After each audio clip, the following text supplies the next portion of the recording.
Good morning, Ms. Asim. Good morning, Ms. Mafisa. Morning, Chair.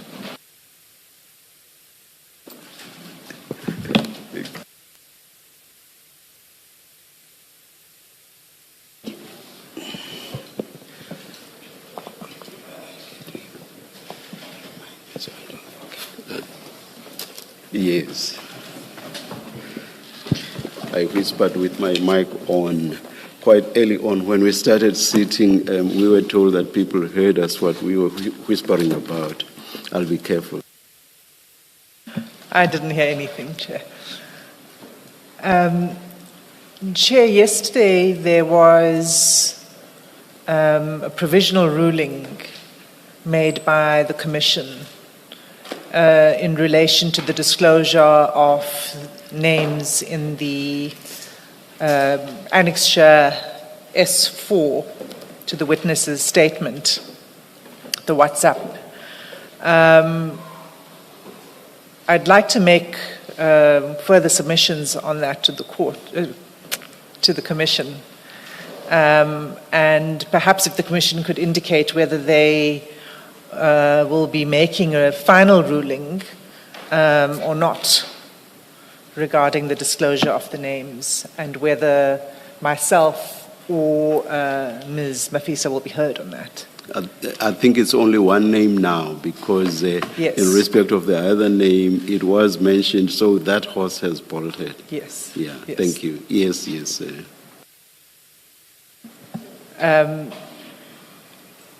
Chair, I think it was appropriate yesterday to proceed in the manner that we did. As I said yesterday, out of an abundance of caution. But on reflection, it seems to me that there's no good reason not to disclose the second name that's mentioned in that chat, in that WhatsApp. And I say so for a few reasons. The first is that WhatsApp communication was shared by the witness to the Commission unredacted. So the names are known to the Commission. The second is, yesterday, the legal representatives for the witness explained that... But just on that, unless there's something I do not know, I don't think we as a Commission would pose any danger to the General. So this being shared with us, I don't think that addresses the issue that was raised by Ms. Mafisa. Well, I'm getting to that, Chair, because I don't think that's an issue either. Yes. So it was shared unredacted. Yes, there was no communication to the Commission. We're providing this to you, but that this is not to be made known in any way. Yes. And the reasons why it should not be made known. What we were informed yesterday was that there's indeed a link between General Sabia and Mr. X, and that the witness has evidence of this, and there was an undertaking to provide that evidence. Because we have a witness X, maybe let's use some other letter instead of Mr. X Mr. in respect of this. Well, sorry. Yes, let's use the Mr. So-and-so that the General used yesterday.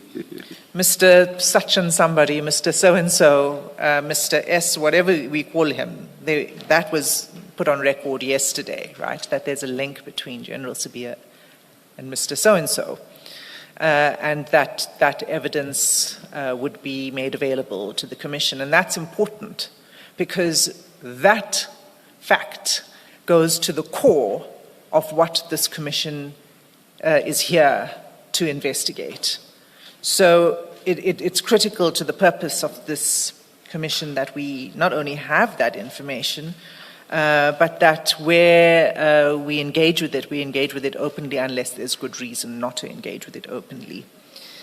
The reason that there's a risk to the witness doesn't bear up, because from the face of the text itself, the WhatsApp, there's no threat to the witness that is posed. The witness, in fact, himself explained yesterday that he doesn't recall that part of the meeting and that part of the discussions that took place on the 15th April because he was in the kitchen.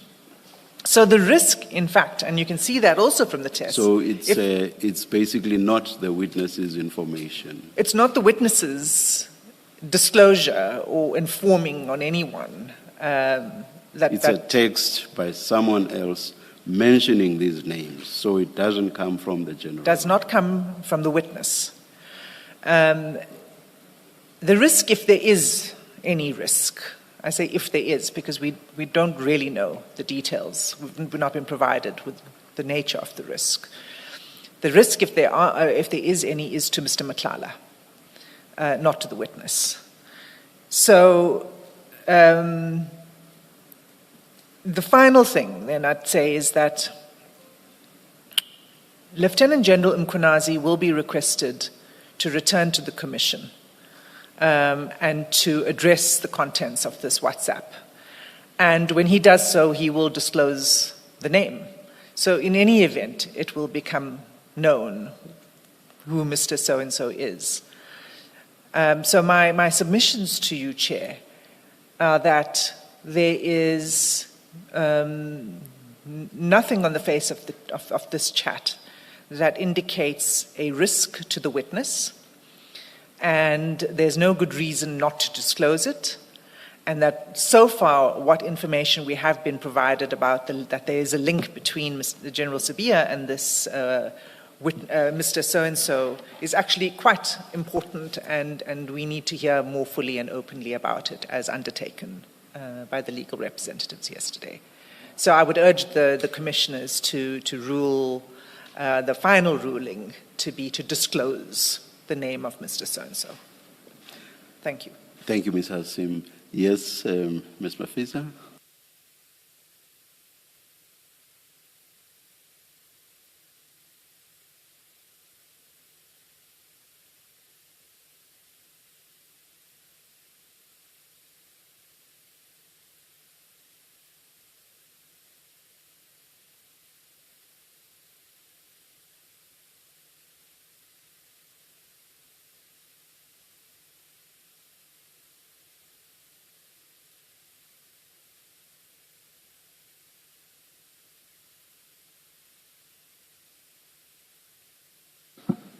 Morning, Commissioners. Good morning, Ms. Mafisa. Commissioners, I think I've been placed in a little bit of a tight spot, if I may say so, because I don't think this is a matter that can be resolved by rational deduction. I really do not think so. We stated our reasons yesterday that there is a safety issue, and if the Commission wishes to make a final ruling on that, then that is okay. Then we will be bound to that ruling. But matters such as this, I do not think can merely be resolved by even argument. We do have reasonable belief that there is a security risk. So I think it's only fair that we led argument yesterday to try and protect Major General Sonona. As much as my learner senior has stated that Major General Sonona's life is in no way at risk, we believe that his life is at risk if he shares this particular name. And unfortunately, I cannot take it any further, especially on camera, to say that I cannot take it any further than to say that there is some sort of risk if he were to mention this particular name. Regarding us submitting this... Is there anything additional to what you submitted yesterday? Chairperson, I actually just had a chat now with my attorney, and I said, if need be, we can also supplement the statement. We have no issue with sitting with the client and also supplementing our statement. We do not want to seem as if we are not trying to assist the Commission. What statement are you referring to? Major General Sonona's statement. The statement on which his testimony is based. Correct. What's the relevance of that to the issue about the disclosure of the name? So that's why I was confused when you referred to a statement. Yes, we are just saying that our reasoning can can be better elucidated within the statement, and then the commissioners can read the reasoning without us having to divulge certain information in front of the cameras because of that particular security risk. So we do not mind doing that because we do want to assist the Commission. The reason why we submitted the screenshots unredacted was for that main reason. We want to assist the Commission. So we're not trying to hide anything. Our issue here is that it's a security risk. That is the only issue. But I cannot take it any further than to state that, Chairperson.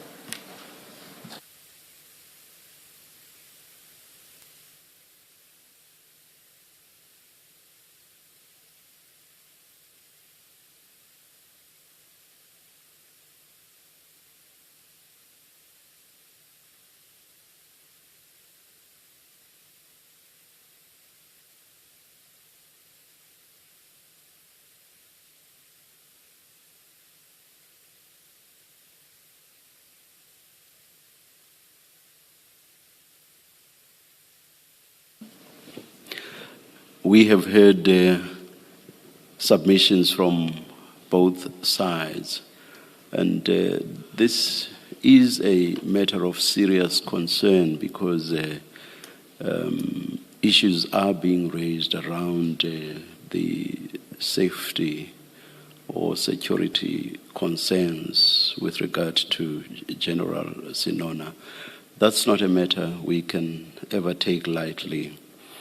And indeed, where it's warranted, it's best to err on the side of caution. But we need to look at what we have before us here. And what we have before us is a WhatsApp text from General Mkhwanazi. This witness, that is General Sinona, is therefore not the author. So what he is doing is merely to read that text that comes from General Mkhwanazi. And what is said in that is thus not being said by him. It is something that is being said by General Mkhwanazi. It's information which is 100% from General Mkhwanazi. Therefore, we do not share the concerns as much as issues of the risk or the security of the witnesses before us is a matter that we are quite concerned about. In this instance, we take the view that the general must disclose the name, must read the name as part of the whole text. That is our ruling. Thank you, Chair. Chair, just before that, good morning, General.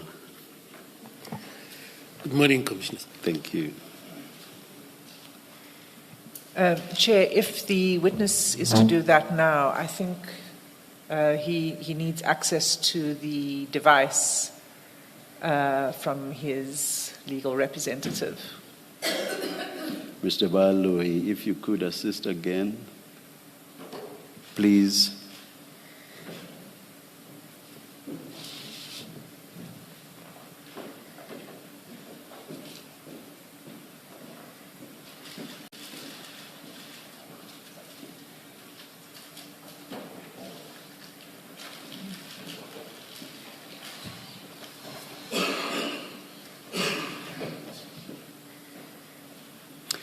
Ms. Hassim, you will direct us where exactly you want the witness to read, or do you want him to again read from the beginning to the end?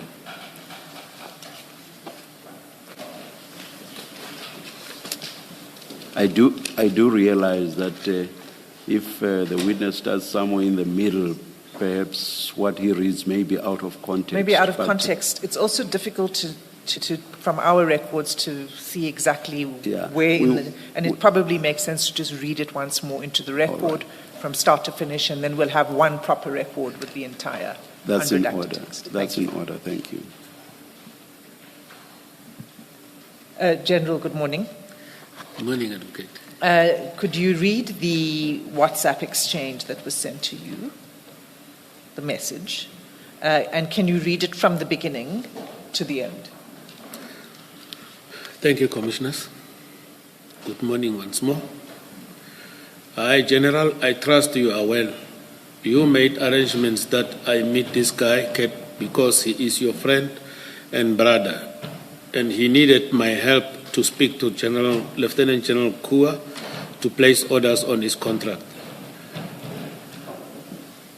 He volunteered an information about a house address in Sandton where Sibia collects money using the state vehicle, and that he paid 2 million towards Sibia's purchase of his plot. He also told me about Sibia's townhouse. The fact that he is the one who introduced our meeting to the ad hoc committee and lied under oath. He invited me to make public the information that he gave me, which will put his life at risk. I am still going to that committee, and I hope he doesn't mind me exposing him to both Sibia and Steve Mutsumi. I hope you won't blame me for risking his life because I have to tell the truth about our meeting. If he thinks he can fool the committee, it's okay, but I will not say much, but to simply play a recording of our meeting verbatim because I have the record.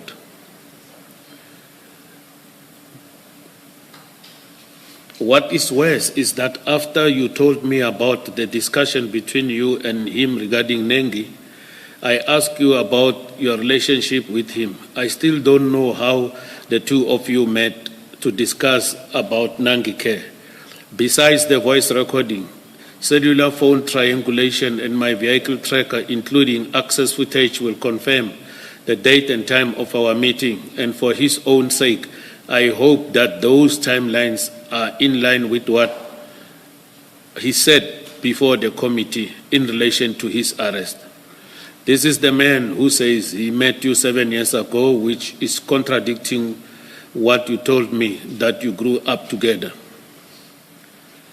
I guess this will be clear as the investigation continues. Thank you, Commissioners. Thank you, General. Thank you, General.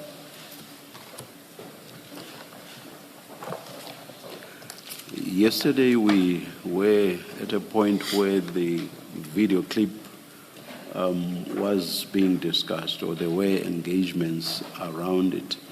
And amongst other things, there was the question about whether there is or there isn't a SAPS logo. And I had engaged the General about the logo based on what you had said about the logo. But perhaps more importantly, there is the question of the request by Ms. Mafisa for them to have access to the video clip, which, am I correct that you now have that, Ms. Mafisa? We received it, Chairperson. Thank you to the evidence leader. We did. And you applied your minds to it? Yes, we have. May the engagement with the General on it continue then? Please. Yes. Thank you. Ms. Hassim, I don't know whether that's where you want to start or whether you want to start elsewhere. Thank you, Chair. I'm not going to start there. I'm going to start elsewhere. We may circle back to that in later on in the day. But I'd like to begin at the beginning again. And what that beginning is for me is the nature of the relationship between you, Major General, and Mr. Madlanga that you were giving evidence about yesterday. So what we heard from you yesterday was that you met around 2018, 2019. You became close. He was like a brother to you, that you met regularly, and that you frequently conversed about current affairs, and that you shared news and media clips with each other. in the course of your discussions about things that are in the media and current affairs. Have I summarized that correctly? In some, but I want to correct that, Commissioners. We converse about issues in general and media clips that were garnering our attention, my attention, and the attention of the community that was in the public domain. I just wanted to correct that. We don't sit and discuss each and every media clip, but it will be media clips that are of concern, is either from his side or from my side, but not necessarily that always we sit and discuss media clips, but we discuss issues that also related to the family, our families as well. But you did say that you discuss current affairs, correct? And that you frequently discussed current affairs. Current affairs, it also include, it's not limited to media clips, but it also include our personal issues, Commissioners. Okay. It includes that, but it doesn't exclude what the normal understanding of current affairs is, which is the news, what's occupying the nation, what's occupying public opinion, correct? I believe I've given you my answer. Or you can just say yes or no. General, your voice seems to have gone down today. You know, I do hear you, but you are not as loud. Must I raise it? Just Apologies. or perhaps pull the mics closer. I don't know, but something has happened to your voice today. Oh, thank you, Commissioners. Apologies for that. I've indicated that I've provided my response to that question, and I believe that is the view of the advocate, but I've provided my response, Commissioners. Thank you. I think I understand that to be a yes to my answer. So we don't need to dwell on it further.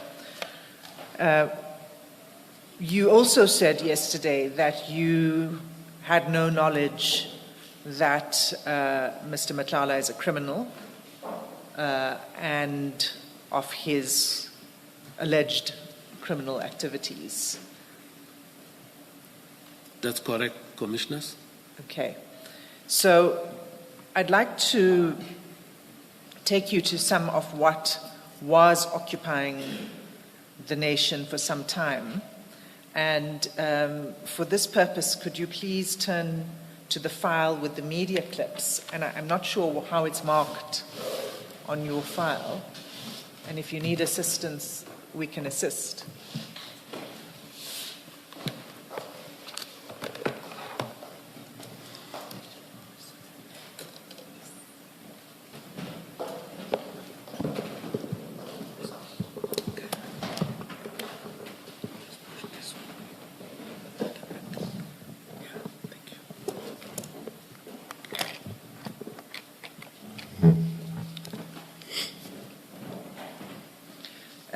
So on this topic of what occupies the news and public opinion, do you know the name Babita Deokaran?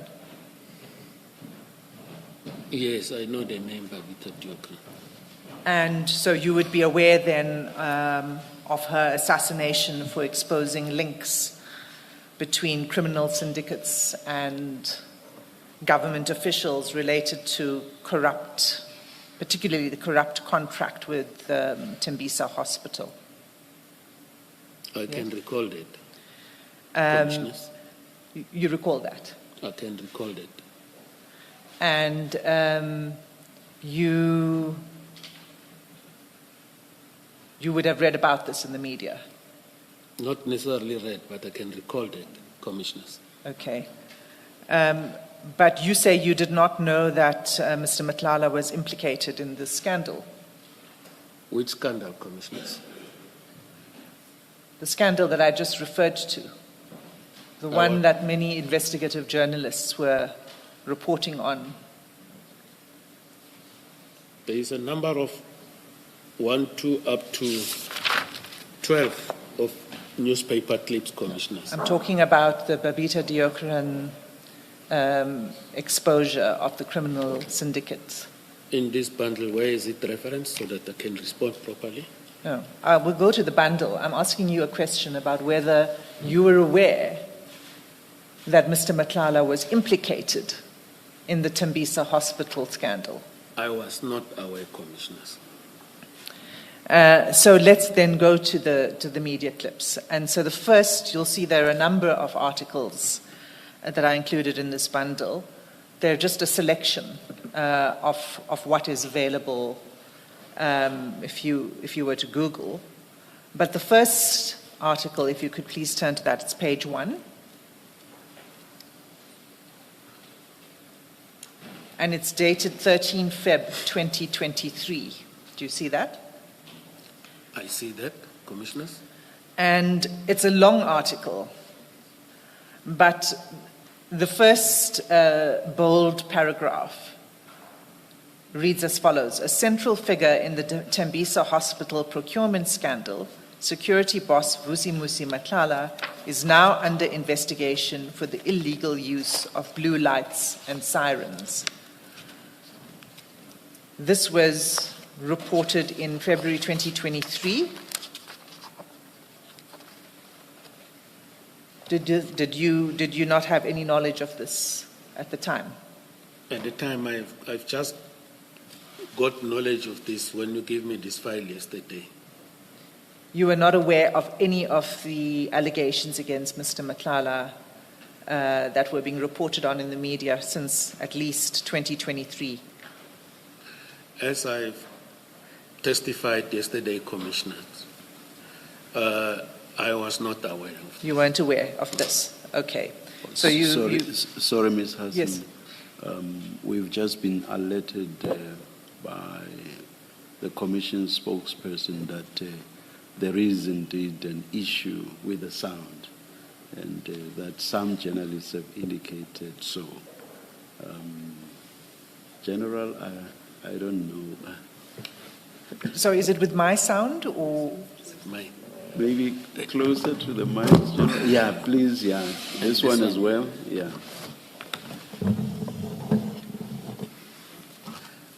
Am I audible now, commissioners? And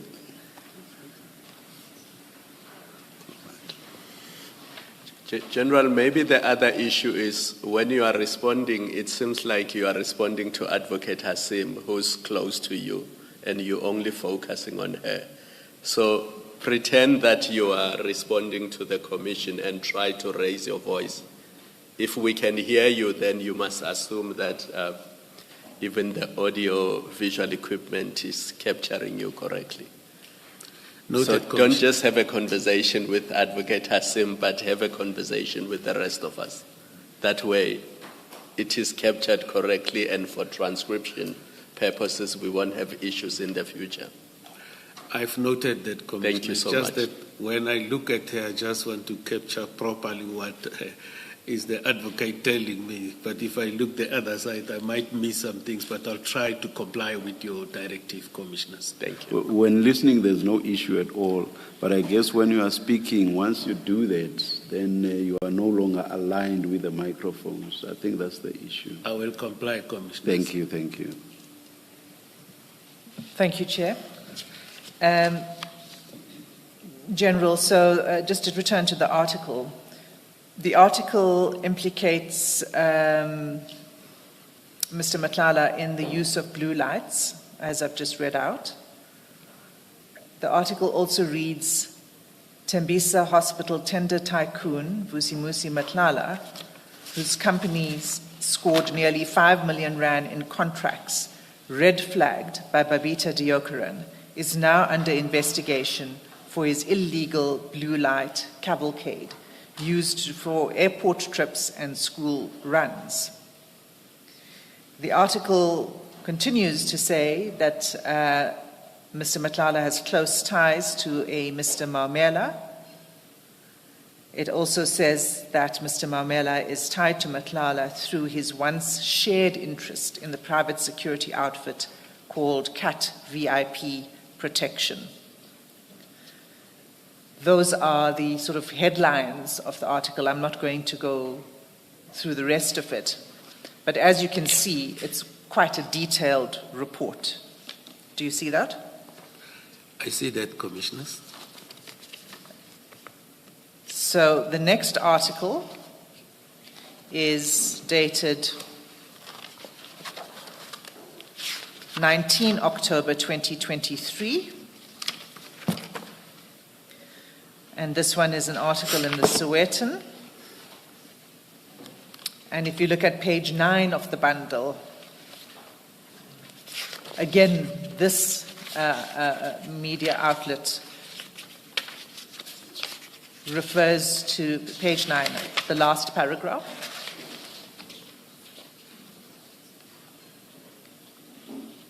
Do you see that?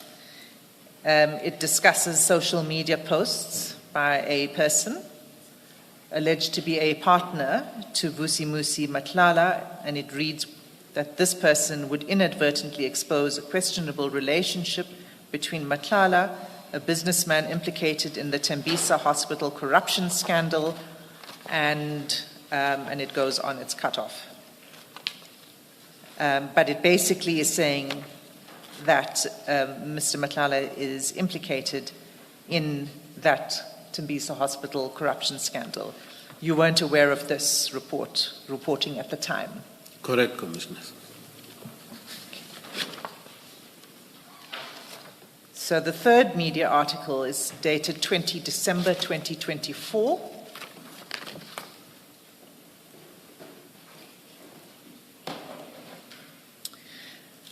And it's page 16. Do you see it? Page 16. Yes. Yes.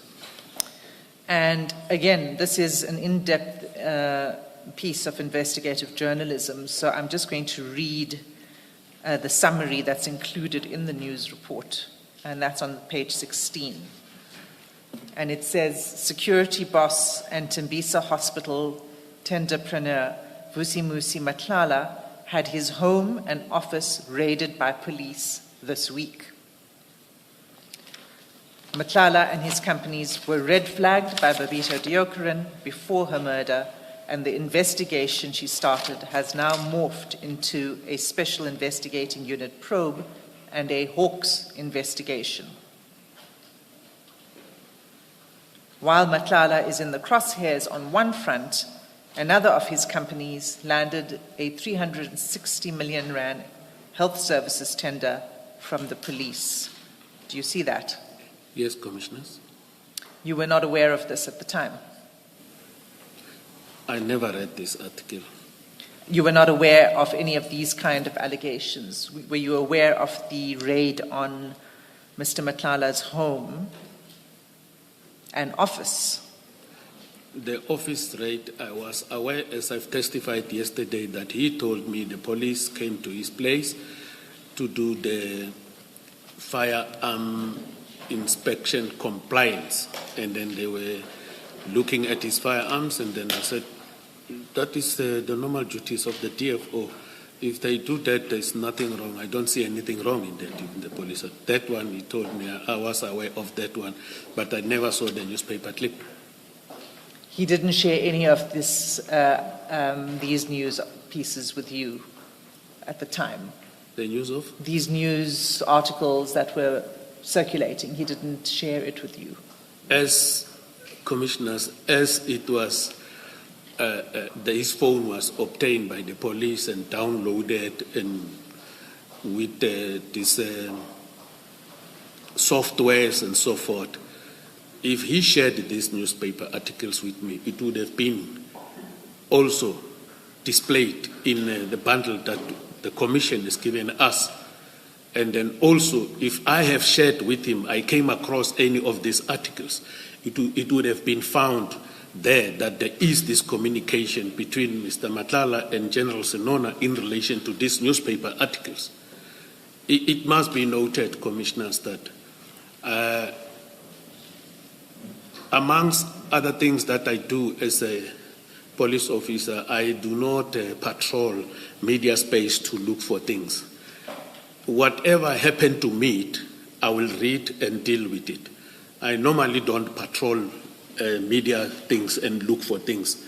Sometimes if a person sends you something, you will look at it and then it will ignite you to have a concern. But sometimes you pick it up while you are doing your job, and then it will ignite you, and then you will be able to deal with it if you want to.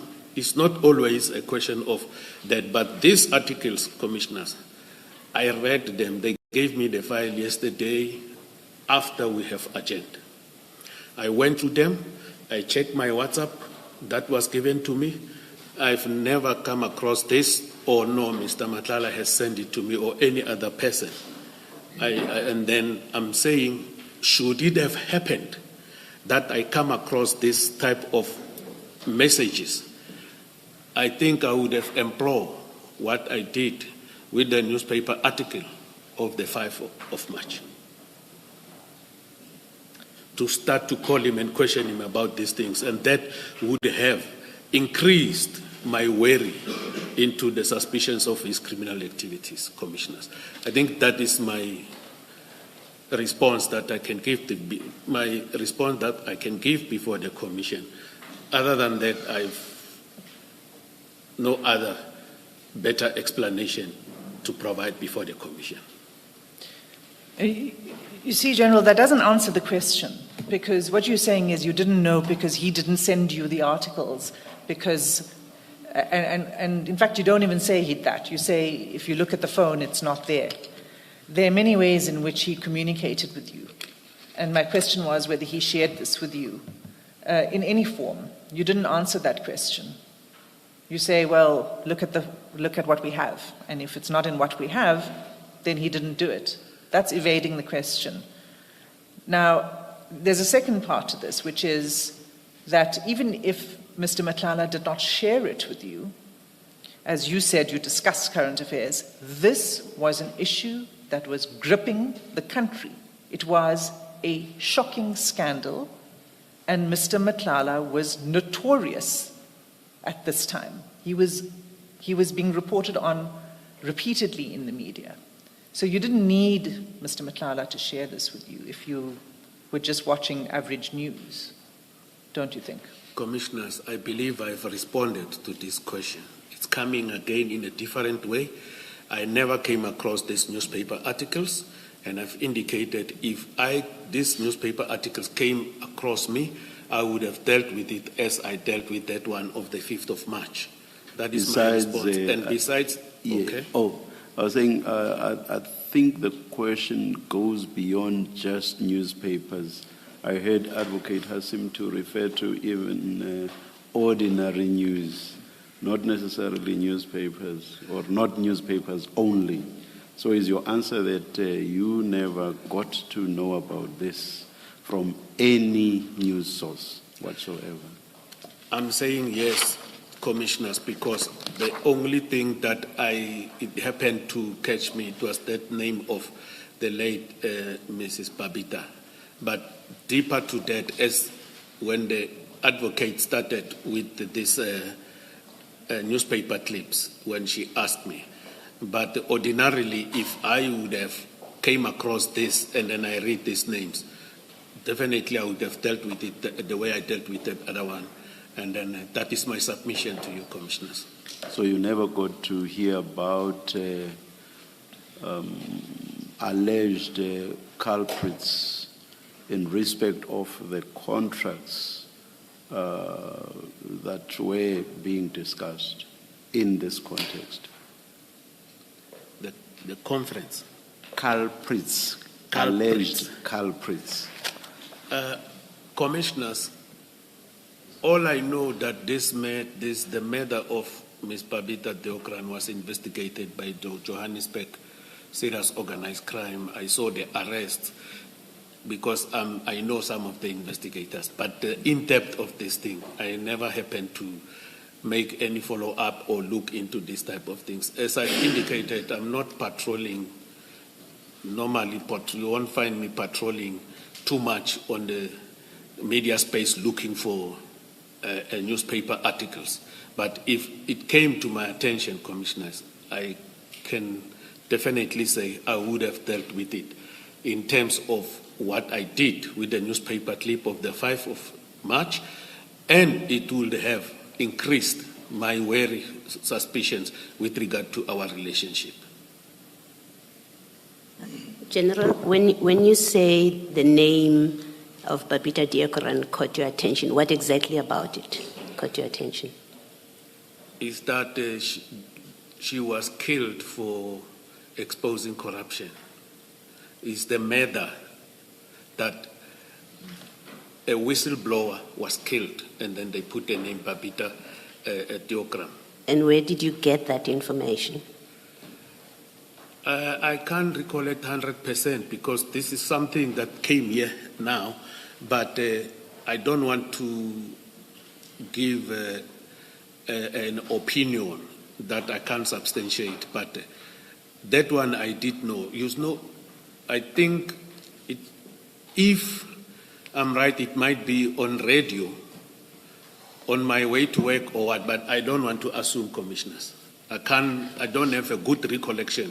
This is something new that was brought by the advocate to me, but if I can't recollect, I don't want to come and make opinions. But I've already indicated, Commissioner, that should I have found this thing, and then I would have dealt with it in terms of that.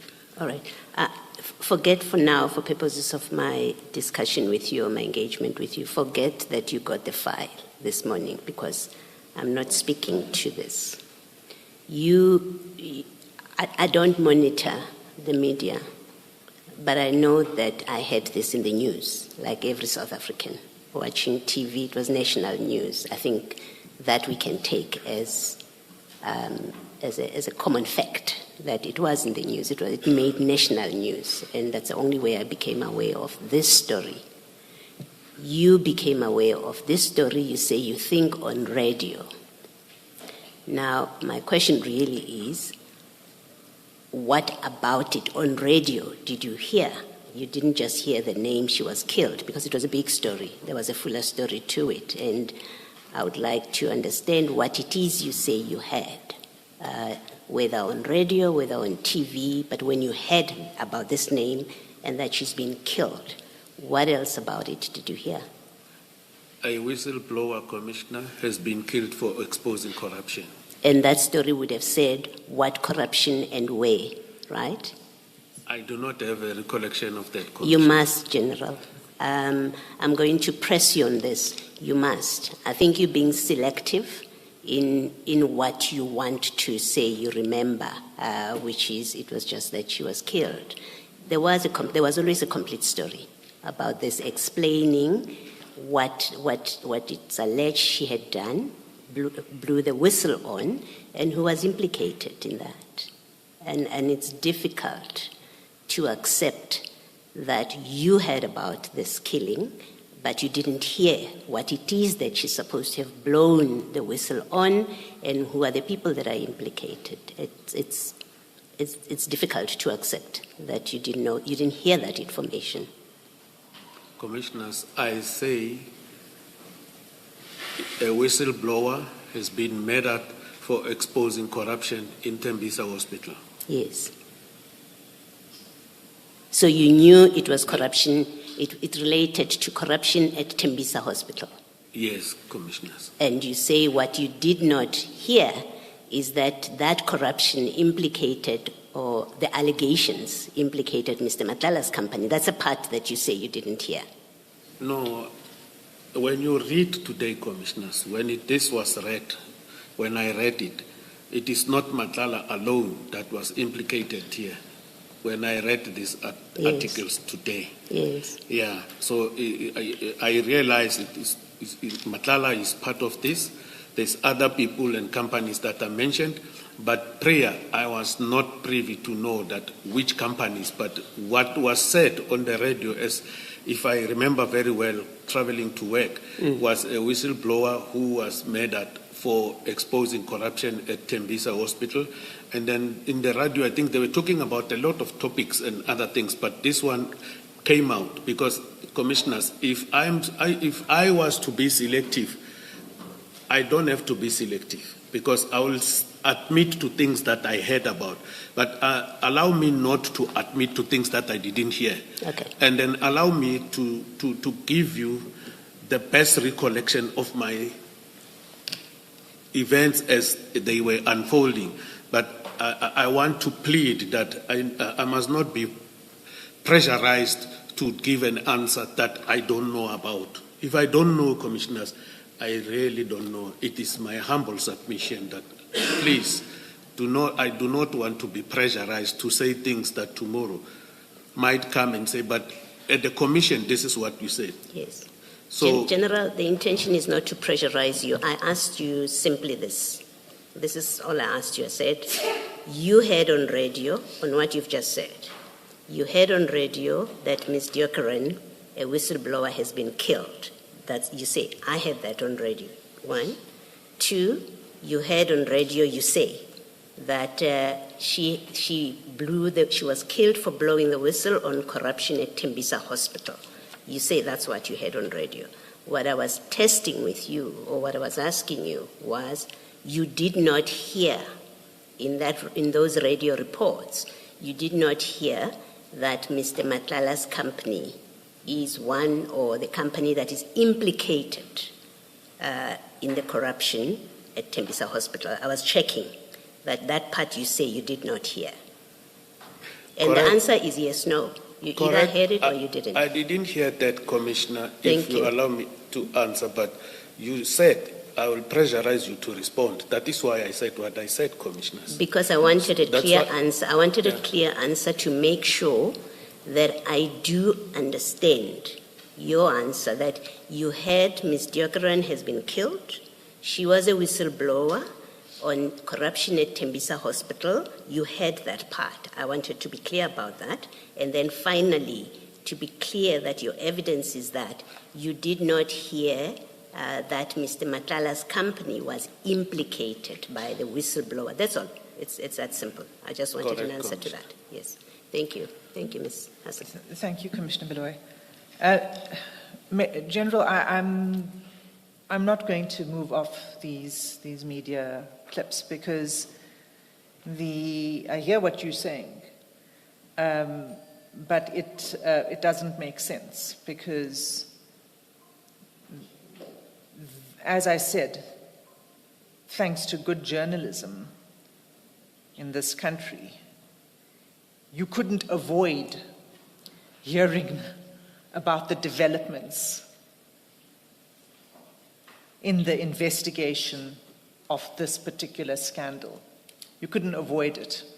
And you can see that as I take you through these particular articles. And as I said, this is a sample. And this is just what is posted online. There was radio and there was TV. And there were other forms of social media posts regarding this. So I'm going to go through it because this was on 20 December, this particular article. Now what we have is not only that Mr. Matlala was involved in the Tembisa scandal, but also that his company was raided and that he's been awarded a further tender, the one that we were discussing yesterday in the purchase orders related to the further tender.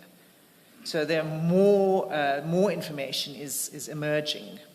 So this is on 20 December, and we've gone through the headlines of that. And again, you would have already read this, and you would have seen that it's a very detailed report. Can you go to page 28, the next article, which is 23 December? And the other thing you'll see is that the reporting on this is really every couple of days. There's something new that emerges. So 23 December, page 28, you see that?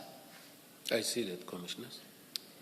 So now, if you just look at the headline summary, the first paragraph, businessman and entrepreneur previously linked to Tembisa Hospital, fraud investigations, it says, is now entangled in a case involving the kidnapping of a woman and a child. That's the first paragraph, you see that? I see that, Commissioners. The second paragraph says, following a raid at his home, where expensive watches, electronics, and guns were seized, Madlanga has launched court action to overturn unlawful police action. Do you see that? I see it, Commissioners. And then the third paragraph says his court papers provide a rare window into the dramatic raid and his connection to high-ranking officers after his company was awarded a police health services tender worth 360 million. Now, this article is now referring to additional information. This is now not just about a firearm inspection compliance at his office. This is a raid at his home. And you've said that you and Mr. Madlanga speak regularly and that you spoke about his struggles. Are you saying that you had no discussion with Mr. Madlanga about this raid on his home? Yes, Commissioners, he never told me about the raid. I've already indicated that in my evidence in chief what he shared with me. And I've already indicated this morning, Commissioners, apologies, I was looking this side. Please bear with me. I also indicated this morning that he did inform me about the firearm inspection. Then I told him that if there's nothing wrong, you don't have to worry.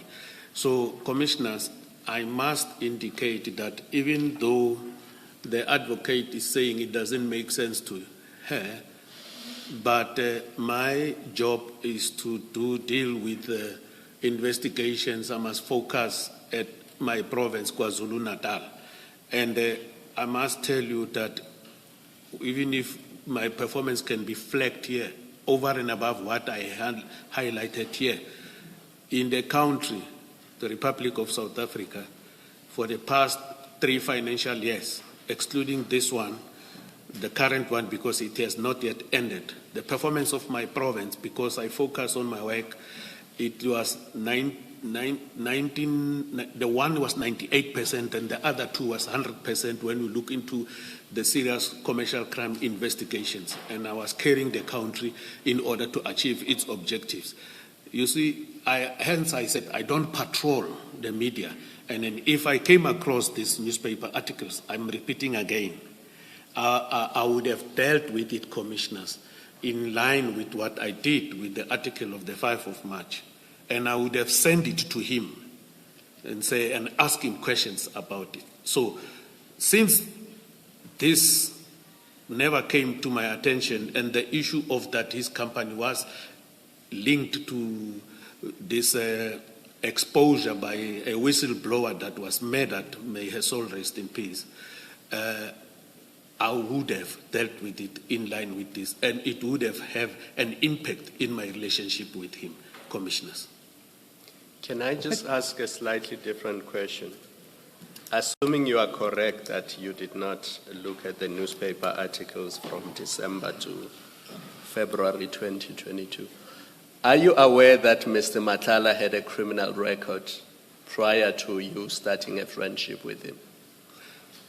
I was not aware, Commissioner. I became aware when it was read in the ad hoc, ad hoc committee, that there is this long list of criminal record. Is it not a red flag that the head of the province for the Hawks is friends with people who have criminal records and he's unaware of it or he chooses to ignore it? I don't know which is which. Is it not a red flag? Commissioners, if you don't know anything, there's no red flag about it unless you were aware of it. And I must put it on record, Commissioners, that when you, in this room, I want to invite that is there anyone in this room when you have a friend, one goes and say, let me profile this friend of mine to see what type of a person he is. Even our partners, nobody does that until in the police, you profile a person when he's a subject of investigation. You don't abuse the state resources. So if I'm saying, Commissioner, in short, I was not aware, and then I've never even profiled him.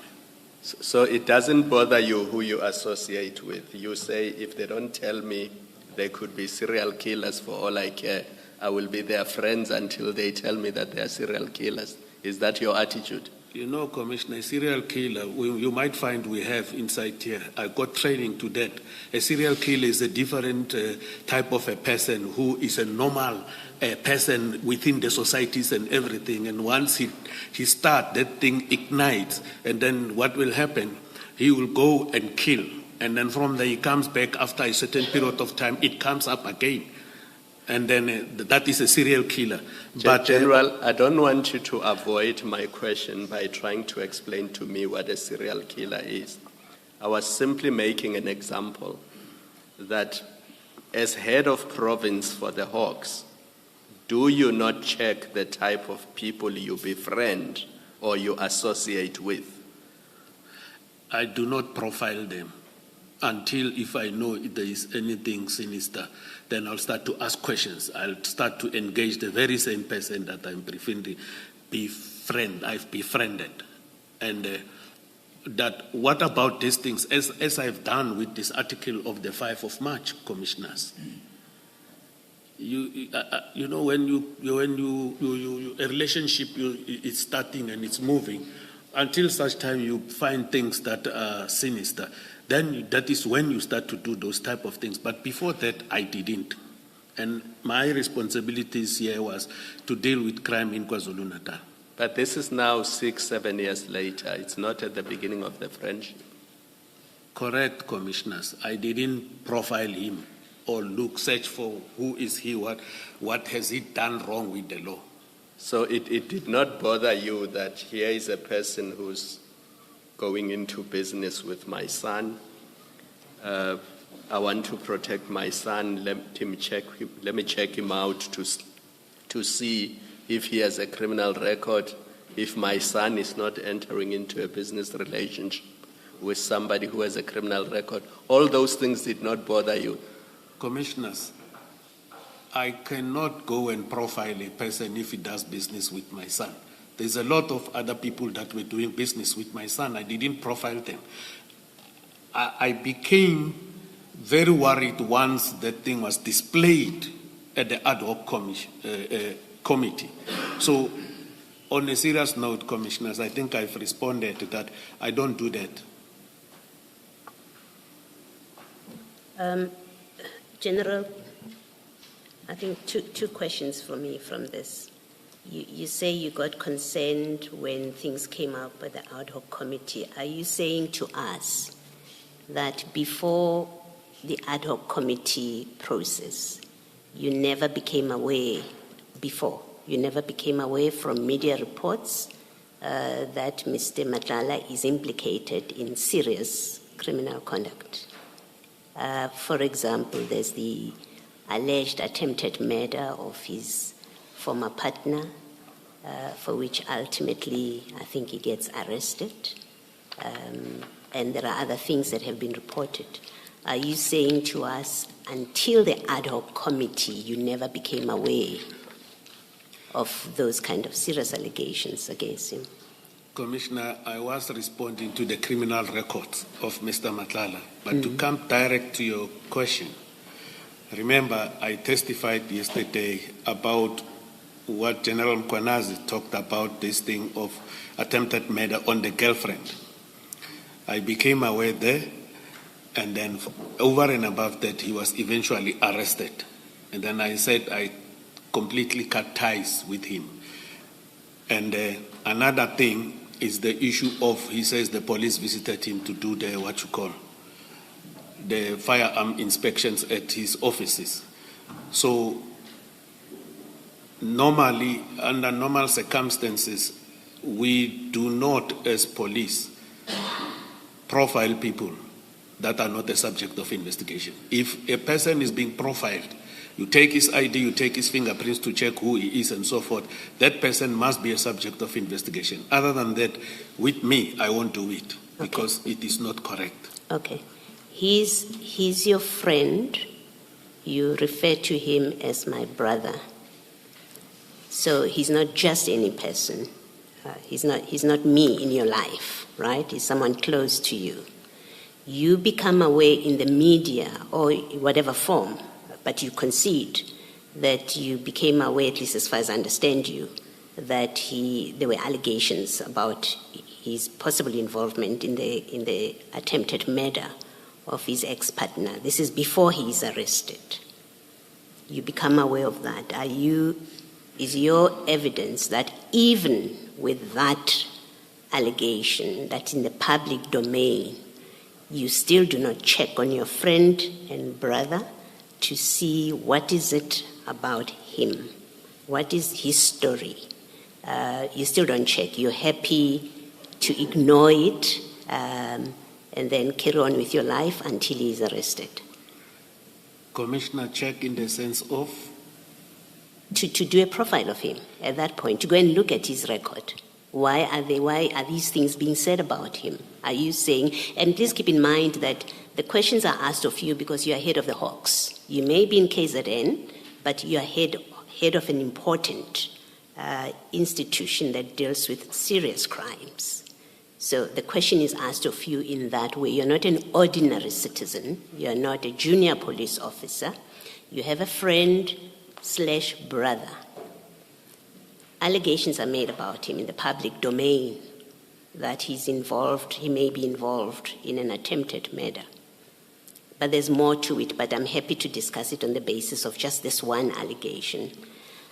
At that point, you still say that, well, I've no business investigating him or finding out about him, in fact, not investigate, but finding out more about this person who's so close to me, that I'm associating with, that I'm discussing personal matters and police business with. You still say, at that point, you think it's not your business to find out more about him. Commissioners, according to what I heard in that meeting on the 15th of April, the matter was under investigation, and not by me, but by the people that the general knew, General Mkwanaz. So they are responsible to do the profiling and everything. I didn't want to go and profile and do other things. I can't profile a person that is not the subject of investigation. And I think I've already indicated that slowly but for sure, after the article of the 5th of March, I was moving away, reversing away from him. I indicated it yesterday in my evidence. So what the commissioner is asking me, I didn't do it, Commissioner. I never went and profiled him. Okay, just lastly, just to make sure, so that I make sure I understand your answer. Lastly, is your answer that even when you heard, let's say in that meeting with General Mkwanazi, that, he's being investigated for possible involvement in an attempted murder, even when you had it in that meeting, you decided, this has nothing to do with me, I see nothing wrong in continuing to associate closely with someone who is accused or who's being investigated, because you knew in that meeting that he's being investigated, you tell us.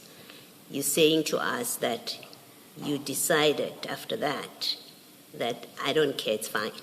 I'll continue to be friends with this person who's being investigated by the police, and I'll continue to discuss with him whatever business I want to discuss with him. Is that what you're telling us? I'm saying, Commissioner, the Commissioner is saying associate closely. I've said after the 5th of March, I started to slowly moving out. I'm sorry, I must interrupt you, General. I'm not talking about the 5th of March. I'm talking about the meeting with General Mkwanazi, which is in November already, if I'm not mistaken, and where you say to us, if you heard it for the first time and I'm prepared for purposes of this engagement to accept that you heard it for the first time in that meeting. So forget March, which is later on. What I'm checking with you, and really I think you can give me a yes/no answer here, that you hear in that meeting that Mr. Madlanga is being investigated by the SAPS for possibly involvement in an attempted murder. You hear that in that meeting, and you tell us in your statement. You hear that in the meeting. Is your evidence to us now that even after hearing that, you had no difficulty continuing to have him as someone close to you, that you discuss whatever business you continue to discuss with him without distancing yourself from him at that point? After that point, you were happy. You thought there's nothing wrong in your continued relationship with a suspect, is really the bottom line of what I'm asking you. And if your answer is a yes, I'm happy for you to say yes, and we move on. Can I say this, Commissioners? It was the first time I heard about that investigation. And another division is investigating that matter. I don't interfere in that, number one. Number two is that I already indicated I was moving away to this relationship that I was having with him. It has already started. And, you know, when a person is being investigated, they say there is allegations of this.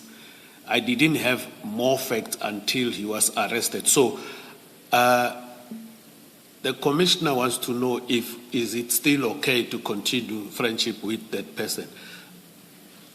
My response is that the process has already started for me to move away.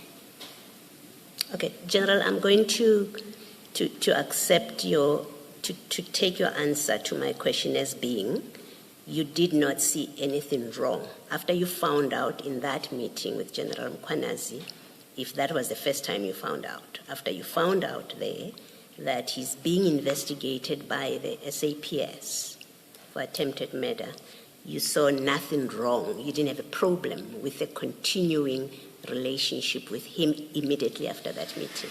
I take that to be your answer, because you refuse to answer me directly a question that I am confident is capable of a direct answer, yes, no. You've answered it many times, and I accept it as you say you saw nothing wrong in continuing that relationship. Thank you. My answer still stands, Commissioner. Thank you, The Mr. termination of the relationship was in process.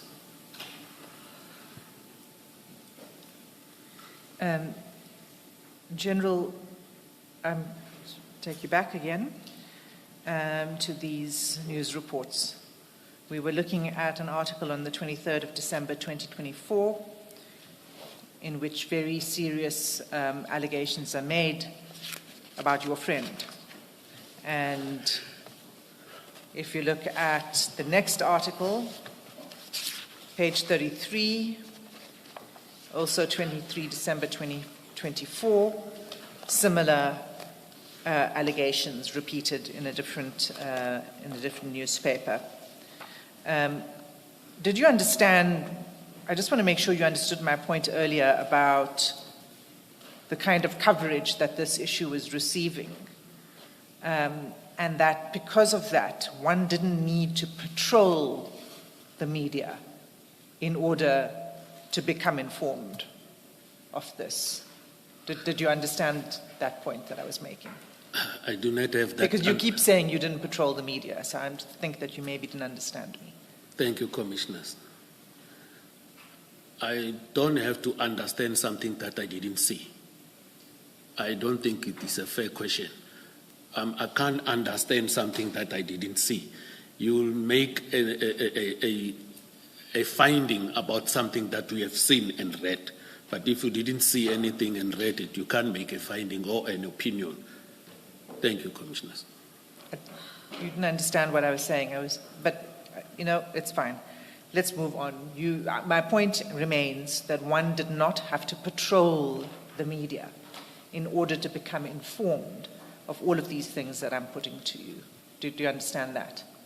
I have already said my business and focus was in KwaZulu-Natal to deal with the mandate of the DPCI KZN.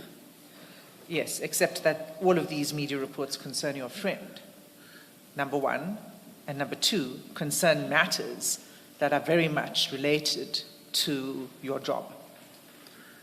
Commissioners, if you didn't see anything, there's nothing that you can do. But if you saw something, and then it is within your mandate to deal with it, you need to deal with it. But I've already indicated, Commissioner. You see, General, the problem is that you talk about this as if it related to someone you did not know at all. You have, or rather yesterday, you repeatedly referred to Mr. Madlanga not only as your friend, but also as your brother. You even, in isiZulu or isiXhosa, referred to yourself in relation to him as Ubhuti. Do you remember that?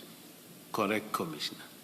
Now, this is something that concerns your younger brother, you, the Bhuti. It concerns your younger brother. It's not about somebody out there whom you do not know. See, that's what makes it difficult for me and I'm sure others to comprehend. Do you wish to comment on that? Commissioner, if I didn't see it, it puts me in a difficult position to shall have dealt with it. So my answer still remains, Commissioners. I didn't see this newspaper clip. And in our deliberations, when I met with him, my younger brother, Ubhuti, he never highlighted this thing to me. The ones that you have highlighted, Commissioners, I have already given a response and an answer that this is the ones that he told me about. You see, okay. In addition to the difficulty, but I'm sure Ms. Hassim will probably come to it and with more specificity. A theme that runs through your statement is that when it comes to anything concerning Mr. Madlanga, even when you look at the texts, you either do not recall or you do not know, and if it's a text staring you in your face, you will say, yes, I do read it now, but I just do not quite recall what this was all about. That's a theme that runs through your testimony. That includes even the events at the apartment in Durban. You were conveniently going up and down to refill your glass, and I do not know how quickly you gulp up your drink, that for the most part you would not have been with the people that we're discussing. So quite conveniently, the simple point I'm making, quite conveniently, the issues that relate to Mr. Madlanga and which appear to implicate him to some wrongdoing, conveniently, you distance yourself, you don't remember. Don't you find that strange? Do you not realize that we will find that strange, or to be strange? Commissioners, I'm a human being. I'm subjected to the characteristics of a human being. If I don't remember, and then it gives the commissioners a concern, it is an unfortunate situation. You know, I'll tell the commissioners this.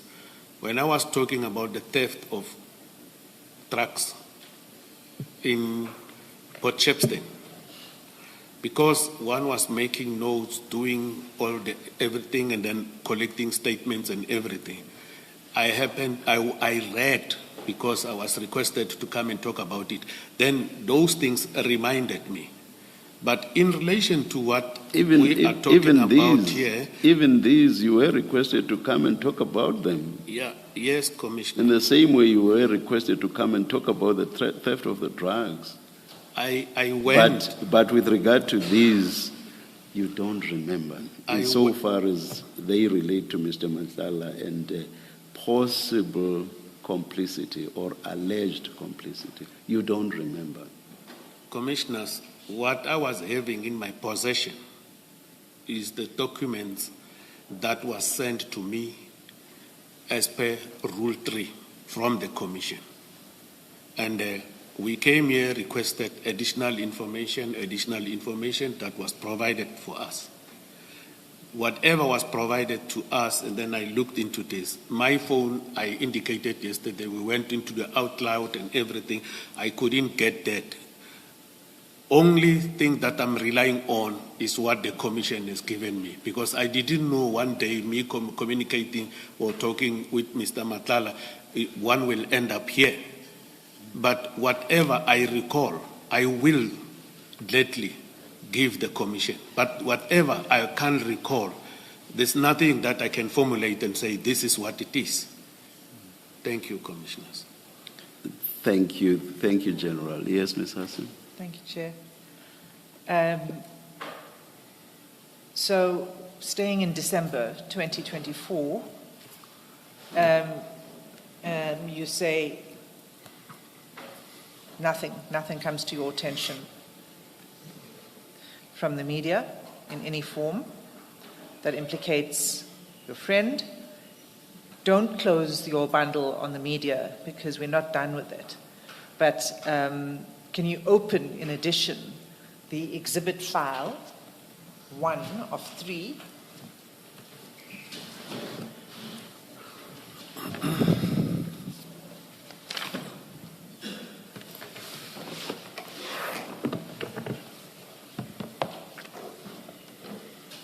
and can you turn to page 3?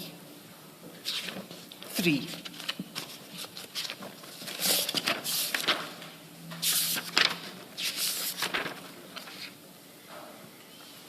And so you'll see that these are the WhatsApp conversation between you and Mr. Madlanga. Do you see that? Correct. So on page 3, can you read the exchanges between you and Mr. Madlanga on that page? There's 4 exchanges. Thank you, Commissioners. The first one says, "Good morning, brother." And can you say what date that is? 28/12/2024. The second one is, "Good morning, Donna," on the 28th of December 2024. The third one on the very same date is, "I trust that you are fine under the circumstances." Pause there. That is what you sent to Mr. Madlanga, 28 December 2024, right? Correct, You said to him, Commissioners. "I trust that you are fine under the circumstances." Correct, Commissioners. So what were you talking about then? We've just gone through all of these stuff that's in the media. What did you mean under the circumstances? It was after he told me that they took his firearms during the firearm inspections. So all you knew about was the firearm. That is what we were talking about here. I was referring to here. Can you read the next message?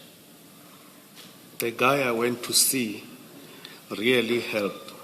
I will tell you whenever you back this site. Monday I'm starting with our project. Nothing is disturbing me anymore. What did he mean by that? The guy I went to see really helped. This one, that specific one, I can't recollect.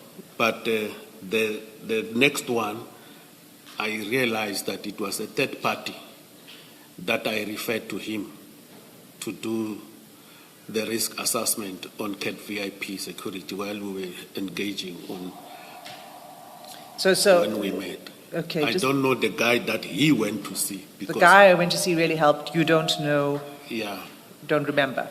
yeah. And I don't want to assume as well, Commissioners.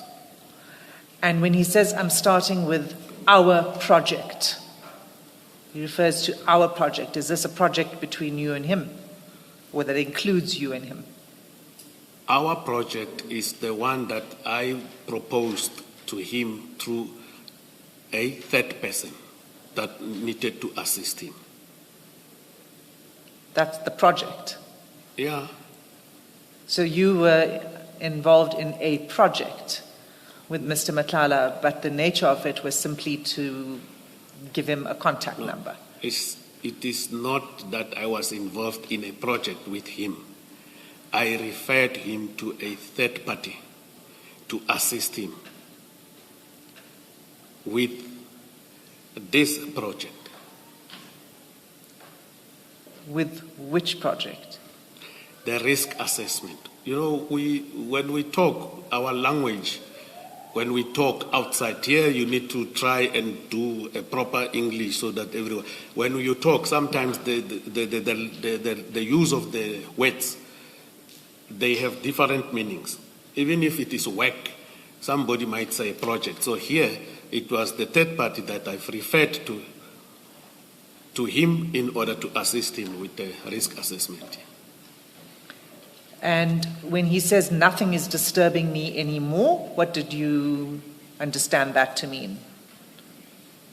I don't have an understanding. I believe he was ready to move with it. He says nothing is disturbing me anymore. Doesn't it suggest that he was facing troubles and he was disturbed, but that now nothing is disturbing him anymore? One can draw that inference, but what kind of troubles, if, as you are saying, advocate, I can't tell, but this is a project that I referred him to the third parties to assist him with the risk management in his VIP security company. And you saw him soon after this exchange of texts?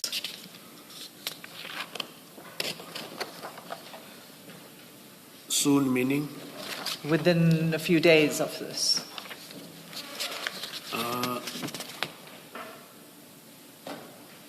Because he says, I will tell you about it whenever you come back this side, and then you say, I'm coming back that side tomorrow, a week.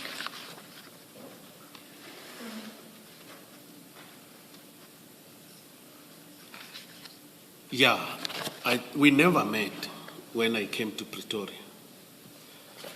It was during the festive seasons where this time, you see, 28, 29, 30, we never actually met so that he can be able to tell me. And the issue of this project was in relation to the risk assessment of the security company. But when I came back home, we never met. Even if you can go through this follow-up WhatsApp messages, you know, around the second. If you look at the second in page 6, he says, I told him that I hope he celebrated a very good New Year, and then he said, let me know when you are around. Then I said, great. You know, we normally met as and when it is necessary, and when I come back to Pretoria, because I work in KwaZulu-Natal. When I come here, we will talk and meet and discuss whatever we needed to discuss, and then from there, even if he comes to Durban on his private things, sometimes he will tell me, I'm coming to Durban, find out me, I'm coming to Pretoria. Thank you. General, I'm going to pause you there, not because I want you to be able to give that evidence, but we will come to the question of your visits. I just want to stick to the point of what I was asking you, which is about these exchanges and this project.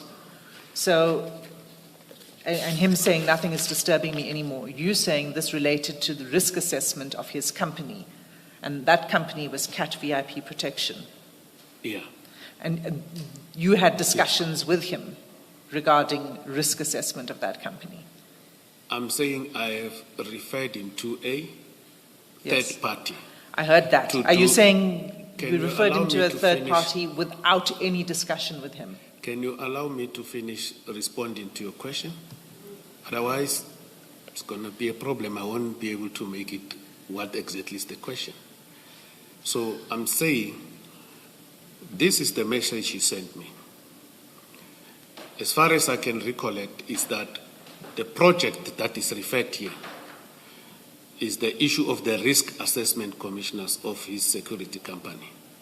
You know, in our deliberations, we'll talk about risk assessment, check if this, for example, if you're going to run short of personnel and then you have a contract to deal with, how are you going to mitigate that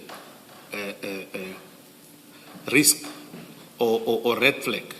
Now, other things that if you say, I'm starting with our project, nothing is disturbing me anymore, actually, it's a problem for me to respond.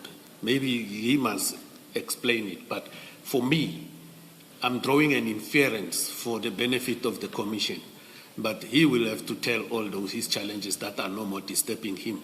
But if I can think of, as I indicated earlier, in that the visit of the 19th of December where they took his firearms, I know it was a problem for him because it has also, came as a risk that now the firearms are gone.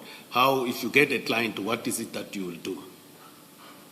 Thank you, Commissioners. So what would help us is if you answered my question and then explained. I have no problem with you taking time and giving explanations. What is derailing us a little bit is not answering the question and dealing with side issues. So listen to me and answer the question, and then I have no problem with you expanding on your answer. So you've just said that you discussed with him risk assessment of his company, right? Yes. Okay. And this is in the context of his company being named as linked to tender fraud and criminal activity. That would be a serious risk. Not so? Not that kind of a risk, Commissioners. We never discussed that kind of a risk here in December 2024. But you accept that that would be a very serious risk. Your name and your company is in the media linked to tender fraud and other criminal activity. That is your... That would be a very serious risk. Sorry, General. I don't understand the question now to be about whether that is what you and Mr. Madlanga discussed. The question is, would something of this nature be a serious risk? For the company to be involved in serious allegations of... Yeah, of fraud, tender fraud. It might be listed as a risk. It might be. But it's upon him if that is going to pose the risk, not me saying it is a risk. See, General, you're advising him on conducting risk assessment of his company. Okay. You've accepted that. You've also told us you discussed the issue of the firearm compliance inspection that happened and the risk that that may pose and what he needs to do. But are you saying that even though you discussed that aspect of the risk to his company, there was no discussion of the risk that's posed by his company being named as being part of a tender fraud? Is that what you're saying? The security company? Yes. VIP, what you've just said, VIP protection services. Isn't that the name of the company? That is the name of the Yes. company. What is the question again? You said you had discussions with Mr. Madlanga about conducting risk assessments on his company, right? Yeah. Yes, Commissioners. And you said as part of that discussion, you spoke about the firearm inspection that took place at his company, correct? I was giving you an example. You were giving me an example. I'm giving you another example of a risk to the company that was very evident to anybody, which is that the company and Mr. Matlala were named as being linked to tender fraud and other crimes. And I'm asking you whether you are saying that that particular risk didn't come up in your discussions on risk assessment. Correct, it didn't come out. General, perhaps the more helpful way, and I'm aware that it's 11 o'clock, let me pose my question anyway, and then we can deal with it when you come back, you can respond. Perhaps the more helpful way is for you to explain to us what was the risk assessment that you advised he should get, because in any institution there are different areas of risk. So you must tell us what is the risk assessment that you said he must seek, because then only when we know what risk was being assessed, then we can make sense of he's telling you, accepting when he says my problem is now solved, I can get on with my project, because then you know exactly what he's talking about. So perhaps over the break, try and remember what it is that you said is the risk that he must speak to this third party for assessment. Can I? When we come back, General. Thank you, Commissioner. So you are being given Thank you. quite some time to ponder. Let's adjourn until 15:15.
General, there's the question that was posed by my colleague, Commissioner Baloyi. Please respond.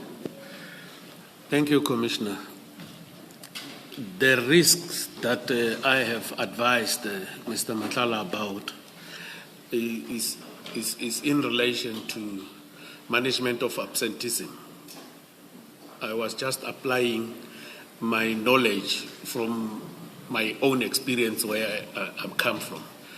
Management of absenteeism, should you have a serious problem in terms of members, your own personnel becoming sick, how are you going to mitigate that if, let's say, this number of people are sick and then you are unable to meet the requirements of a client? How are you going to deal with that? That is from my own advice that I was giving. And then another one, it is an issue of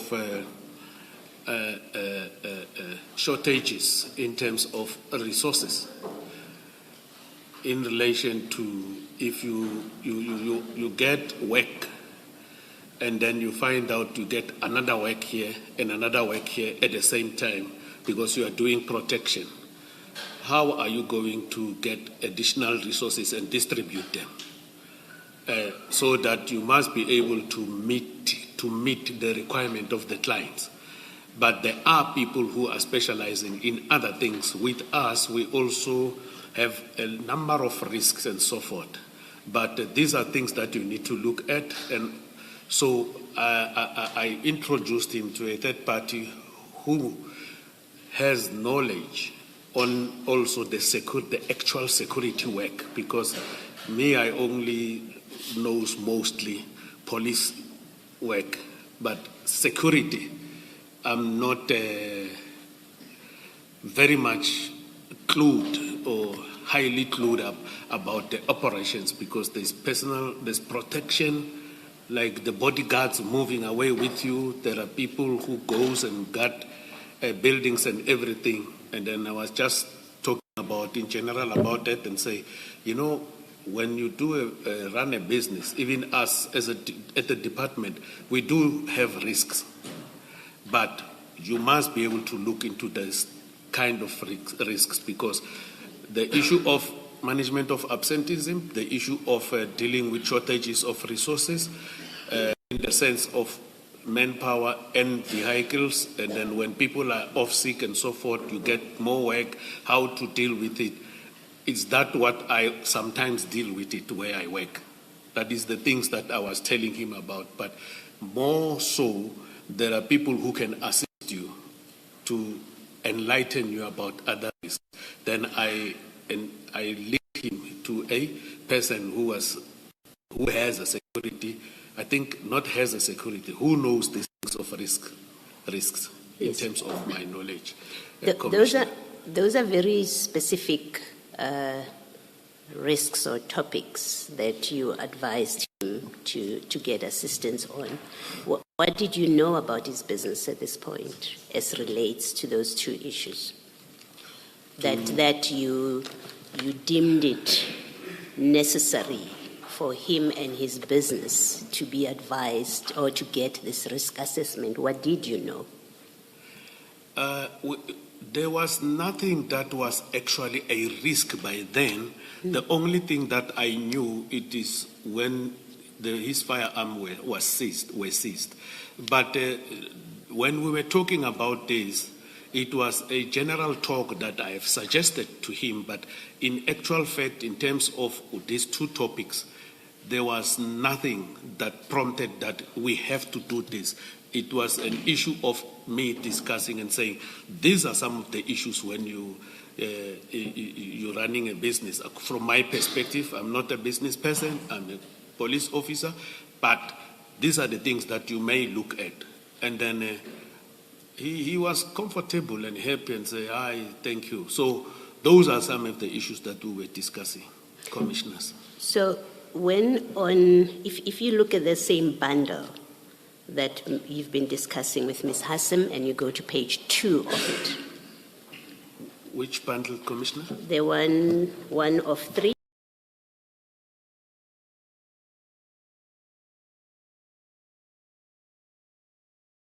the very one that you were looking at page. Or the big one? Yes.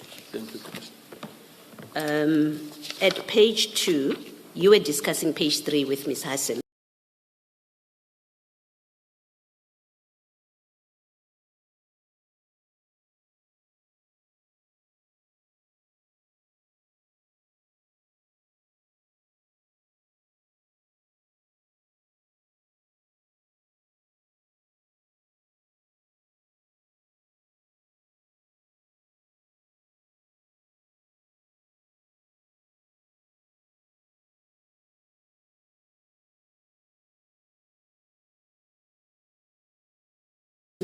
But in fact, it seems to start at page 2, where he says the penultimate WhatsApp message. He says he's the one that writes to you on the 25th of December at 17:18. He says, "Merry Christmas, Nduna.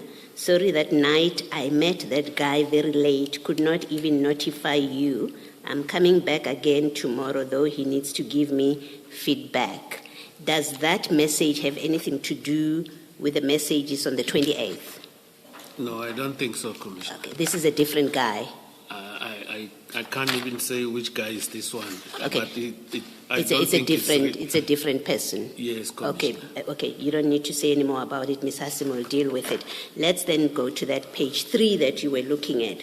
So when Mr. Matala says to you, "The guy I went to see really helped. I will tell you whenever you're back this side Monday. I'm starting with our project. Nothing is disturbing me anymore." What did you say you understood this to be when he says the guy I went to see? Because you say the guy referred to here is the person, the third party you referred him to. Did you understand him to say he's now discussed the risks in his company as you identified them, the two with the guy that he went to see, and now that they have discussed those risks, nothing disturbs him anymore? Is that how you understood this message relating to those two risks that you identified? No, Commissioner. I don't know what was he discussing with the guy he went to see when he said he will come back and tell me. This topic never surfaced again, because after here, for me, I did tell him that this is what you need to look at when you deal with the risks. But the guy he went to see here that really helped him, I don't have a recollection whether it was directly regarding the very same risks that I have explained to him. Okay, so you don't know whether the guy he refers to here is the risk person, risk assessor. You don't know. Correct. And you didn't ask him, what guy are you talking about? Because in the very next page, you say, "That's great news, my brother," which suggests you know what he's talking about. Either because you have the context to where he says the guy I went to see really helped, or you had a conversation with him, another conversation where he told you what this is about. Otherwise, it doesn't make sense that you say, "That's great news, my brother," when you have no idea what he's talking about. Commissioners, there were several issues that we've been discussing. This one is specifically the one on page 3 for the risks. But now, I hear you, Commissioner, when you go to page 4. You know, there are other issues that we're discussing are too private that I can't disclose here. That are too private to an extent that it's traditional issues that we were talking about, other issues, and then I want to request that I do not want to disclose those things here because they are very personal. Yeah. And that is why here I don't want to mislead the Commission and say this one relates to that one. Okay. So I'm not asking you at this stage to disclose anything, General, that you haven't yet disclosed. I'm simply trying to understand. You, at page 3, you said, "I earlier understood you to be saying, and I may have misheard, I earlier understood you to be saying the guy referred to in that WhatsApp message is the risk assessment person you referred him to. Now, in my exchange with you, you say you actually don't know. You didn't know what he's referring to. So you can't chop and change. It's either you knew what he's talking about or you didn't know what he's talking about. And my question is, well, you didn't know what he's talking about. You did not, in fact, what you do, General, he writes to you at 08:24, 21 seconds. You respond immediately at 08:25, 46. So that's your very next message. You say, that's great news, my brother, okay? And if you didn't know, the simple point I'm making is that if it is true that you didn't know what he's speaking to, at where he says the guy, you don't know what guy he's referring to, then the response at page 4, which comes within a minute or less than a minute, which comes through, then it doesn't make sense. That unless you are telling us that there was a telephone call in between where you discussed other matters, then it will make sense that, well, you were saying that's great news because you're referring to something else that you discussed on the phone, which doesn't seem to be the case here. It looks like you were responding to his message that you say you didn't know what it was about. Can I respond, Yes, please, Commissioner? please. The issue of the guy that you went to see and help, I didn't know. I don't know. Now, the issue of that's great news, my brother, is in relation to this issue of the risk assessment, that he is able to continue with it. So even though he doesn't speak to you on WhatsApp about the risk assessment, he doesn't, not on this. We don't have a record of him speaking to you about his visit to the risk assessment person or his meeting with the risk assessment person. You say at page 4, you respond and say, that's great news, my brother, because you are now talking about the risk assessment person, even though he's not said anything about the risk assessment person. Yes, Commissioners. I Yeah. was responding to the issue of the risk assessment, not to the issue of the guy I went to see really helped me.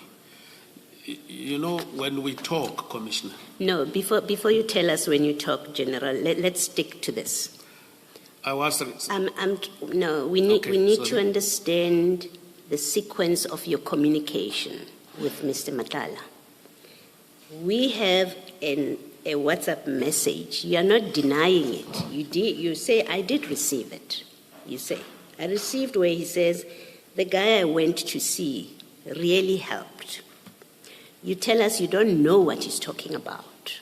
That's at 08:24:21. You say, I received this message. I don't know what he's talking about, the guy.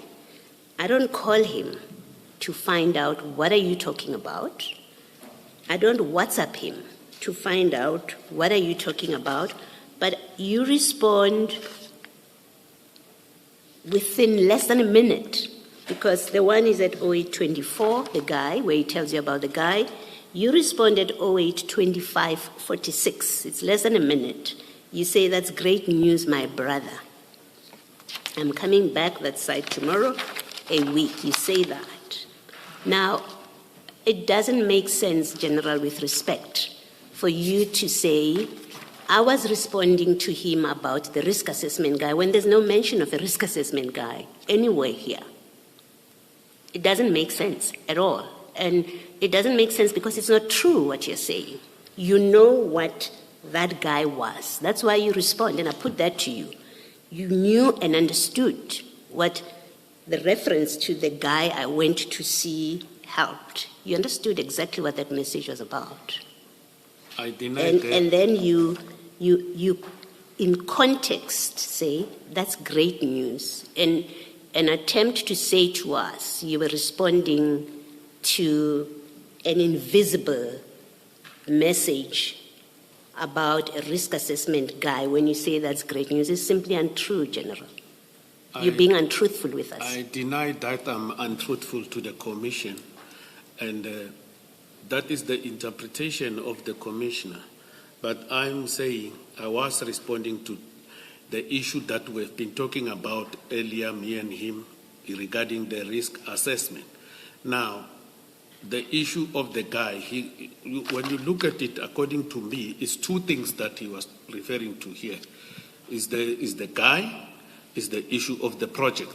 The project is the issue of the risk assessment. So, commissioners, I know when you read, you will have your perspective of what it is written here.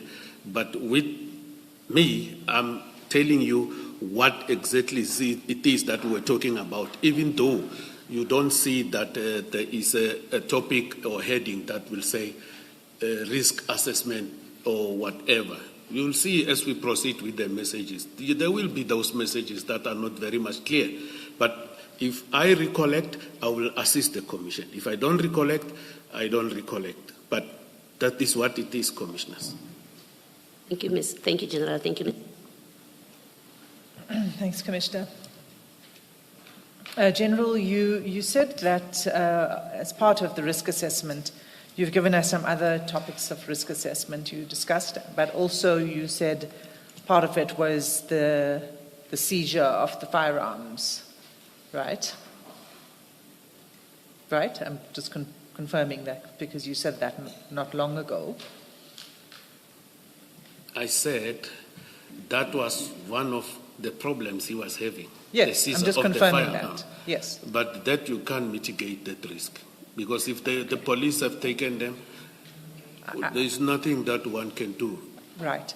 Yeah. So the seizure of the firearms took place by the raid that we referred to in these media articles a moment ago, earlier this morning. The raids by organized crime intelligence, General Khumalo's people.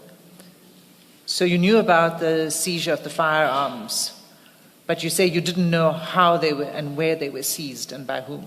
That you didn't discuss. All you knew is that they were seized. I testified before this commission that he informed me about the seizure of the firearms because the DFO, they were coming to do the inspection, they found that something was wrong in relation to the keys. But who are these people? I don't know. He never told me who they are. And even myself, I don't know those people who went to his offices. So he told you about part of the seizure story, but not all of it. What do you mean?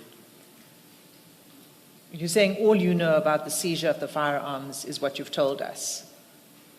He told me about it, and I'm relating to the commission what he informed me about. And what I told him is, in our discussions, I said, if there's nothing wrong with you, let the DFO deal with his job. Okay, let's move on back to the media reports. We were looking at December, and then you'll see on page 37, 5 January 2025, and here the heading is Tender Tycoon withdraws application against SAPS to have Rolex, guns returned. You see that? I see it, Commissioners. Okay. You stick to your version that you didn't know anything about this. Correct, Commissioners. Okay. Then we go to page 42. Now this is where you say now you did become aware of the media. And this is on 5 March 2025. Page 40? Page 42. 2.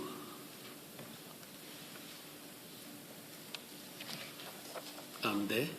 Okay, so this is the article that was sent to you by Mr. Madlanga on 5 March 2025. Okay?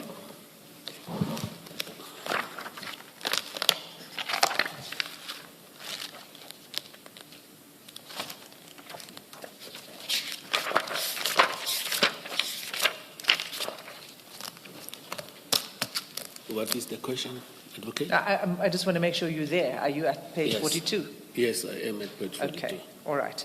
So the first paragraph, and let me just start with this. Sorry, Commissioners. You, Advocate, I wanted to understand something that I missed. Yes, General. Commissioner's Advocate says, this article, Mr. Madlanga sent it to me. That's what you said? Correct. Am I correct? Yes. On the 5th of March. Correct.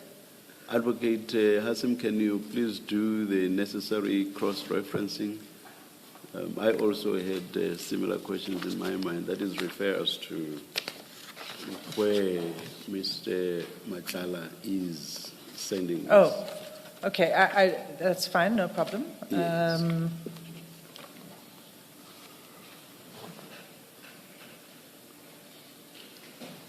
It's page 27 so the exhibits file 1 of 3. It's the one you already have open, Chair. It's the WhatsApp conversation.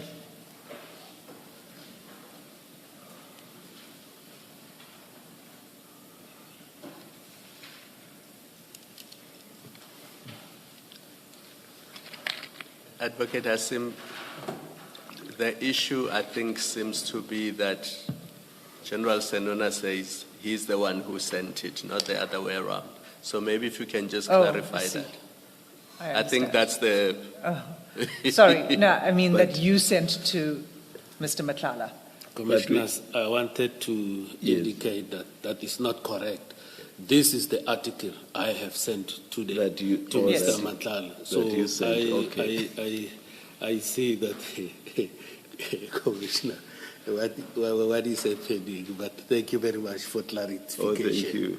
So, So I still needed the cross-reference. No problem, Chair. I'm glad to be of Thank assistance. you. So it's page 27. That is the article that you sent to Mr. Madlanga. I never, Yes? yeah, this is the article, Yes. Commissioner. And that is reproduced on page 42 in the media bundle. Yeah, the way Commissioners, it is reproduced here, I didn't have this context. But my context, it's There gone. it is. It's gone. It's- No, my context is depicted in page 27 of the exhibit bundle, yes. the context that I forwarded to him. But this is what I've sent to Mr. Madlanga.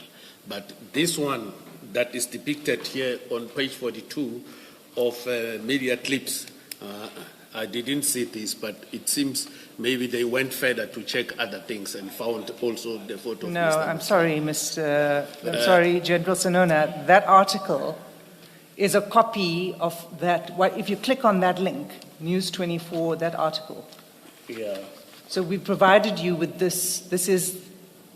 It's exactly the same. If you copy and paste the link that you sent him into a web browser, this is the article, and we printed it out for you, and it's at page 42. I don't dispute, Commissioners, that I have sent this thing, but I utilize a phone, not a laptop. Hence, I'm saying this picture never appeared before me when I sent him this picture. But I just read this one, you see this one on the page 27 of bundle of documents. So I'm not saying I didn't send it, but I'm saying what I have sent is depicted here on the bundle of exhibit. What is this? Yes, General Senona, can we please be serious? In paragraph 72 of your statement, you say, I will admit that the News 24 article concerned me. So you must have seen the article because you are referring to the article. In whatever format, whether it was on a phone or on a laptop or in a newspaper, you must have seen the article. I don't dispute me sending the article. Yes. When it appears on me, it was like this. But hopefully, the advocate explained. You went, you click, you browse, you do that, and this comes out. Because when you look at it, the one on the bundle, it says, how tender magnate handed 360 million police deal to placeholder director. And then that is when I started to have that concern, and then we started to talk over the phone. Yes, and that's exactly what it says at page 42 of the media. If you look at the article, it says how tender magnate handed 360 million in police deal to placeholder director. It's the same article. Okay, Do you see that? I see that. Yes. Okay. Is there anything else? No, I'm fine. Can we deal with the article now? We can. Thank you. So let's look at the article. The first paragraph, again, there's the summary in bold, right? Correct. The first paragraph reads, Vusimuzi Matlala, a businessman and entrepreneur allegedly linked to Tembisa Hospital extraction syndicates, was first identified by whistleblower Babita Deokran 3 weeks before she was killed. So you said you didn't know about this. The only thing that you knew on the 5th of March was this issue about the director, a change in directors. You didn't know anything else about Mr. Matlala's criminality. Do you recall that you said that? I said Alleged. I said, Alleged at this stage. You said criminality. Well, criminality in the sense of a criminal conviction, and yes, alleged criminality in the context of this article. Commissioners, when I responded to this, I said this had to do with the changing of a directorship of a company that the police has given him, and then why changing the directorship? And then we had engagement. Yes, so I'm saying that's right, that's what you said. You said all that you were aware of, all that concerned you was that issue of the directorship. Right? So you're confirming that. No, you want me to respond, but that is your inference. I'm saying when I testified, I said I saw that he changed the directorship of this, and then we had conversations about this. I'm fine with that. Yeah. What I'm saying to you is, when I asked you whether you had knowledge of other alleged criminality of Mr. Matlala, you said all that concerned you at this time, all that you knew about, was this 5 March article that dealt with the issue of this director replacement. Do you remember that? I remember that, Commissioners. Thank you. But I'm saying to you, General, that the article says a lot more than just raising this issue of the change in directors. In the very first paragraph, it talks about Mr. Matlala being linked to the Tembisa Hospital extraction syndicates. Do you see that? I see that, Commissioners. Second, the second paragraph says, while under investigation by the SIU and Hawks, I see that. Matlala landed a 360 million rand tender. And then it says, on the same day, News 24 exposed him as the controversial controlling mind behind the company. He resigned his directorship and was replaced. Now, General, it's not true that you didn't know about these other activities, these other allegations against Mr. Matlala, isn't that so? Commissioners, if they clicked on these articles and went further and this came out, I must admit that I did read this. Now I recall, because the advocate is talking about these things that are listed here. When you click and go further, it is important that you sometimes be made to recall certain things. But if you recall, you must say it and assist the commission. That is why when you look at my affidavit, I said this thing became too wary of me with the relationship. And then we had serious engagement there. So then maybe there and there, I became aware, and we had serious deliberations, me and him. And you now know that your own organization is investigating him?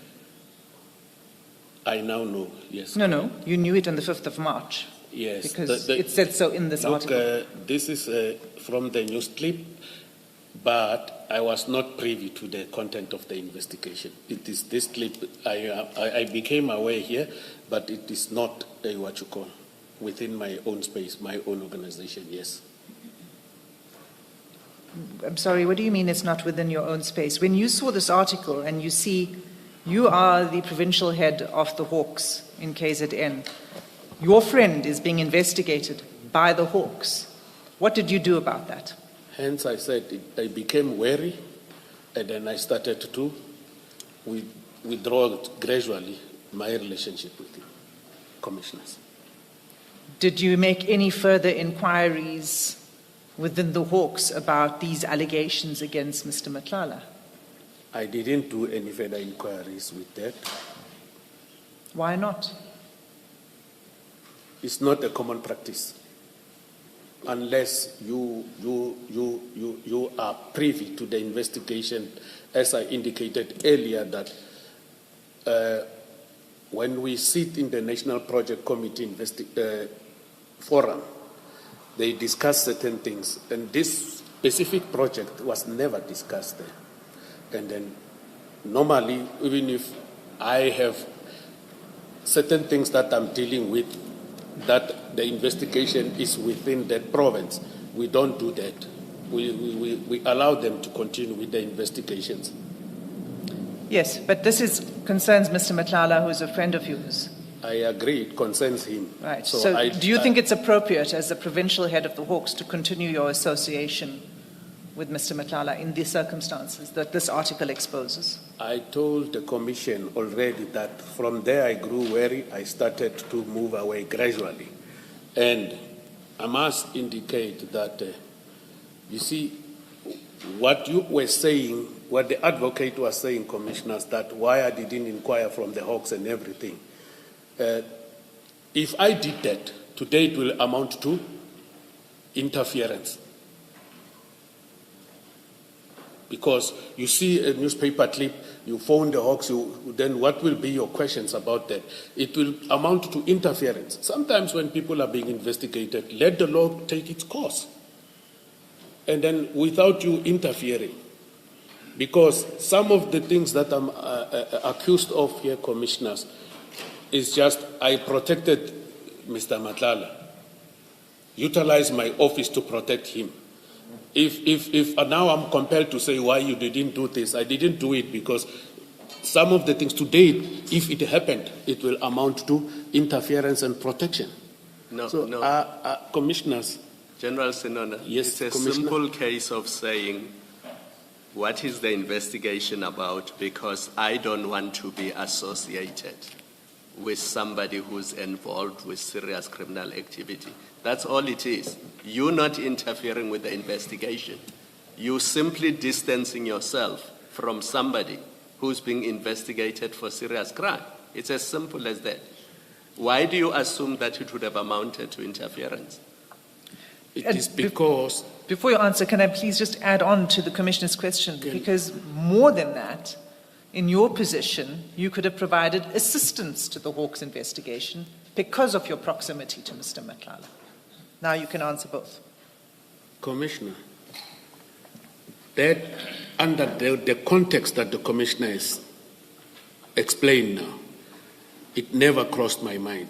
Because normally, when investigations are happening, it is on a need-to-know basis. And that is why I said the issue of confidentiality is paramount somewhere in my affidavit. So when one picks up a phone and asks you about an individual that is under investigation with another province, it raises suspicions that what is this person, what does he want to know about this? We don't do that normally, unless if the PCMC has picked it up and linked this investigation to another province, then you can start to engage. So that, under the context of the commissioner, it never crossed my mind to do that. I didn't take it in that way. I just left it so that they can investigate free. And the article mentions 2 other offences. Advocate Hasim has mentioned 3. The 4th one is that Madlanga was questioned by the police and his business and home were raided. 5, Madlanga's business won a contract using falsified information.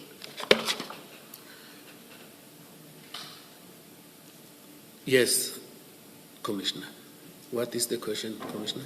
So, you can see that he's being investigated by the SIU, by the Hawks, by the SAPS, and you continue to associate with him. In fact, you continue to assist him in his business ventures.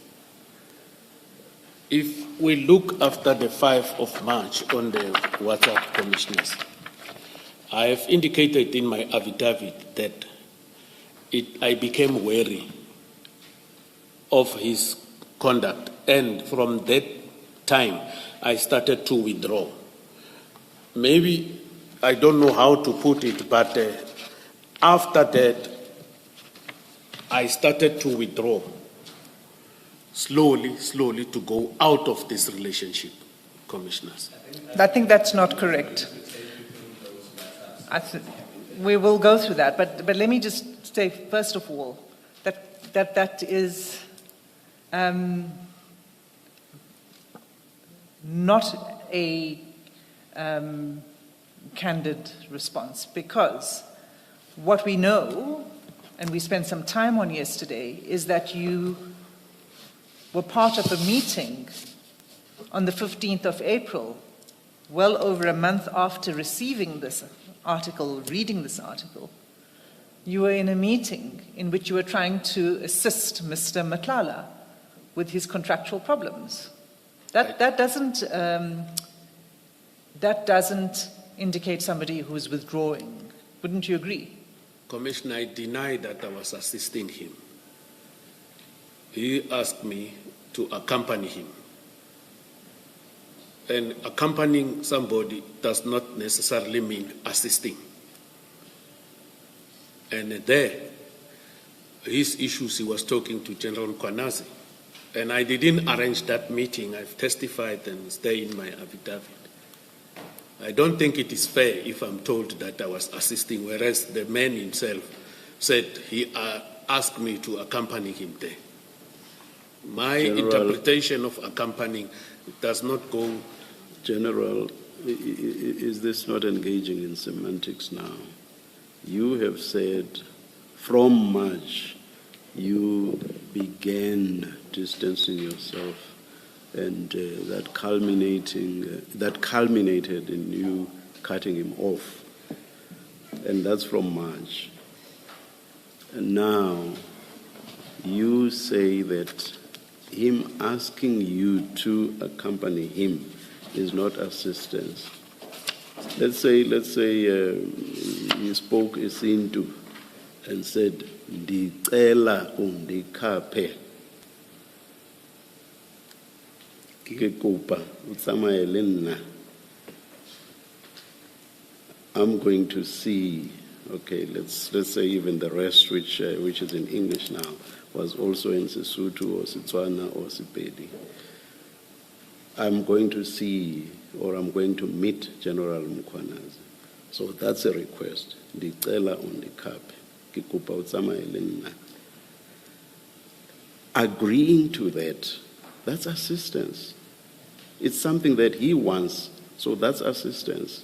I think you are engaging in semantics to try to say you are not assisting him. General, in fact, in your statement, it's more than just accompanying him. In your statement, you say, I went to give him moral support. So it's more than just Kappa, to use the So that's- chairperson's language. You're that's assisting going him. to give him support. That's to assist him. That's assisting. I believe that is the interpretation of the It's not an commissioner. it's No, not it's an your language. interpretation. It's not Sorry, an Chair. interpretation. That's what you yourself say. But It's your language. It's your language, General. Let's not debate that. When you put it down that way, you said, Mr. Madlanga had requested I accompany him for moral support, as he was not comfortable meeting alone at that stage. It's your words, so you understood the true purpose, at least on paragraph 62. The true according to you, the purpose of you being there was to give him moral support. That is to assist, General. And that is long after March, when you are wary of him, wary of communications from him. So long after you are continuing to assist. Can you now respond to the question by Advocate Hassim without engaging in semantics, please? I did accompany him. And you were rendering assistance, General. If that is the case, let it be. And to close this off, It's your language, your own language. It's not a case of letting it be, General. Your own language. You are going to give him moral support. He asks you to accompany him, and you say you did because you are giving him moral support. That's assisting him, is it not? Moral support and assisting him with his problems is different, but it's support in terms of the moral assistance in terms of the moral support. I will agree to that, Commissioners.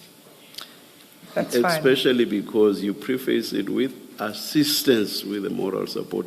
So you are assisting. Thank you. That's the long and short of it. Correct? Thank you, Commissioner. Thank you. Thank you.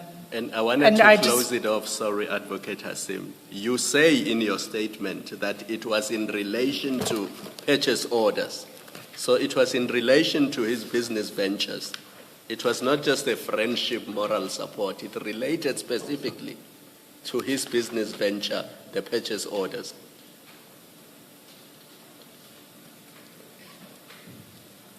Correct, Commissioner. It was in relation to purchase orders. But it must be noted that I didn't participate in that type of engagement in that meeting, although I was present there.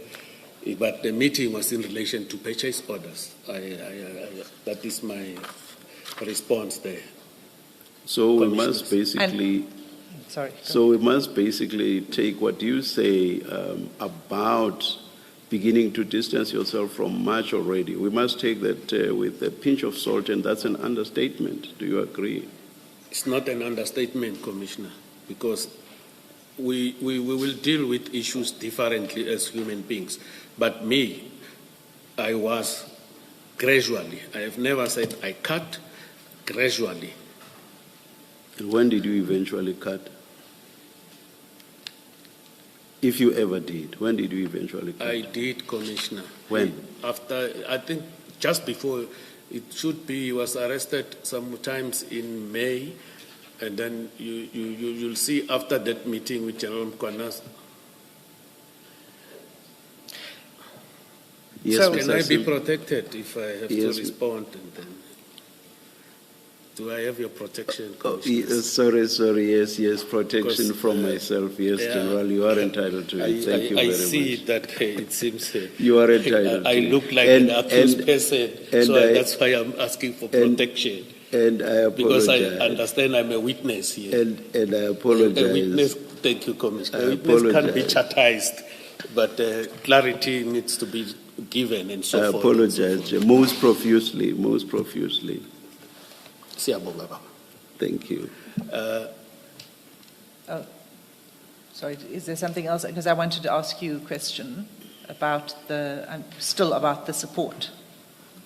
Can I, before we go anywhere else, can I? I thought, General, you asked for protection because you were still speaking, so I thought you were going to continue speaking. Yeah, no, I rather maybe let her talk, commissioners.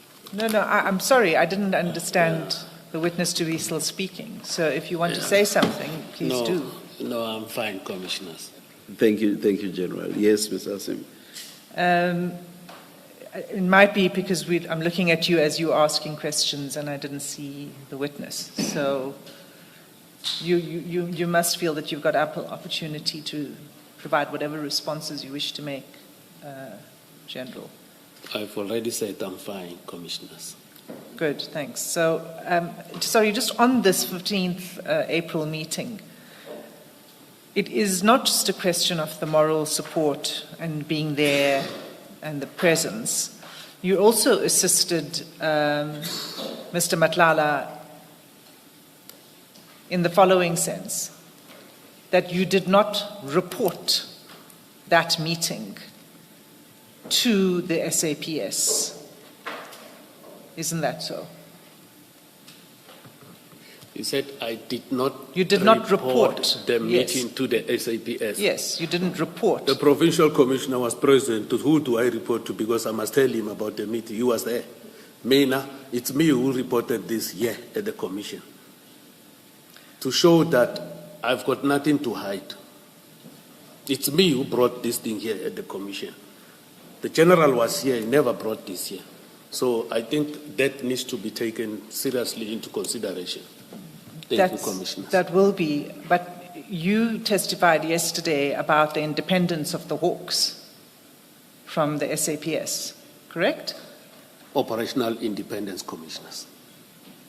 I don't know what distinction you're trying to make, but what I'm trying to put to you is that the Hawks is an independent organization with specific responsibilities.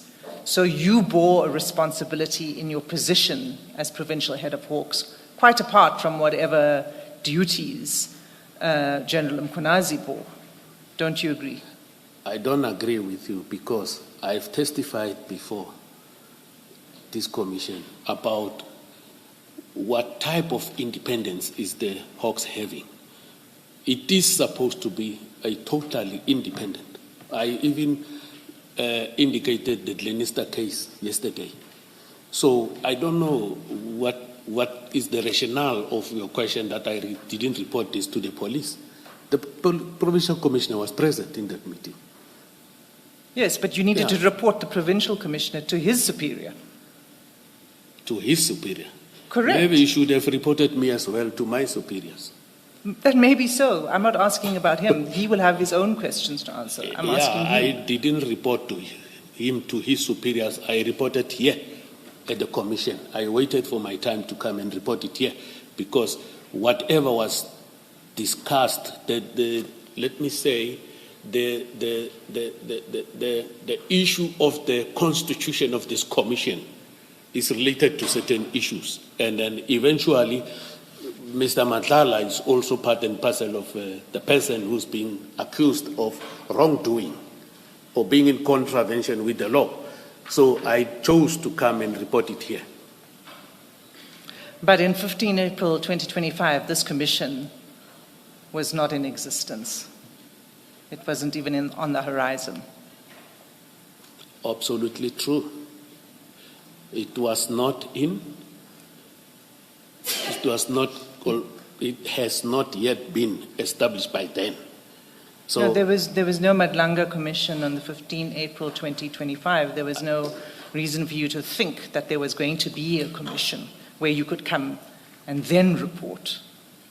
Why did you not report it at the time? Commissioners, reporting a meeting to my superiors. And then what was I supposed to say in that meeting? In the report? Maybe you must assist me because I've already testified yesterday here. You asked me questions about the issue where the general was talking about the case docket of the attempted murder. And then I also gave a response. What was my taking in relation to what transpired there? So what is it that I was supposed to report? That the provincial commissioner met with Mr. Matlala, doing what? I didn't see any need. And then I think commissioners, I have responded to this question. I didn't report it. Yes, you didn't report it, I get it. This was after you've sent him the article 5 March. That's the context in which I'm asking you this. When you now knew all of these allegations against Mr. Matlala and the problem with this particular contract. You've given your answer, and I'll accept that. Can I just ask this, General? Do you not see anything wrong with a business person going to see a provincial commissioner of police and saying to him, if you help me get purchase orders to help my business, I will help you with something? Do you not see anything wrong with that? Because you seem to suggest that this is a normal meeting of people sitting and having drinks and there's nothing to report. He went there to get assistance because he was not getting purchase orders from SAPS. And according to you, he wanted General Mkhwanazi to help him to get purchase orders. And presumably he was going to give General Mkhwanazi something in return. Do you not see anything wrong with that? Commissioners, I want to disagree with the first statement, that he went to the general to get assistance of the orders and then in return of him giving him something. I'm saying he asked me to accompany him, of which we dealt with that earlier, to the meeting. The main issue that he asked me today, he said what was going to be discussed is the problems with the orders. Now, in the meeting, issues were discussed between him and the general there. And then there was I didn't hear, let me put it this way, I didn't hear a conversation that says, help me with the purchase orders and then I will, in exchange of this. That I read it here when they give us the transcripts of Mr. Matlala from the ad hoc committee, that there were questions of that nature. So, as for me, I didn't hear that. The only thing that I presented before this commission is the issue of the attempted murder case, commissioners. No, General, you state it as your knowledge in paragraph 64 of your order, of your statement. You say, my knowledge, however, is as follows.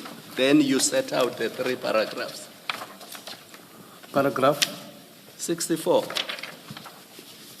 And you say, General Mkhwanazi agreed to assist Matlala to get purchase orders from Lieutenant General Nkua. It is there.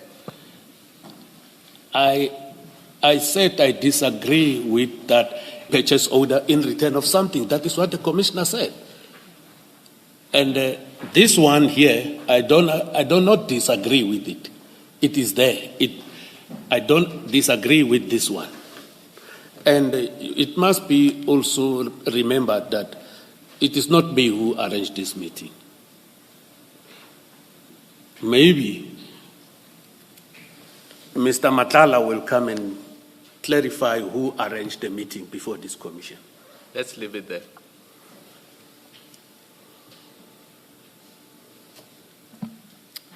Are you moving away from this article? I'd like to ask a question. I'm not moving away from this issue. Are you wanting to ask something about the article, Commissioner? Yes, it's about the article. Go ahead. General, how did you testified earlier that you don't monitor the media, and that's your explanation why you didn't become aware of the full details of the whistleblowing, what it was about, and in particular that Mr. Matlala's company was one of the companies on which Ms. Diokeren blew the whistle. You explained I don't monitor the media. You become aware of this article. It's of sufficient interest to you to send to Mr. Matlala that you're discussing now with Ms. Hassan. How come you became aware of this article? I happened to be on News 24 on that day just to check. I clicked there, and then the media came. The media thing came. That's how I happened to know. But Okay, I normally don't go in and out of this media space because This was not the only day. It wasn't the first time that you just randomly went on to News 24. It's something that you would do from time to time. there were days before that I didn't have it because you are subscribing.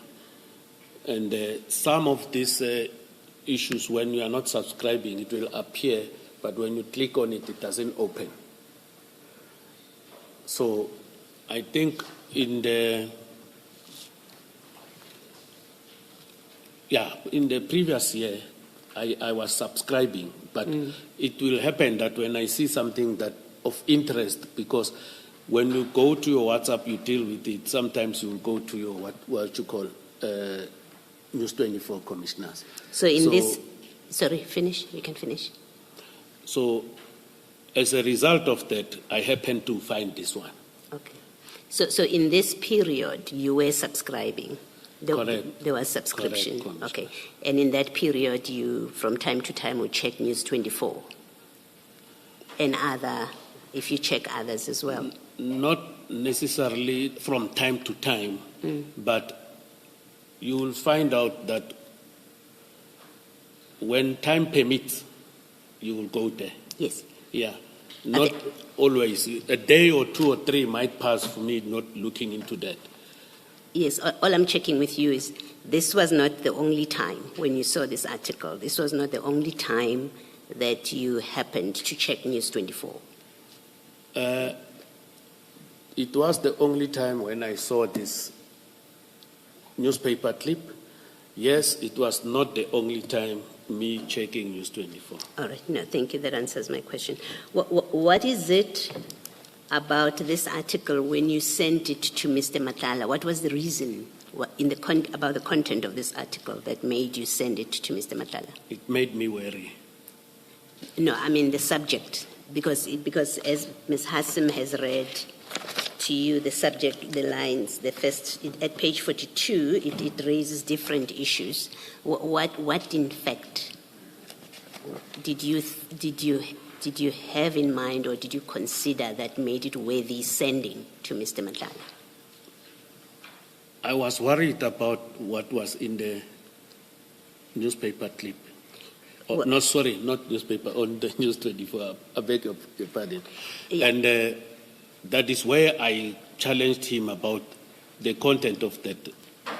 So you when I'm trying to understand whether, when you say you were worried about the article and you challenged him, did you talk to him about him being part of extraction syndicates, as this article says that he was identified as that? Is that a matter that you challenged him about, to use your language? There's also the investigation by the SIU. Did you challenge him about that in your discussion with him? And then there's the directorship issue. I'm trying to understand, did you cover all of those with him? I asked him in relation to the directorship and as well as the stories about his company. Okay, you didn't ask him anything about the Babita Deokaran whistleblowing connection? No, this one, in the article. This one of the Babita Deokaran, I didn't ask him because the people were already arrested and convicted who committed the murder. So you didn't ask him, why do they connect you to this? I'm not asking you about the people that killed him. I'm asking you, you forward an article that's a story about the business of Mr. Madlanga, and that includes that he was implicated, his company is part of the companies that are implicated in the whistleblowing. And I'm trying to understand that part you did not ask him about. You didn't say to him, what is this about? I'm just trying to understand that. I don't recollect if I asked him or not, commissioners. Okay. But what worried me too much here, because the issue of the investigations by the Hawks and SIU, I saw it here. But the issue is that this thing of tender fraud of the police, and then you automatically change to directorship, and also these things, in my own perspective alone, that something is not right here. That is why I indicated in my affidavit that I decided to gradually start to reverse in terms of our, if I may use that word, relationship. What worried you about the change of directorship? I mean, directorships change every day. And when I read this article, it's not obvious to me why you, General Sinona, would be concerned that Mr. Matala has decided to put Ms. Masete as a paper director, as they describe her in the article. Why is that a matter of concern that, in fact, makes you start withdrawing from him? It was also these crimes, although I didn't ask him about it. These crimes that are listed here, Commissioner. Okay. So it's the crimes that are listed here. The Babita Diokaran matter, the fraud on the tender. There's investigations that are underway by these institutions. Yeah, including that tender, the 360 million tender, there are fraud accusations about it. The police one? Yes. Correct. That also concerned you? Correct, Commissioner. Okay, and yet it is the same tender that you attended a meeting with General Mkwanazi to give him moral support to get payment for. Do you not see a problem with that? At that stage, I never saw a problem, Commissioners. All right. Thank you, General. Thank you. Thanks, Ms. Asu. Thanks, Commissioner Beloy. Just to round up on a couple of things before there's quite a bit to get through. But first, Commissioner Khumalo referred to this meeting as being one of an exchange, meaning a help with the purchase orders in exchange for something. And you say you were not aware of that kind of an exchange of favor, tit for tat, if I recall correctly. You said you were not aware of that. I specifically said, Commissioners, I was not aware of an exchange of assisting with getting order forms in exchange of you getting something. I specifically talked about that. Yes. But the one that I am aware, it is there in paragraph 64.3 of my statement that I've already testified about. Okay. There's one other that comes up in evidence of Mr. Matlala before the ad hoc committee. So I now need you to open another folder, and that is file 3 of 3. I must close this one. No. We're coming back to these other two. But if I close this, sorry, Commissioners, do if I you close need it, will you direct me to Oh, where we are absolutely. supposed to? But we will be coming back there. Do you need some assistance? You may close it, General. Thank you, You'll come Commissioner. back. Yeah, just put it aside somewhere close by.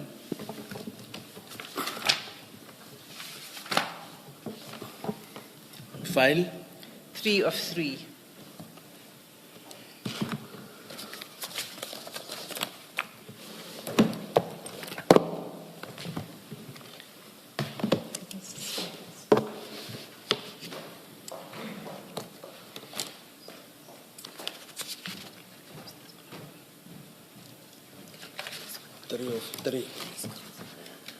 three of three.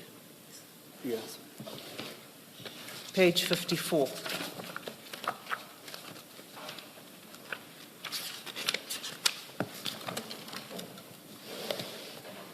Thank you.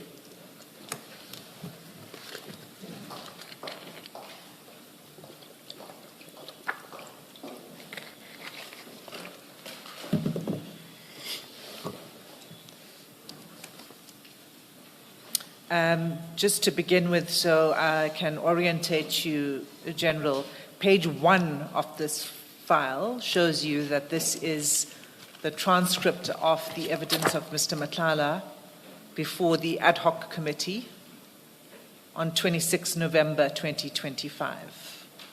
Okay? But the relevant part is on page 54, and it's 3 paragraphs from the bottom, 5 lines, if you count from the bottom. And it's so if you count 5 lines from the bottom, it's probably easier. 1, 2, 3, 4, 5. It starts with Advocate Arendse. Okay. You've got that? Yeah. Thanks. Okay, so Advocate Arendse says the following to Mr. Madlanga. He says, but according to your statement, that is Mr. Madlanga's statement, the true reason for the meeting, and the meeting here is the 15 April meeting, was in relation to this chap, Ismail Malude Ramos Nangi, to convince him to withdraw the charges because he had been assaulted. That was the true purpose of the meeting, according to you? Question. Mr. Madlanga responds, to drop the charges, yes, and also about Nkua, to not stop my contract from operating. So, and let's just finish reading this exchange because it implicates you. Because the next thing Mr. Advocate Arendse says is, do you know or did you know General Sonona, head of the Hawks in KZN? Mr. Madlanga says, I know him very well, very well. And then he explains your relationship, which is consistent with what you've described. Okay. Then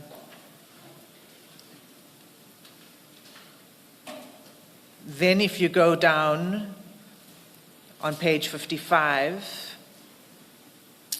there are no line numbers, but let me count it. 1, 2, 3, 4, 5, 6. 15 lines from the bottom.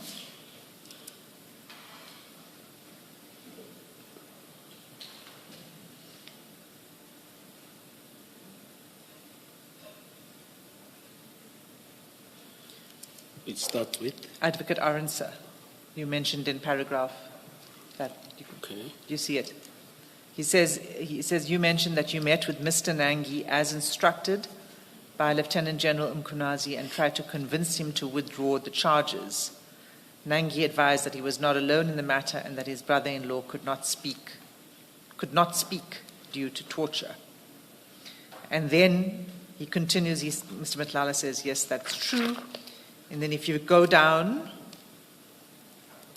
7 lines from there, you see still same page, 55. From Advocate Arendse, you mentioned in paragraph so.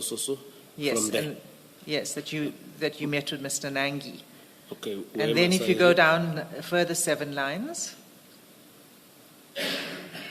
7. Yes. It starts with? Advocate Arendse. Then you say you communicated. Do you see that? I see it. He says, Advocate Arendse says, then you say you communicated Nangi's reluctance to Lieutenant General Mkunazi via General Sonona. How did you do that? Mr. Madlanga says, can you repeat that, please? Advocate Arendse repeats it. Mr. Madlanga says, I called him. When we turn over the page, at the top, first line, Advocate Arendse says, you called Sonona to tell him that you spoke to Nangi and he was not prepared. As a result, you suspect this was one of the reasons why you were later arrested and charged. Mr. Madlanga, yes. So Mr. Madlanga says that he engaged with you on this tit for tat that had been struck between him and General Mkunazi. What is your response to that? What do you mean, Commissioner? What is the advocate meaning tit for tat? Well, I just read from the transcript where Mr. Madlanga says he says that he had this discussion that the meeting was in relation to this chap Nangi, and Mr. Madlanga says to drop the charges, yes, and also about Nkua to not stop my contract from operating. And that, I'm not going to repeat everything I said. Yeah. The context is... Commissioners, I just want to get the clarity so that I can try and not waste the commissioner's time in my responding. You want me to respond in terms of all these paragraphs that you highlighted? One by one, or how? No. What is the actual question?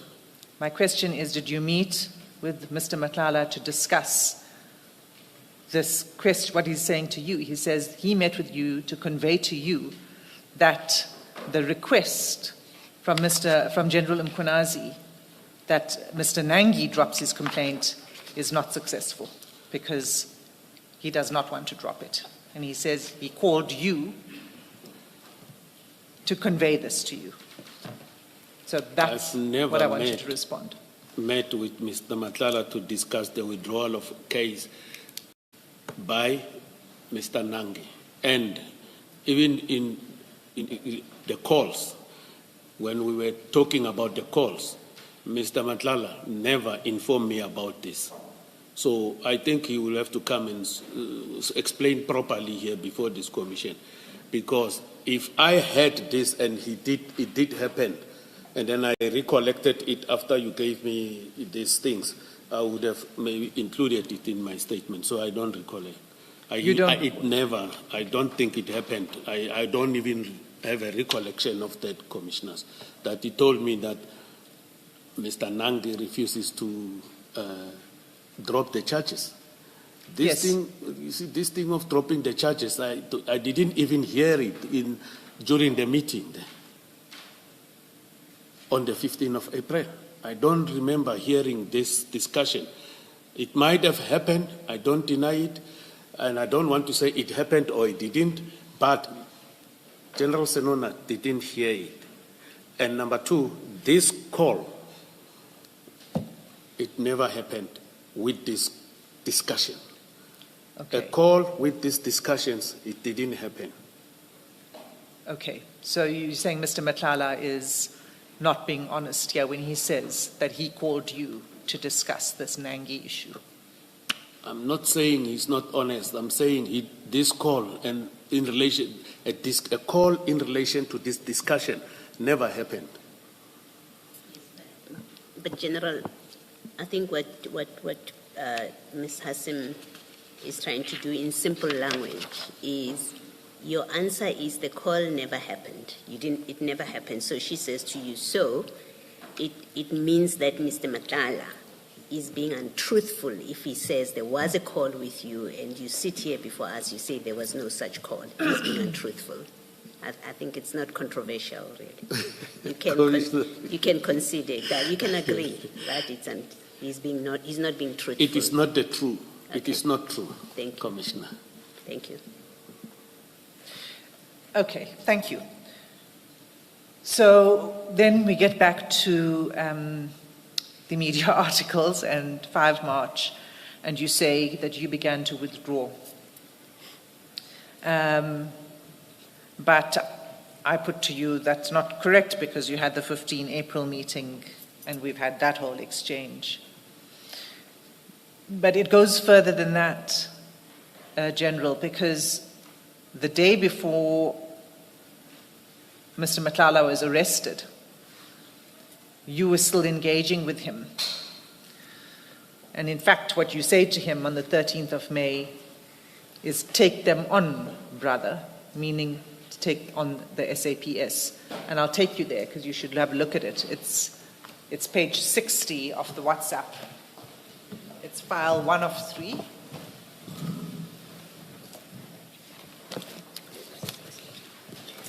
It's here.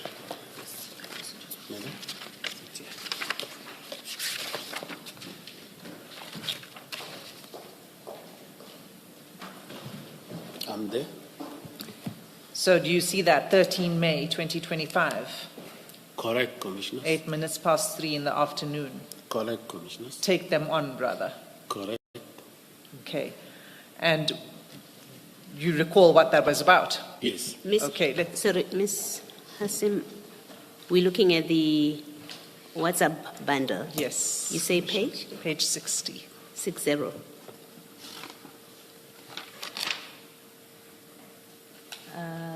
Trying to find. Oh, yes. Let's see that. Have you found it? So we're going to turn one page back now to page 59 because that's where it begins.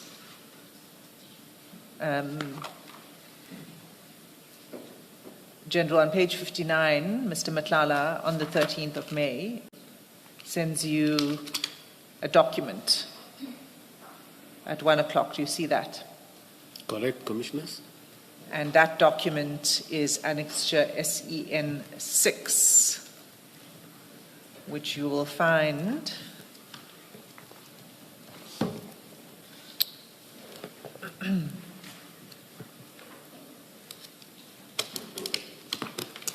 at page 300 of the same file.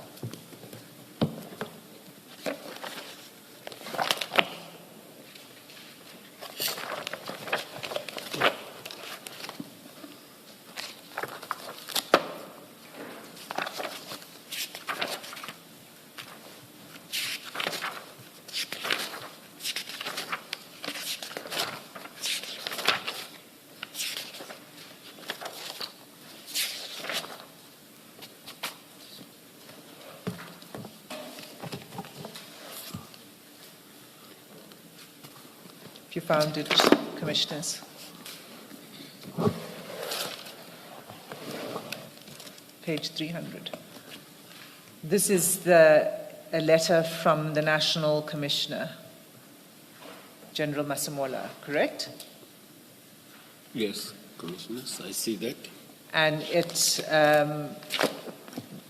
is a letter terminating the contract of Medicare 24, Mr. Madlanga's company. Do you see that? Correct, Commissioners. You've seen this letter before. You've read it.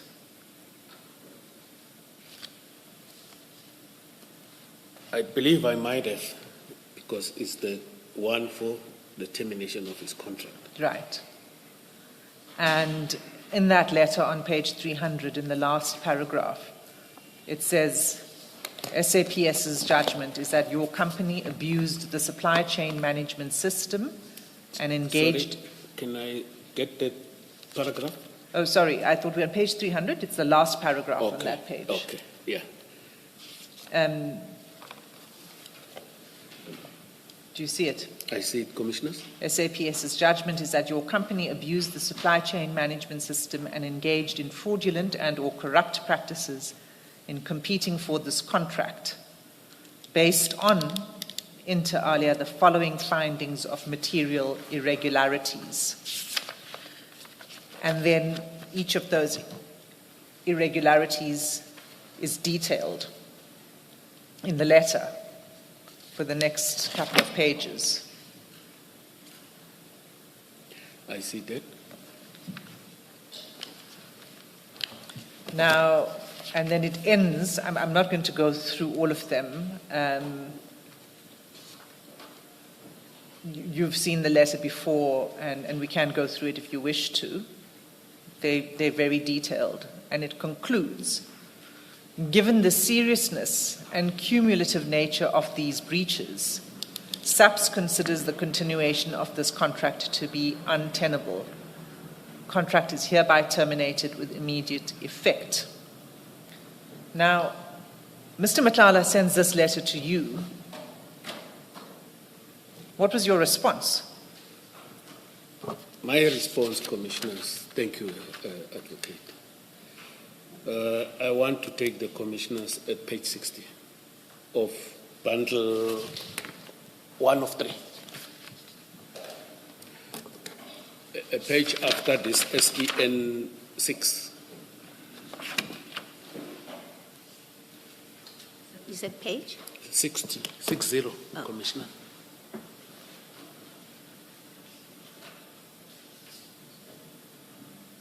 May I proceed, Commissioners?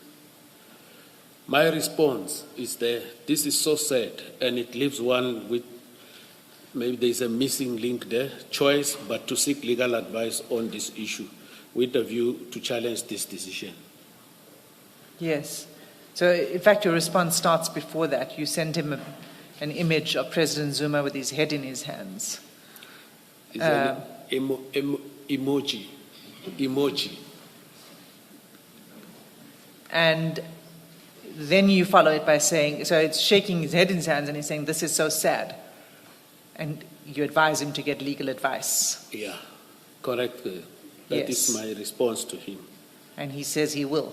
He says, true, my advocate advised I should make interdict within 48 hours. And then you say, I say, take them on, brother.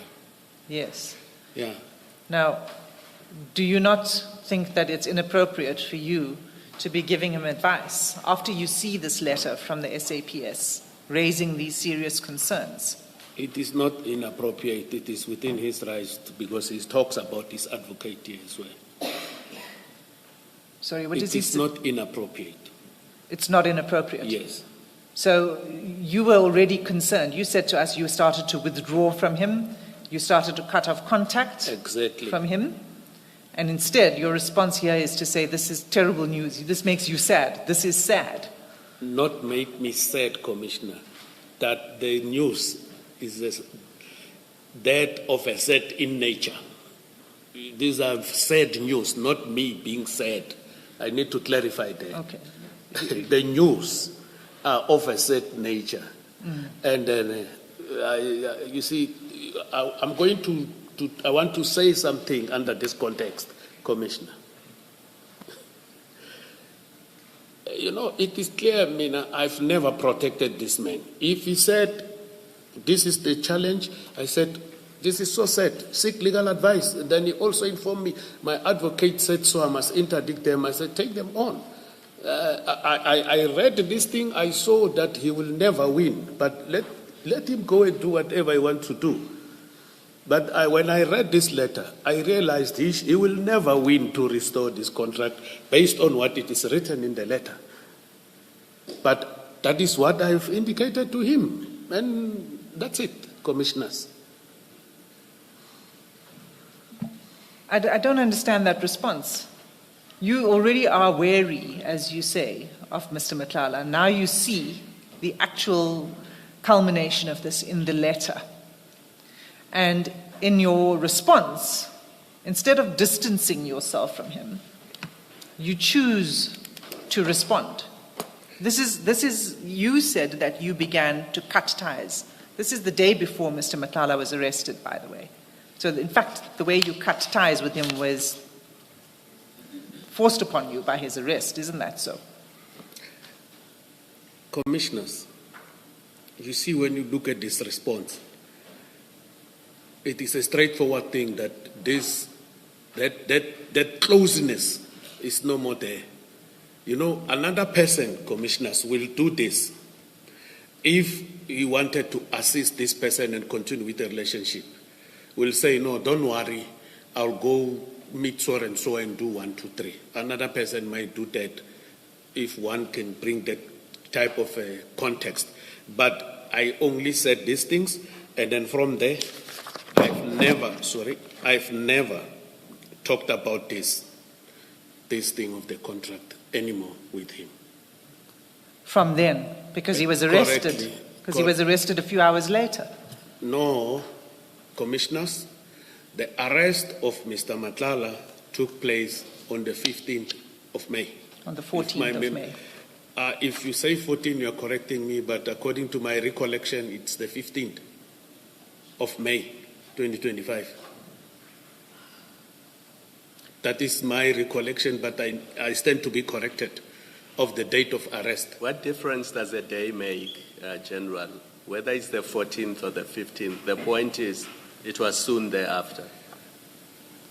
I cut my ties, Commissioners. The difference was the date of arrest, but the fact, yes, he is arrested, to show that I've cut ties. Number one, there was no evidence presented before this commission, and also myself, I'm saying so. After his arrest, I've never called him. Number two, I've never visited him in any prison where he was detained. Number three, I've never attended his court where he came with bail application. Number four, even if when his visits, the issue of his problems here, I didn't even offer to help any, like previously when I talk about, I said moral support. Ne? I said moral support. We're talking about moral support. Ne? It didn't happen here. Then I said, I'm done now. So you only cut ties after he got arrested? Finally. Only? Finally, when that happens, Commissioner. I said gradually I was moving away, but finally, I'm even prepared if my cell phone need to be checked to check that have I ever did any contact with him, either directly or indirectly. Have I ever visited him or go to the jail? Because if you want to continue your relationship, you'll visit him in jail. We can check even the registers there if I went there and visited, or have I ever called any person at the prison. Finally, my submission, commissioners, is that finally I cut till to date. I've never come into contact with him or his wife or whatever. Finally, that's my submission. General, the issue was after the 5th of March article. You said in your statement, after that day you became weary and you started cutting ties with him. So what is being explored with you is whether after that date you cut ties with him or not. I said gradually I moved away, commissioners. That is my response. I think I said it over 10 times today in this room, commissioners. Why did? Oh, sorry, Ms. Hassim. I hope I won't disrupt the flow of your questions. But yes, you've said it several times, General. But why did it have to be gradual? You have this article. It's making these serious allegations of tender fraud and other serious allegations. Why did it have to be gradual? Why did you not terminate communication there and there? I don't ever respond to that because... I'm sorry? I do not ever respond to what the commissioner is asking me why did I not cut it there and there? But you don't, may I come in please? You don't have a response, General, because this is untrue. At that stage, you did not intend terminating communication. That's why you have no response to my question. It's simply not true. I don't agree with the statement, but for me, that is what I was doing, commissioners. So from 5 March all the way up to the 13th of May, you are still gradual. So it seems to me that had Mr. Madlanga not been arrested, you would still be continuing with your communication with him, no. which buttresses or which supports my point that it's untrue that you ever intended to cut ties with him or to stop communication with him. Commissioner, there was an intention. But when and how does that manifest? When and how does that intended termination manifest? Commissioner, when we deal with issues of terminating relationship, we take them differently. I hear what the commissioner is saying, but there was an intention. You are a police official. You are a member of the Hawks. You find out that your friend, your younger brother, in quotation marks, is allegedly involved in criminality. This is something that concerns you and concerns you to the extent that you decide to cut off ties. You are a police officer. This is not just a relationship between ordinary individuals. Why did you not terminate communication or ties there and then?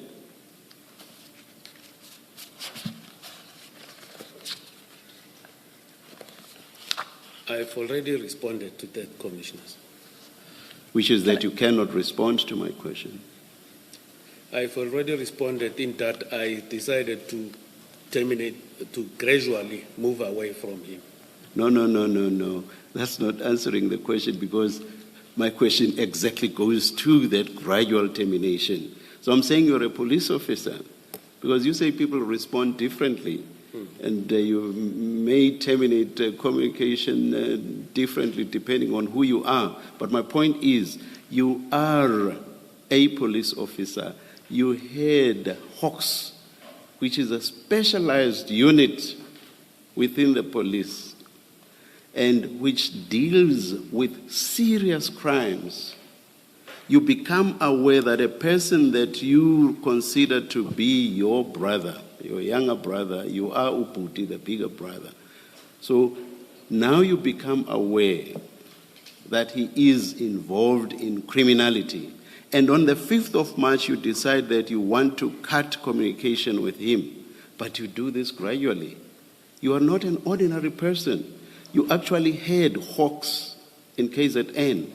Why did you not terminate communication immediately? That idea never crossed my mind, Commissioner. Now, let's just look at the content of these communications, which are, 3 months later? You seem to be communicating with a friend in a very amicable manner. No indication at all that you are irritated with him. No indication at all that this is somebody that you want to terminate communication with. You say, this is so sad, and it leaves one with, I think you wanted to say, no choice, the no is missing, but to seek legal advice on this issue with a view to challenge this decision. No sign of you in ever having intended to terminate communication at all. It's actually friendly. It's actually empathetic. How can that be if way back in March, 5 March, you already wanted to terminate communication? That just does not make sense altogether, General. I've taken note of that, Commissioner. I'm sorry? I've taken note of the Commissioner's comments. What's your report? What's your response? What's your comment? I believe I have already responded, Commissioner. You have not. I'm raising a different question now. I'm raising a question about you being empathetic, where you are suggesting that way back in March you wanted to terminate communication. This is a different point altogether. You have not responded to it. Can you please respond? The empathetic part of it, Commissioner. The entire context.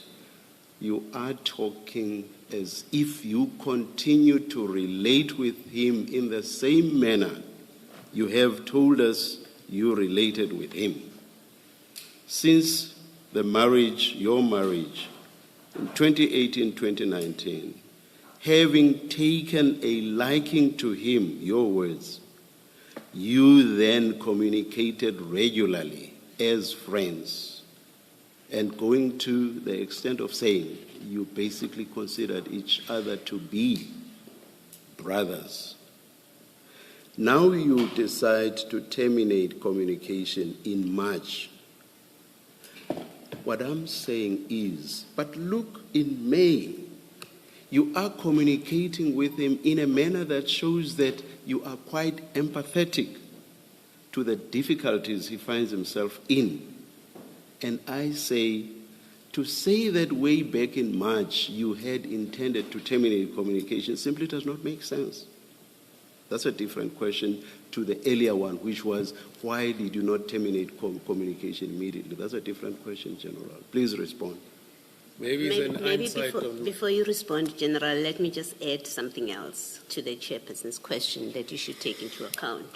Is in that page 60 WhatsApp where you say, take them on, brother, in fact, you are encouraging him.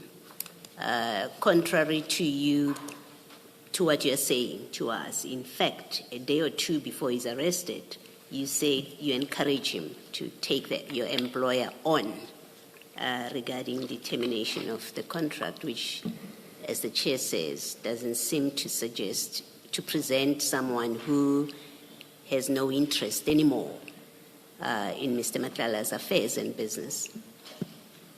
Thank you, Commissioners. Do you see that these are different questions? It's no longer my question about terminating immediately. Do you get that? I get it, I just want to disabuse your mind of this idea that I'm asking you the same question. So can you now respond to my question, taking into account the additional point that my colleague has? I have taken note of the analysis of the Commissioner, and I see that, yes, there is an error on my side that I've done in order to encourage him. I just repeat that. I'm not sure I understand it. I've taken note about the analysis of these messages by the Commissioner, and then I consider that it is an error on my side continuing to do this.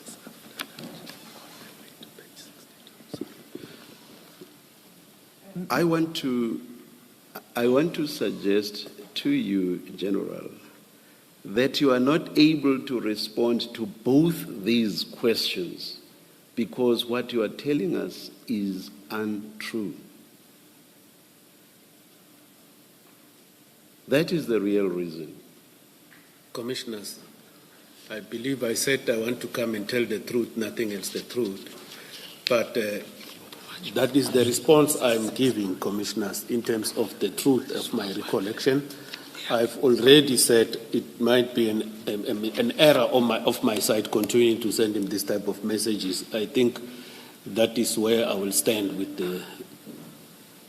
my response to the questions, Commissioners. Now, General, from the 6th of March, that is the very day after you tell us, that is the day from which you intended to cut off communication. I'm looking at file 1 of 3, the exhibits file. File? The one that says 1 of 3, the exhibits file. Okay, I got it, Commissioner. It should be the same. It's the same one, actually. Yes, it's the same one we're on, yes. If you look at page 28, all the way, and that's March, that's the 6th of March, and you have told us that from the 5th you are now wary of him, or his communications, and you have decided to terminate communication on the 5th of March. So the page I'm referring you to, on page 28, there's communication there, still between you and Mr. Madlanga, and that's the 6th of March. I will not go through the texts that are there one by one, but from that page, from page 28 all the way to page 60, communication between the two of you continues unabated. And at times, you are the one that initiates the communication.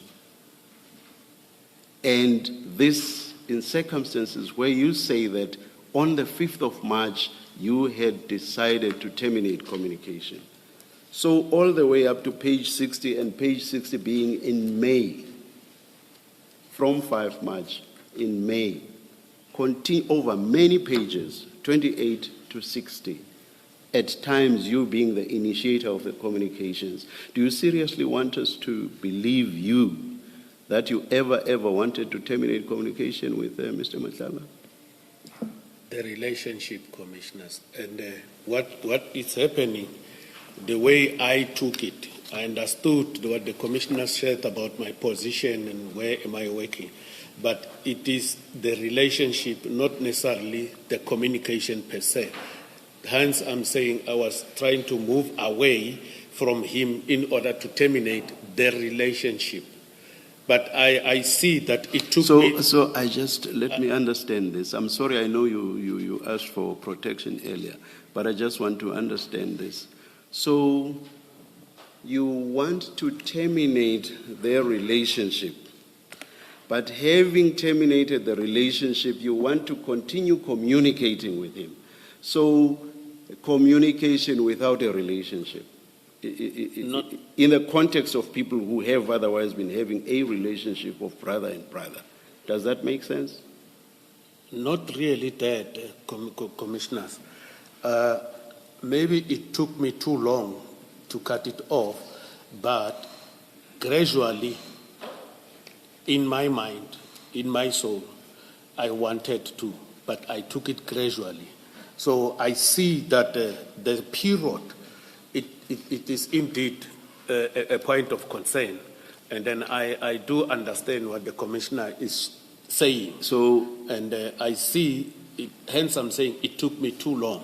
So had he not been arrested, it could well have continued to the present day. No, I don't think so, Commissioner. Where would it have ended? Where would it have ended?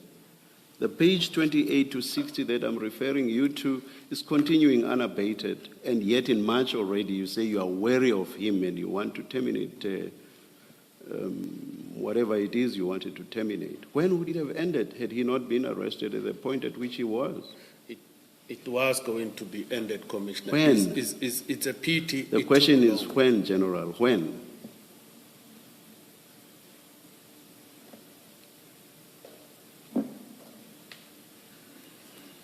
Mr. Sim, you may continue. Thank you, Chair. I have, on the same exchange regarding the termination of the contract, a further question, and this is a serious question about your duties.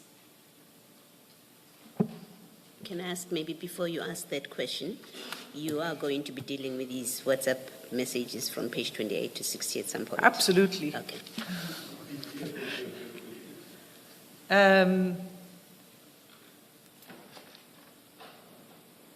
Page 60, 59 and 60, you sent this terminated. This is about your obligations in the position you occupy. A public position which you should be occupying and acting and conducting yourself in the interests of all South Africans. When you received this letter of termination that's sent by the National Commissioner of Police, and you urge Mr. Madlanga to sue, as a senior law enforcement official, you urge him to sue another law enforcement arm.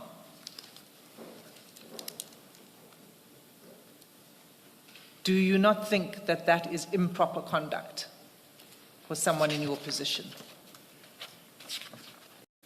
Commissioners, I never urged him to sue. My message here talks about challenging the decision to cancel the contract, not sue. Through legal means? Through a lawyer. Because Yes. I won't do it. I can't do it, and I won't do it. You agree that you urged him to seek legal advice? Come again?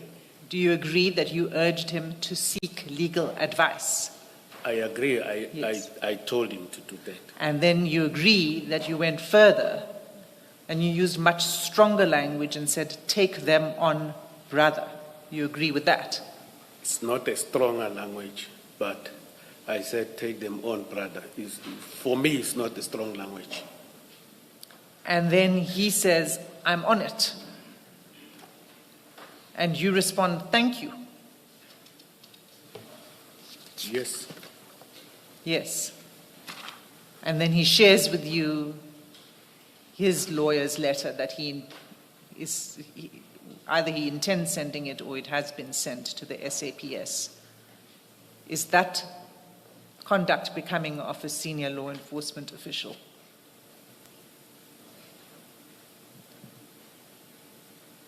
I don't think I did anything wrong. But you accept that you urged him to seek legal advice and take I action advised- against another law enforcement arm. I advised him to seek legal advice on the termination of the contract. And he also told me his advocate is on it.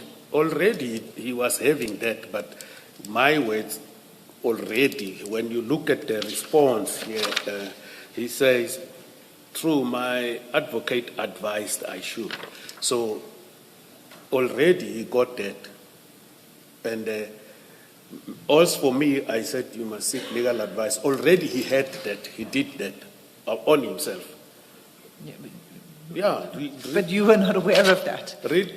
You were not aware of that when you said take them on. Take them. No, Commissioners, page 60, where he said, true, my advocate advised I should make interdict within 48 hours.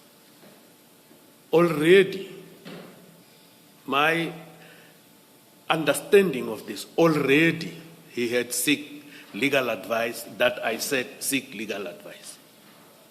That's what I wanted to put through. Perhaps, Okay. Ms. Hassim, at this point we should adjourn and resume at 2 o'clock. Thank you. Thanks, Chair. Adjourn.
Good afternoon, everyone. I trust you've had a good lunch.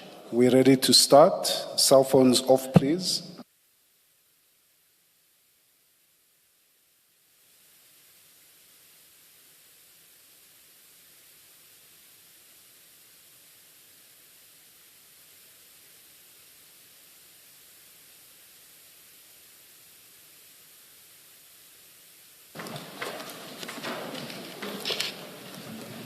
Yes, Mr. Sim. Thank you, Chair.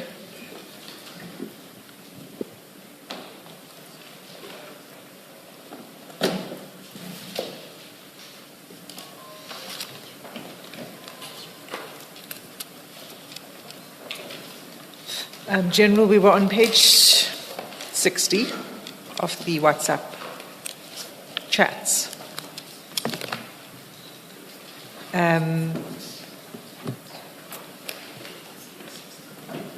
And I think my question to you before we break was whether you agree that it's not appropriate for a senior law enforcement official in your position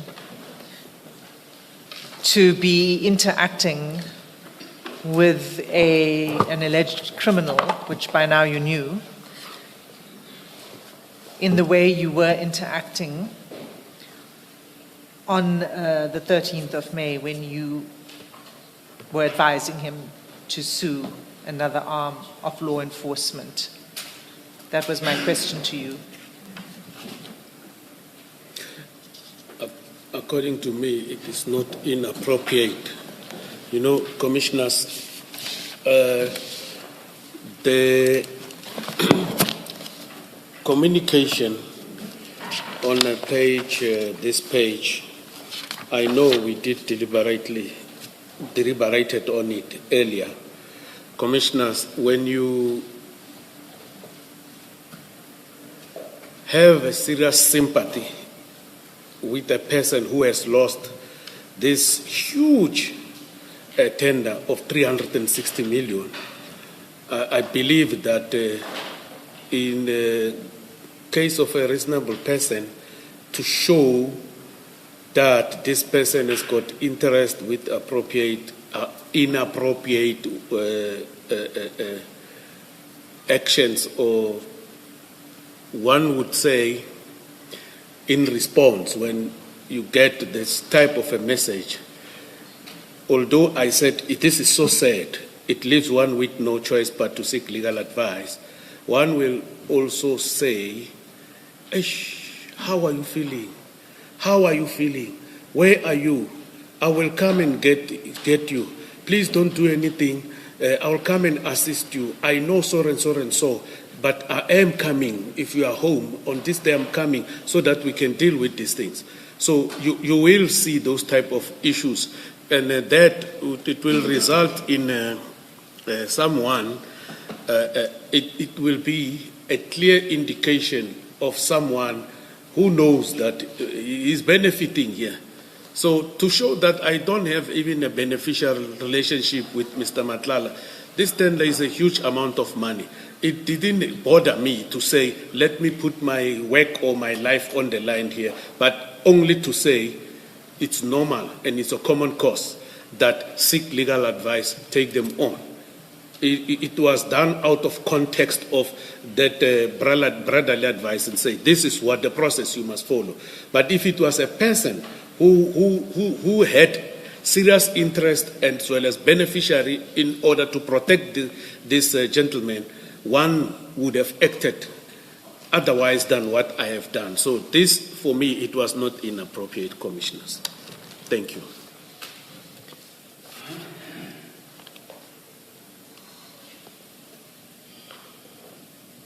See, the question I'm asking you is not about, let's accept for argument's sake that you were not benefiting. That's not the question. The question is, in your position, you're engaging with someone who you know to be alleged of serious criminal activity, and you encourage him to litigate against another law enforcement arm on a contract that you are already aware is highly problematic? That's the question. So regardless of whether you benefit or not, I'm talking more to what your duty is. You say it was no duty incumbent upon you to refrain from that kind of behavior. My behavior was not inappropriate. The issue of interdicting the police and what, that he got it from his own counsel or advocate in this page 60, where he told me already, before I said seek legal advice, he has already sought that according to my interpretation of these messages, commissioners. And I've said it before we go on lunch, that when you read that one that says true, my advocate advised I should make interdict within 48 hours. Not General Senona says I should make interdict within 48 hours.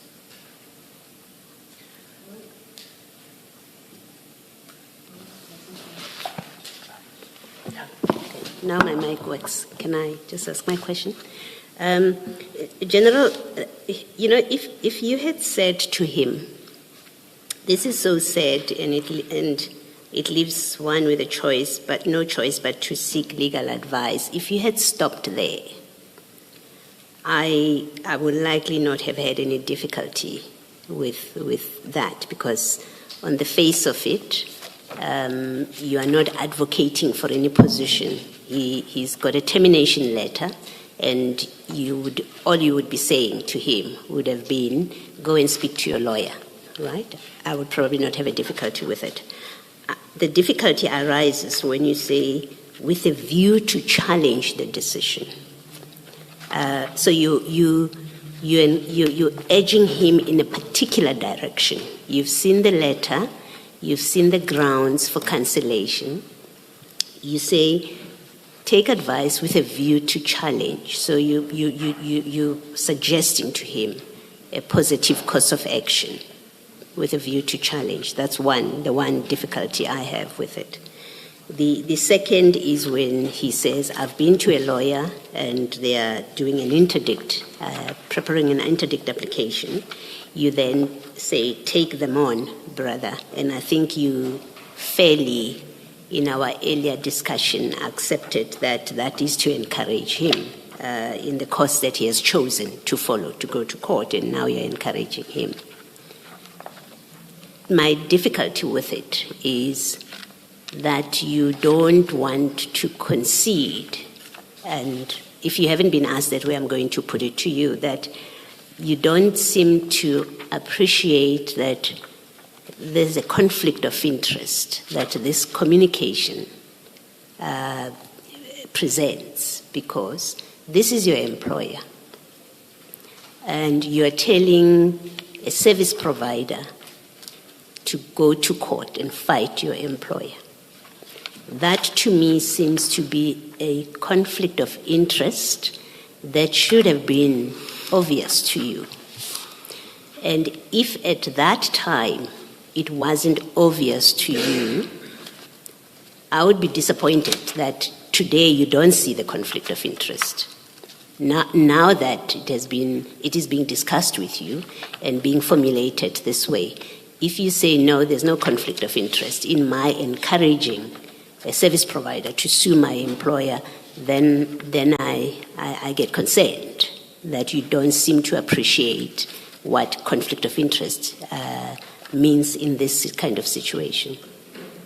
So to the extent that I must ask you a question is, do you accept, now at least as you sit there, that on the face of it at least, the position that you take in these WhatsApp messages, which is he must seek legal advice with a view to challenge, which is a positive advice to him, and then you encourage him to take them on, that on the face of it suggests that there is a conflict of interest between your interest in your friend's troubles and your employer's business. Do you at least accept that now? Commissioners, This is the interpretation of the commissioners. But where I'm sitting, when I say with a view to challenge that this decision, with my words, even if I said take them on, brother, the person who advised Mr. Madlanga with regard to the interdict and the sort of civil claim is his lawyer. As for me, I was saying challenge the decision. My interpretation was that maybe it can be reversed in my own mind. And I only wrote him this, and then wrote him this, and I left it there. It is a common cause that somewhere in our line of duty, people will come and seek advices. No, General. No, I have to stop you. I've asked you a direct question. Please answer my question. Don't tell me what happens in life in general. Okay. I've asked you a specific direct question. As you sit there, do you or do you not accept that this email exchange that I have raised with you, on its face, suggests that you had a conflict of interest between your friend's business and your employer's business? I don't see it as a conflict of interest. Thank you. Thank you. Ms. Sasson? Thank you. So, and then General, you continue, as I said, when he confirms that he's going to take... Oh, before you move on, I'm very sorry, Ms. Hassan.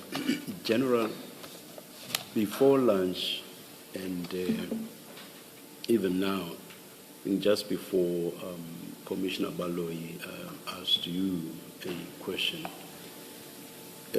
you seemed to suggest that it's as good as if you introduced nothing new because Mr. Madlanga himself, that is when you suggested that he should seek legal advice. You said you basically suggested nothing new because sort of downplaying that, because Mr. Madlanga himself told you that his advocate had advised him that he should interdict what had been done.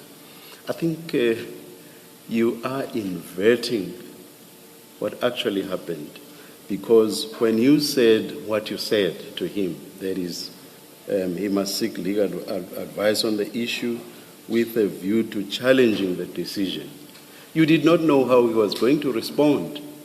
So it's immaterial how he then responded, and it's on that basis that your reasoning is inverted. What's your comment?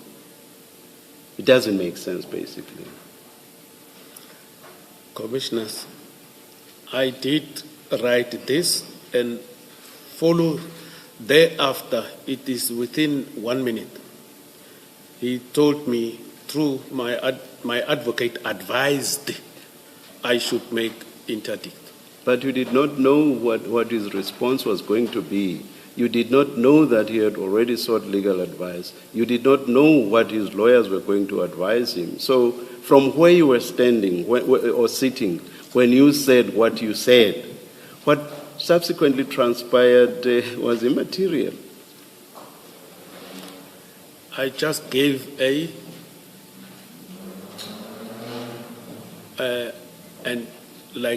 I'm looking for a better word. The short point, General. The short point is, it's. I'm sorry for this language. It may sound harsh. It's totally nonsensical to rely on what he said with regard to what you yourself had said before. Do you accept that? No, Commissioner, because even the harsh words are very much disturbing. However, what I have said, I just advised him to seek legal advice. And then subsequent to his answers, I didn't know how he will seek, how is he going to deal with this matter. But when he told me, I said, seek legal advice with a view to challenge. Here it is. I am not disputing it. But now it is interpreted otherwise. But when I look at his response, of which the Commissioners doesn't want this to be read in conjunction with what I've said, already this thing has happened from me, although I didn't know before that it has happened, commissioners. So I don't have a better explanation than the one I have given to the commissioners. That is my response and submission to my commissioners. Thank you, General. Yes, Ms. Hassan.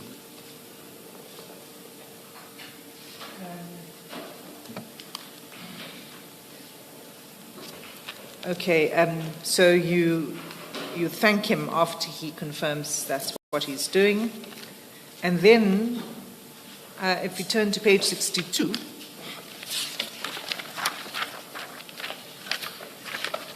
you send to Mr. Matlala the contact number for Minister Cele, is that right?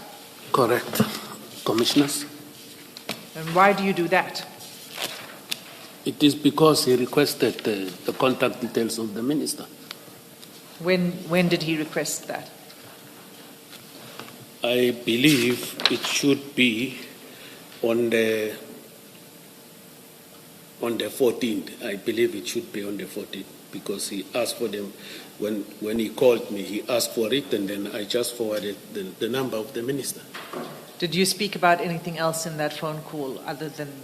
No, he was asking for he asked me for the telephone number of the former minister, and then from there, I didn't even ask why are you looking for, because I knew they were in communication before, and then I just forwarded it to him.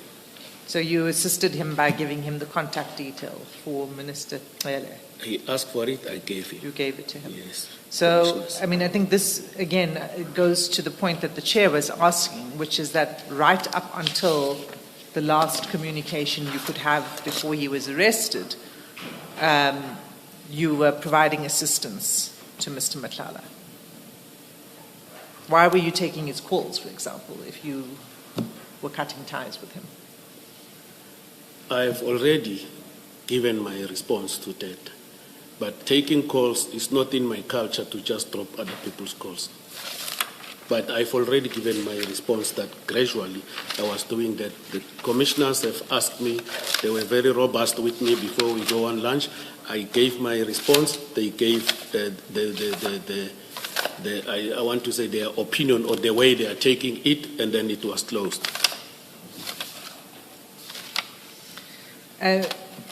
That's fine if that's how you want to answer it, but the question, General, is not whether it's in your culture to cut ties with people. It's about your duties as a senior law enforcement officer. Isn't that the real question? What your duties are, rather than whether culturally it's appropriate to cut ties with somebody who's an alleged criminal? No, I'm saying I was responding to your question. Commissioners, I was responding to the question that why did you take his calls or give him the contact details of the former minister? I was responding to that. I was not responding to me as a senior police officials not to answer the phones. And then over and above that, when a phone rings, you answer. But I've already dealt with the issue of me cutting ties with Mr. Matlala. I don't know how many times must I respond to this question. I'm afraid we're going to keep coming back to this question. Let's go back in the chats. Sorry, did you have a question? Yes. Even if, commissioners, this question comes back, the answer will never change, because I don't want here to come and lie before the commissioners. When I leave here, I want to go home and sleep in peace, because I told the truth that is within me, that I know. Lying will haunt me when I won't fall asleep. Thank you, commissioners.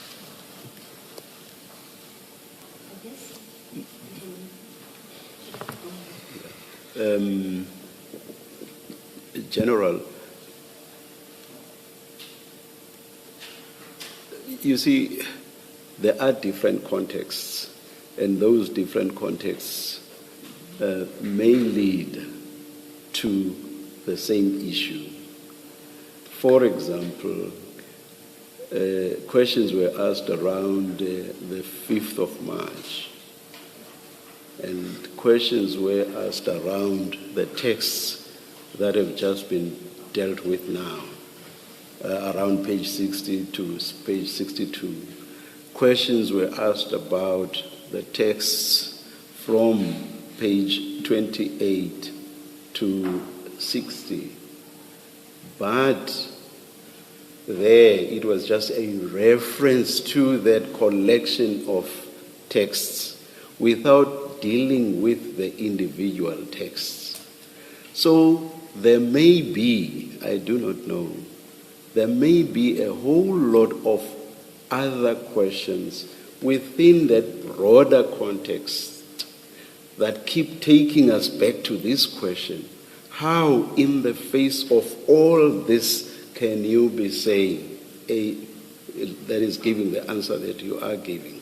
So what I'm saying is, please be patient. The likelihood is that there are going to be lots more questions that lead to this very point, based on whatever else reference may be made to in the documentation that we have. So just please be patient. You are going to be asked, or at least let me say there is a likelihood that you will be asked a lot more questions that take us back to this very point that you say you have responded to. So just be patient.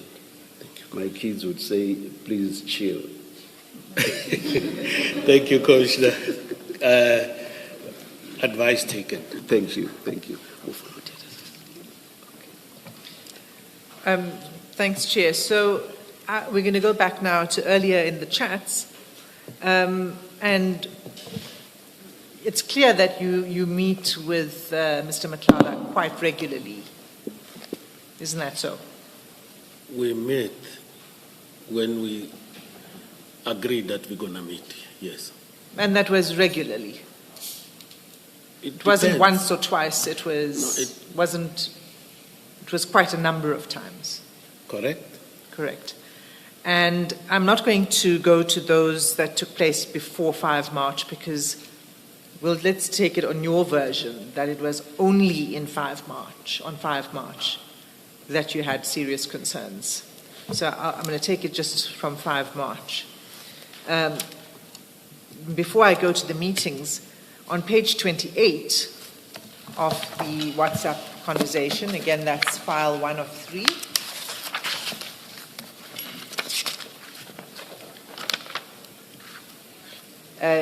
Page 28. I am there. You forward this news report to Mr. Madlanga where General Mkhwanazi, it's a report saying that General Mkhwanazi has indicated that he is not interested in contending for the top Hawks job. Right? Yes. You send that to him. And your reason for sending this to him is what again? My reason was that this message is nothing else more than the two friends sharing news clips, articles about matters. But you don't share news clips every day. You don't share just any news clip. You share a news clip that you think the other person would be interested in. Isn't that so? It's not a question of another person would be interested in. You just share. You just share it even though you don't think the person you're sending it to would be interested in it. Correct. It does happen. That's what you do. It does happen. Why would you share with somebody a news article if you don't think they'd be interested in it? If you are one of my contacts that I am talking to, it does not matter whether you are interested or not interested. I will share with you whatever I deem to share with you. Okay, so this had nothing to do with any interest on your part or Mr. Madlanga's part of the content. It was just sharing it for the sake of sharing.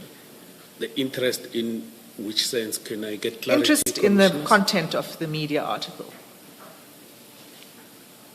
Look, the content of the media article, the general made it very much clear he never applied for the DPCI head post.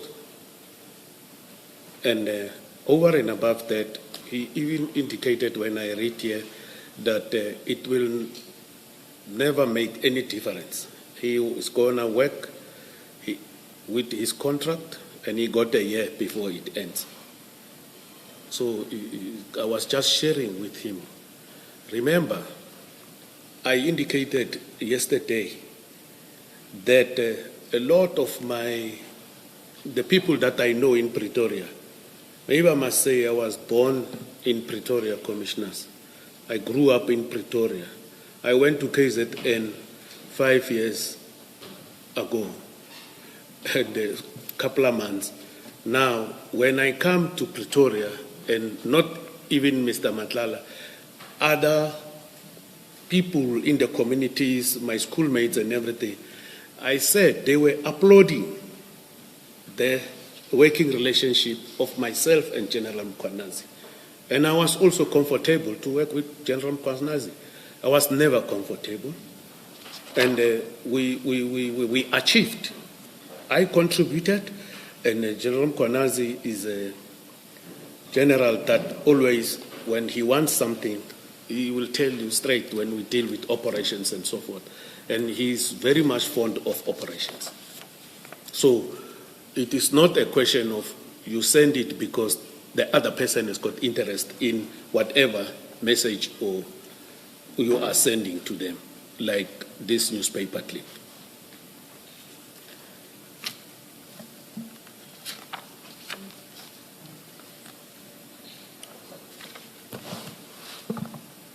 Thanks. Thank you. Did you have a question, Commissioner? Yeah, I wanted to ask a question. General, this on the day, now it wasn't the only news item on ENCA when you were watching it at the time. Why send this and nothing else instead of another story that was being reported?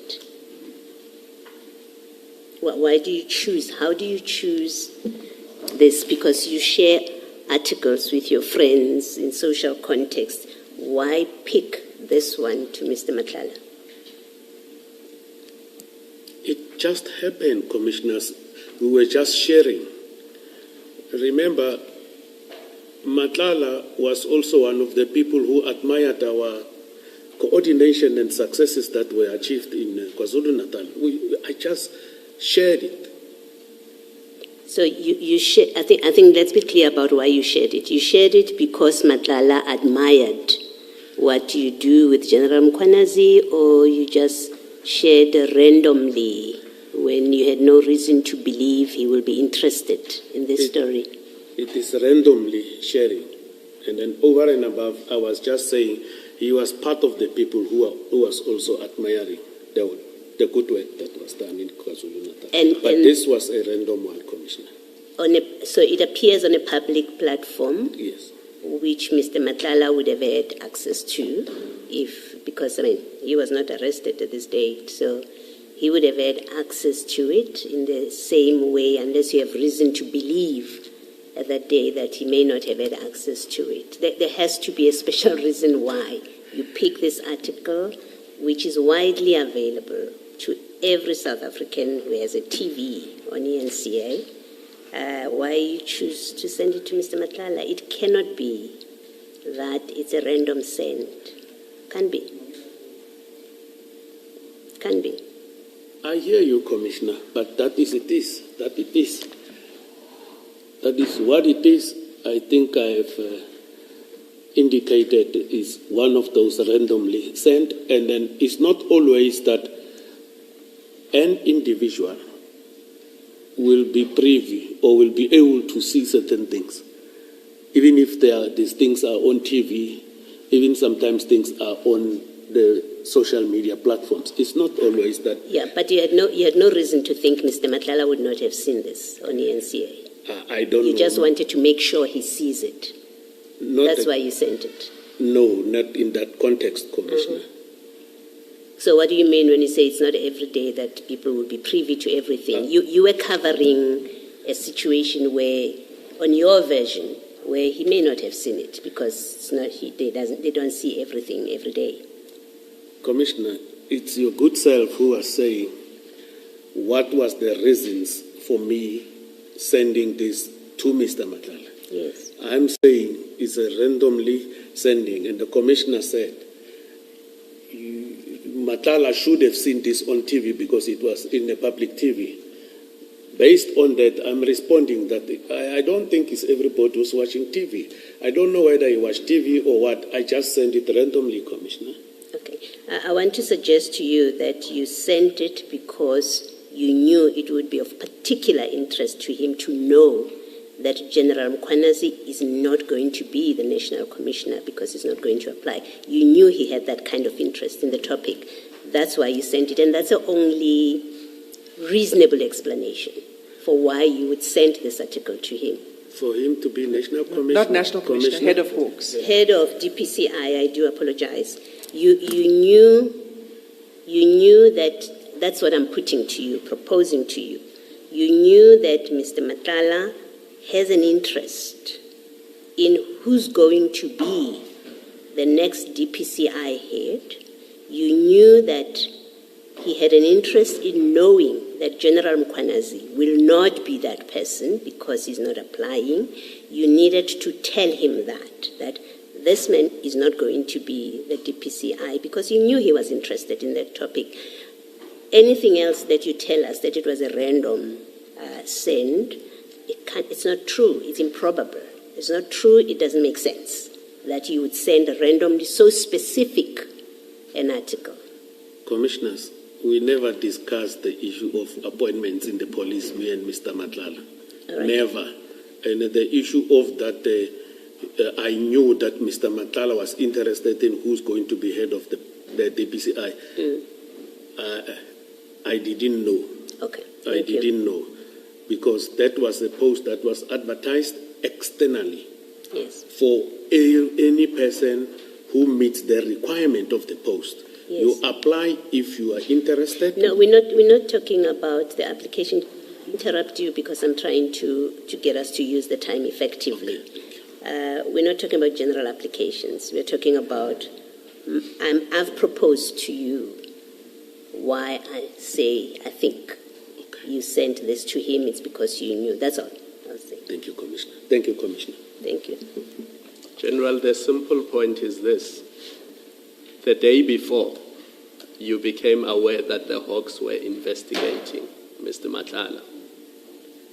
The following day, you sent him an article that shows that General Mkhwanazi is not interested in the position of head of Hawks. So those two are linked. It's not random. For me, they are not linked, Commissioner.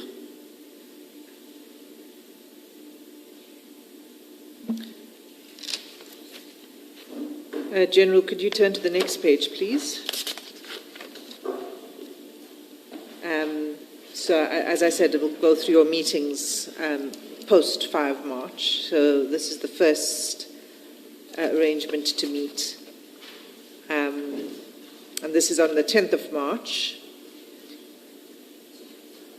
Do you see at the bottom of the page, you say, see you at 8 p.m. Correct, Commissioners? And then you turn over the page. Sorry, that was sent in the morning at 6:27. Mr. Madlanga replies, sure, with a thumbs up. And then at 7:58 p.m. you say, I'm here. Yes, Commissioner. That was 10th of March last year. Where would that meeting have taken place? Normally, I was meeting with him in Mainland, Maine. Mainland, Maine. Correct, Commissioner. It's a hotel. Yes. Is that a regular place that you have meetings? Correct. Always with Mr. Madlanga in the same place? Or do you meet him in different places? Most of the time I was meeting him there, Commissioners. I wanted to check the date when I take my phone. What date was it? Day of week was it? Yes, Commissioners.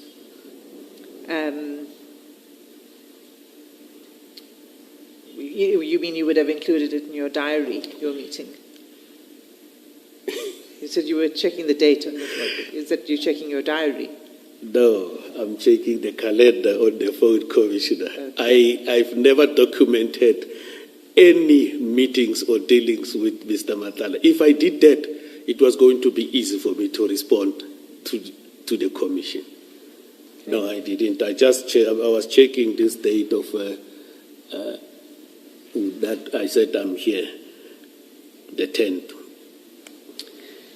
Thank you, Commissioners. Okay, so that was at 7:58. And then did you have that meeting?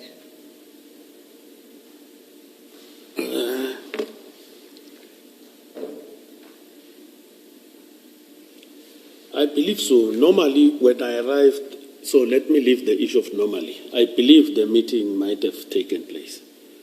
Okay. Yeah. Do you recall how long it lasted? Come again. How long would these meetings last when you met? That I can't determine. It depends on what we are talking and other things. Sometimes the meeting will take us 10 to 15 minutes. Sometimes it might go to 30 to 40 minutes. Sometimes it's just greetings, because there where we were meeting, Commissioners, his business offices is just not far from there. It's a walking distance. So you would arrange to meet, but you would arrange to have a physical meeting only for about 15 minutes? It's possible. We were doing that, and it's doable, Commissioners.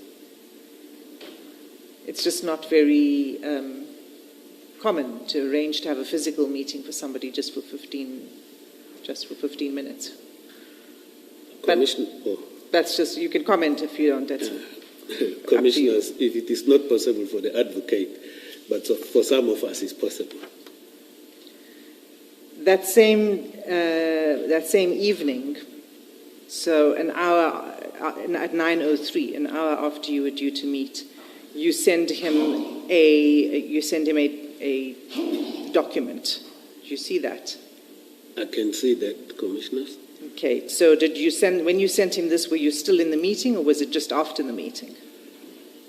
I think it should be after. I believe it's after. Okay, so this document is at page 65 of the same bundle.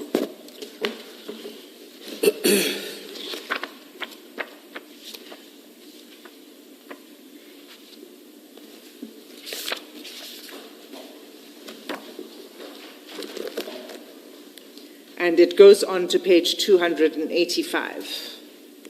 Do you see that? I see that, Commissioners. It's a very hefty set of documents. We'd agree. It's a long document, Commissioners. It's this docket that we were talking about yesterday, what we call the Nangi docket. Commissioners, this is a docket that was opened by Nangi and other people that were with him in Gauteng, Beaufort West. This docket is investigated in Gauteng because when cases are open against members of the police, IPIT will be the investigator. So this docket, it has never reached my office. I only picked it up there through the media space, and over and above that, there is a civil claim in relation to this docket against General Mkonas and other members there. If you look this thing properly, the mere fact that I've sent this document to him, I saw the affidavit of Mr. Nangi, of which I said it yesterday. I am repeating it again, that I saw that they are staying in the same place. Then I sent it to just sensitize him that there is this gentleman of this nature staying in your own. So where did you obtain the docket? This is the docket of Bedford View Police Station. Yes. Where did you obtain the docket? I'm saying it was in the public domain. Where in the public domain? On what? How did you find it? I'm not 100% sure, because on one of my, let me check, bundle of documents.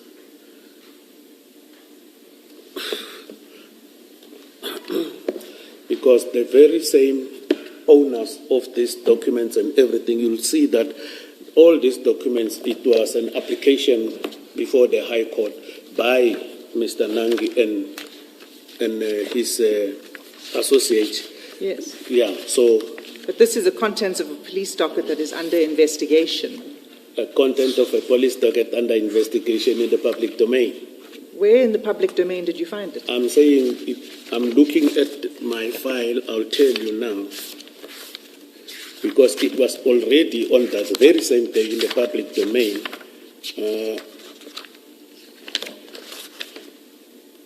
Just bear with me, commissioners.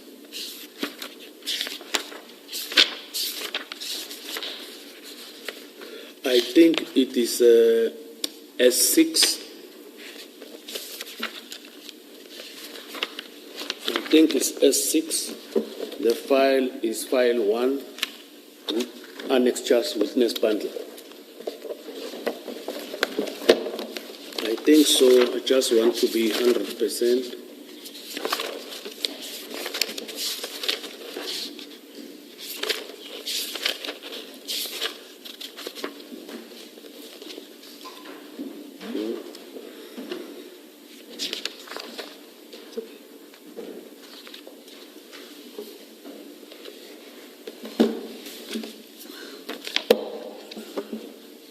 Are you sure, General?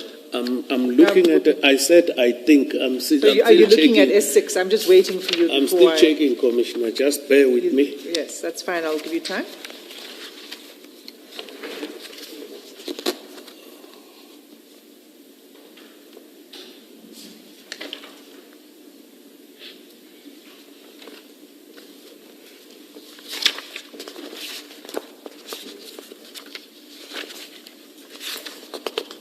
All I'm trying to say, I want to rephrase my answer. This issue of this document was already in the public domain, but I believe I got it from the media.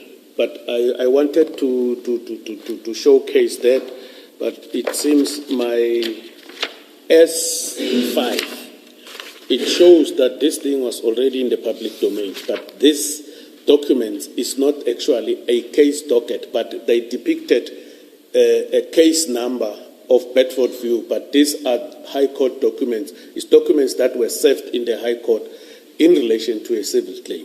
But when you look at that case docket, the case number that they wrote there, and then on your left-hand side, it is a SAPS official stamp that depict Bedford View SAPS. Yes, I'm not asking you about that. We have that. We have the docket. We looked at it. I confirmed that that is from the Bedford View Police Station. I'm asking. You said it was available in the public domain. You said you'll take me to where. Yeah. I'm asking you, where is it? I can't 100% recall. It can be on the media platform in terms of either a WhatsApp or whatever, but I can't recall, but I know this thing was in the public domain. I wouldn't want to say here, because my challenge was the issue of my gadgets, as I indicated earlier, because I went to double check there. But this document was in the public domain. I even further said the other one in Mpumalanga also did publish his statement, who was with them, as well as the interview. But I don't want to say in the News 24 or in, but I believe it should be between, I got it to know about it via WhatsApp or on the News 24. So I can't recall 100%. So now you can't recall. First you said we'll find it here in S6. It's not in S6. S6. Chairperson, perhaps maybe I can assist the Commission. Major General Sonona should perhaps just look at the statement. It's S5 of the statement. Yes. Thank you, Ms. Mafisa.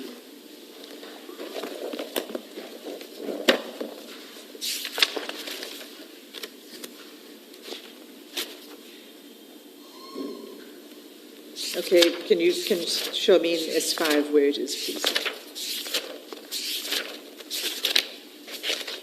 Sorry, Commissioner? Your counsel has assisted you by taking you to the annexure to look at. To S5. Yes, so where in S5 do we find the contents of this docket that you shared? Do you have S5? S5. Do you have your annexures? Correct, Thank you, Commissioner. Commissioner. Yes. S5, which starts at page 94. Yes, correct, Commissioners. Hence, earlier I was saying, this information in relation to this docket was already in the public domain on the 10th of March.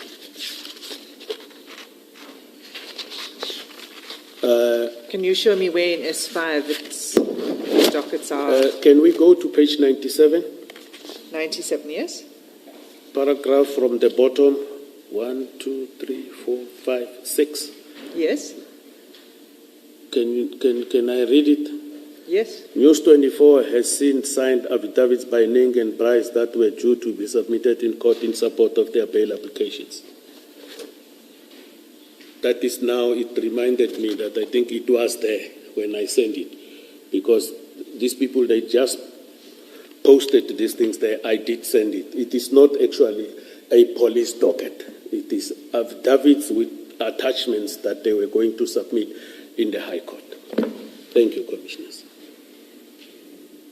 The affidavit, if you want to call it that, is not in this S5. This is a news report where News 24 is saying that they have seen affidavits. They don't post those affidavits in this article. They don't link to it, for example. The question is, where did you find it? That's my question, but it's not in S5. I'm saying, in relation to this document here, already these affidavits, News 24 has seen it. And then I believe that I got it from the News 24, and if not, it should be a WhatsApp. So, but this was already there. It is not a docket, a police docket that I have sent to Mr. Madlanga. It is not a police docket. It's affidavits in a complaint. It's affidavits and attachments. Yes. You will realize when you look into that documents, there's also correspondences between Mr. Nangi's attorneys and the NPA, of which we don't have that in our case docket that we have been investigating of the Kwatukuza case. This is how Kwatukuza is KZN.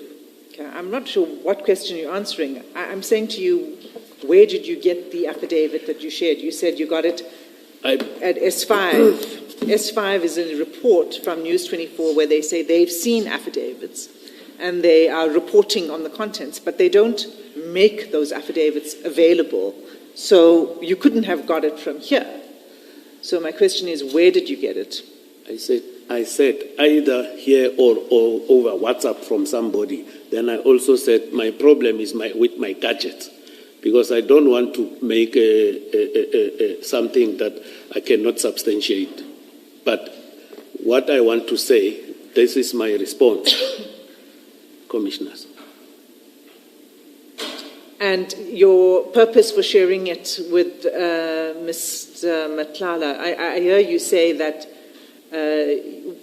why did you need to share the contents of that affidavit?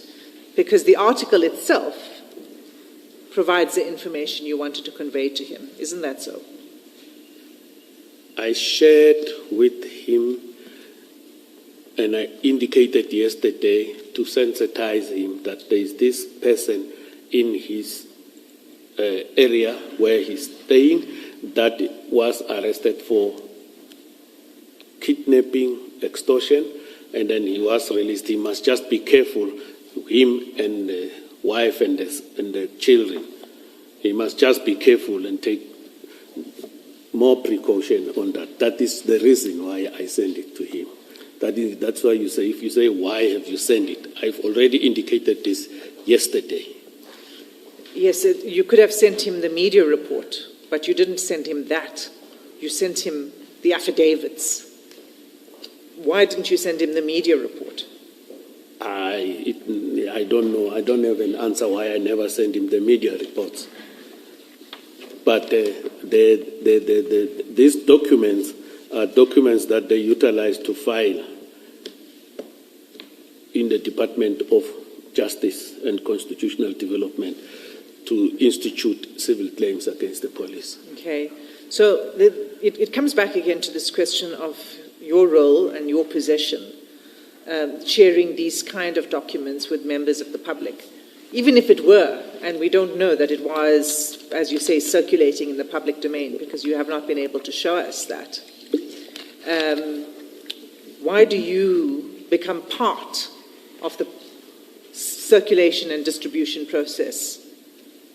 Shouldn't you, in your position, refrain again from that conduct? I don't think sensitizing a person about an individual who's residing within the same vicinity, it has to do with the office that I'm holding. That it was just a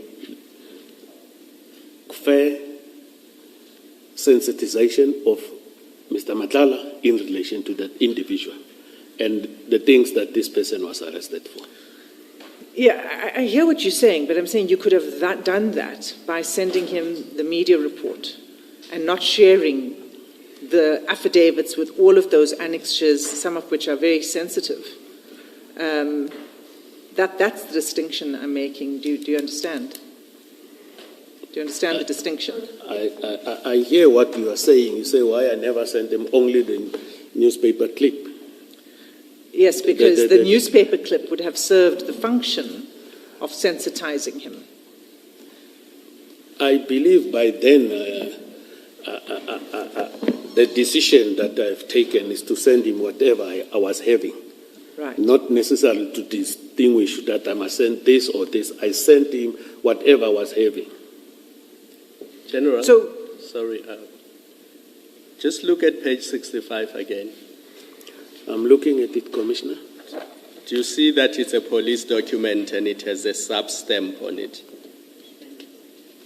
On the left, I've indicated that it's got a stamp of the SAPS. So this is a subs document. But on top, Commissioner, it is written, South African Police Services and Department of Justice and Constitutional Development.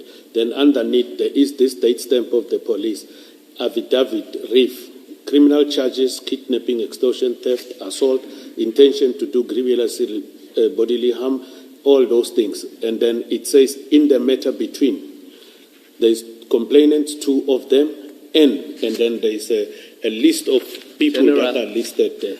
Do you want to answer my question?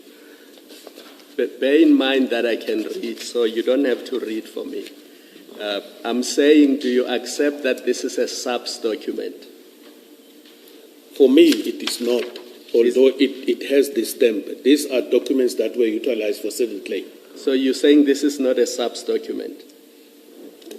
I'm saying these documents, according to me, are documents that were utilized for civil claim.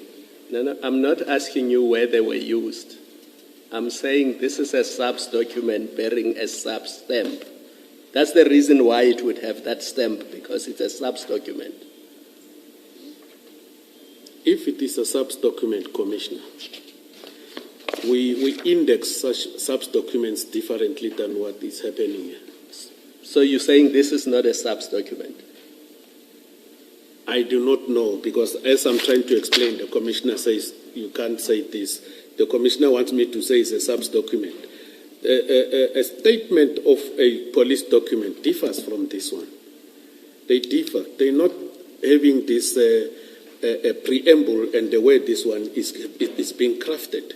Hence, I've got a difficulty in believing that this is a subs police docket. Okay. Let's move on.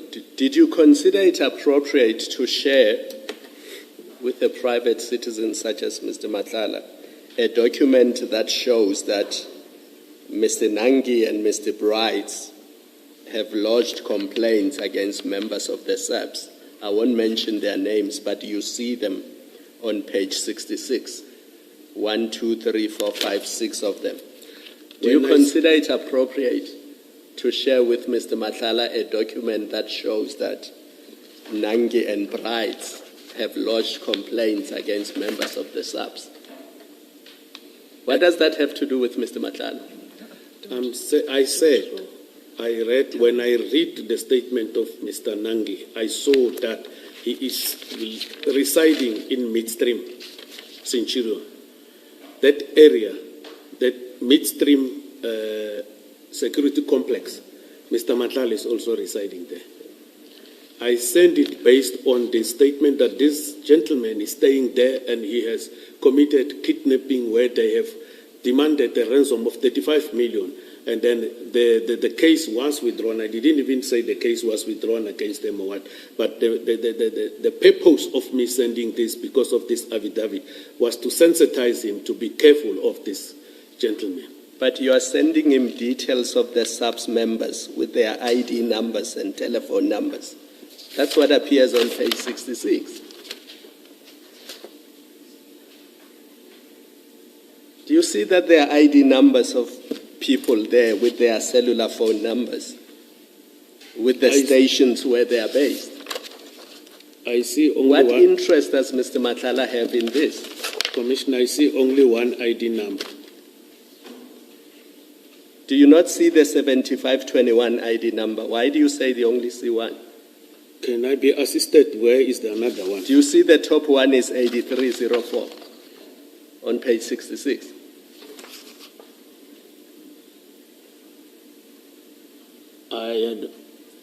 I see now. Yes. I see now. Commissioner, if I can respond, when I read this affidavit, I never read the entire file. I read this affidavit and then I sent it.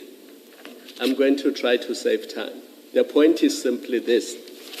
If all you wanted to do was to warn Mr. Madlanga about this person who lives in the midstream estate, the newspaper article does that.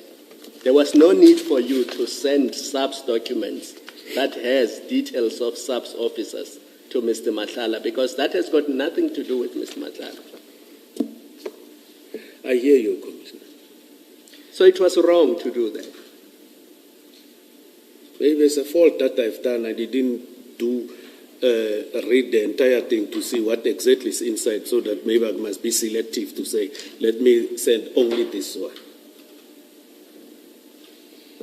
General, did you have reason to believe that Mr. Madlanga doesn't know that Mr. Nangi lives in that estate with him, that is his neighbor? Because I understand you to say that you saw from these documents that Mr. Nangi lives in midstream and you wanted to warn your friend. Did you have reason to believe that he doesn't know that he lives in midstream? What I believe, Commissioner, is that this man is dangerous.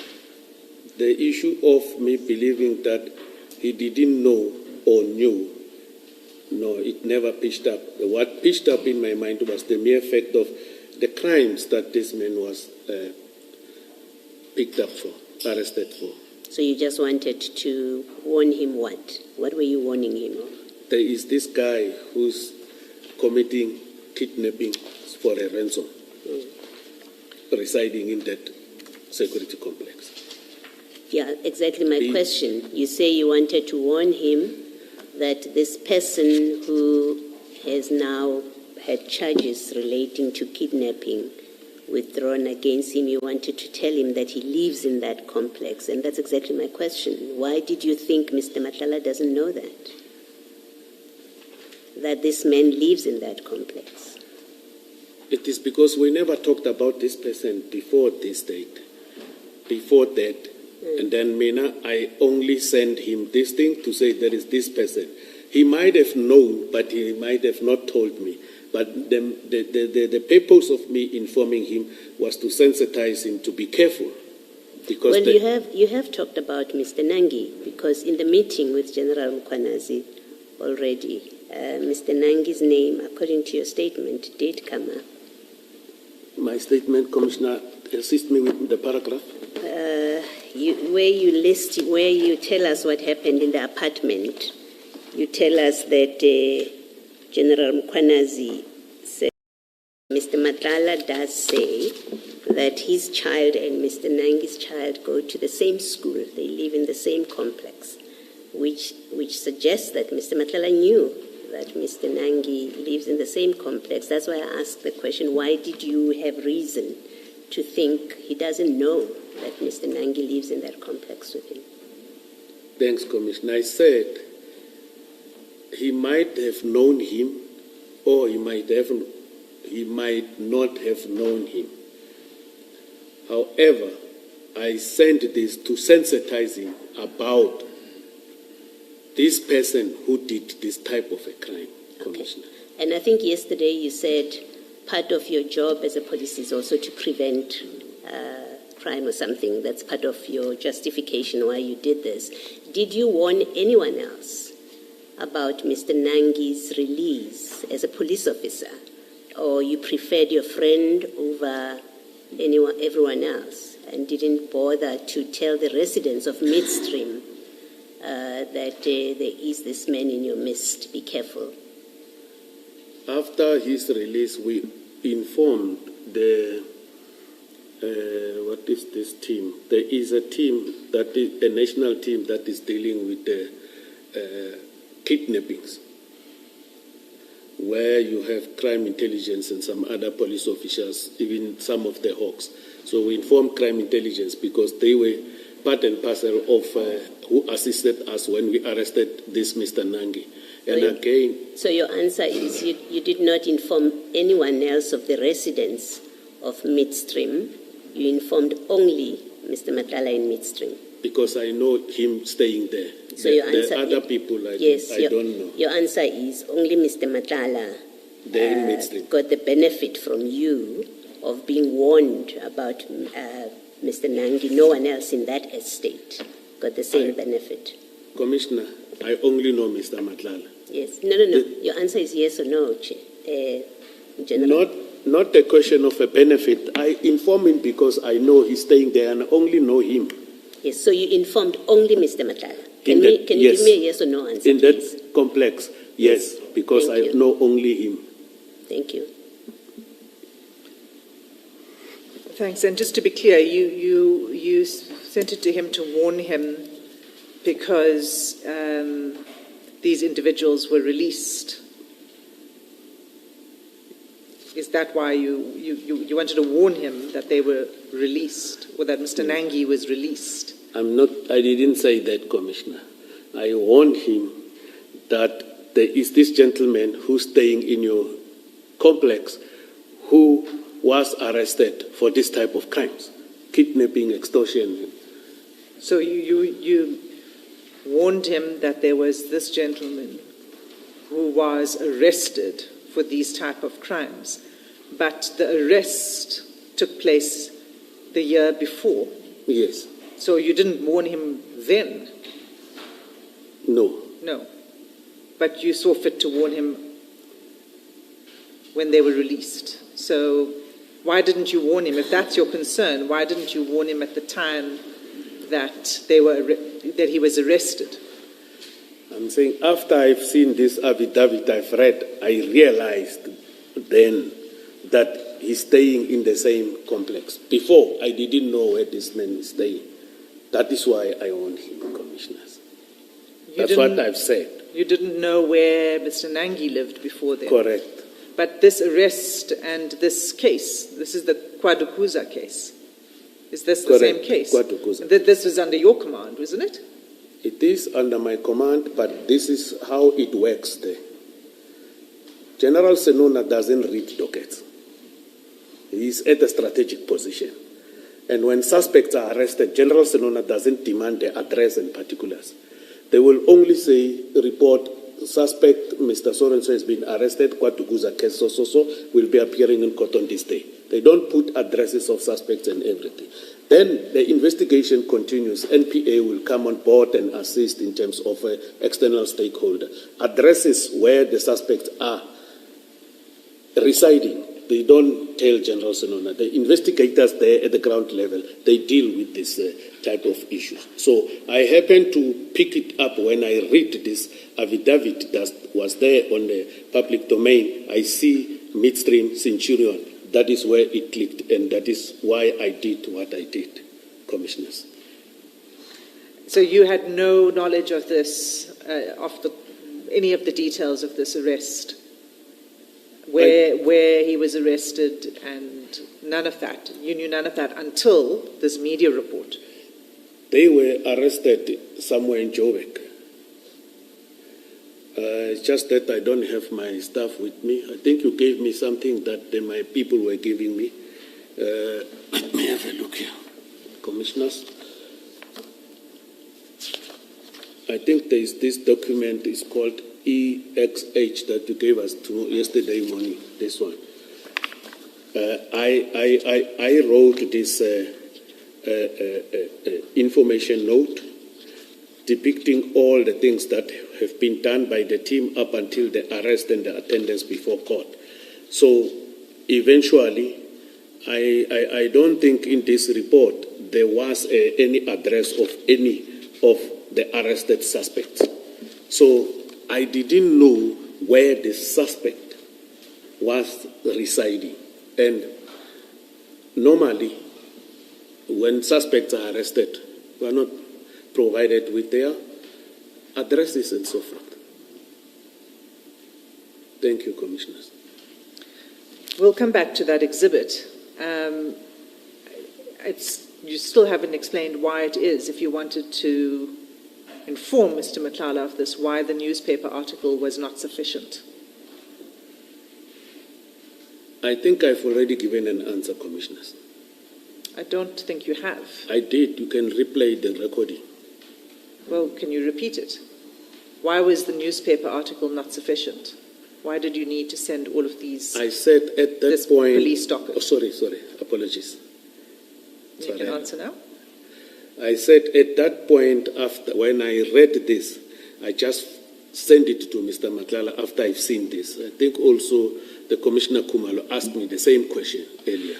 Chairperson, my apologies, Evidence Leader, for the objection, but perhaps maybe I must make it clear to the Commissioners that the newspaper article is actually an article that the legal team found online. We can, obviously, Major General Sonona can answer the question whether he was privy to the newspaper article at that time outside of the affidavits.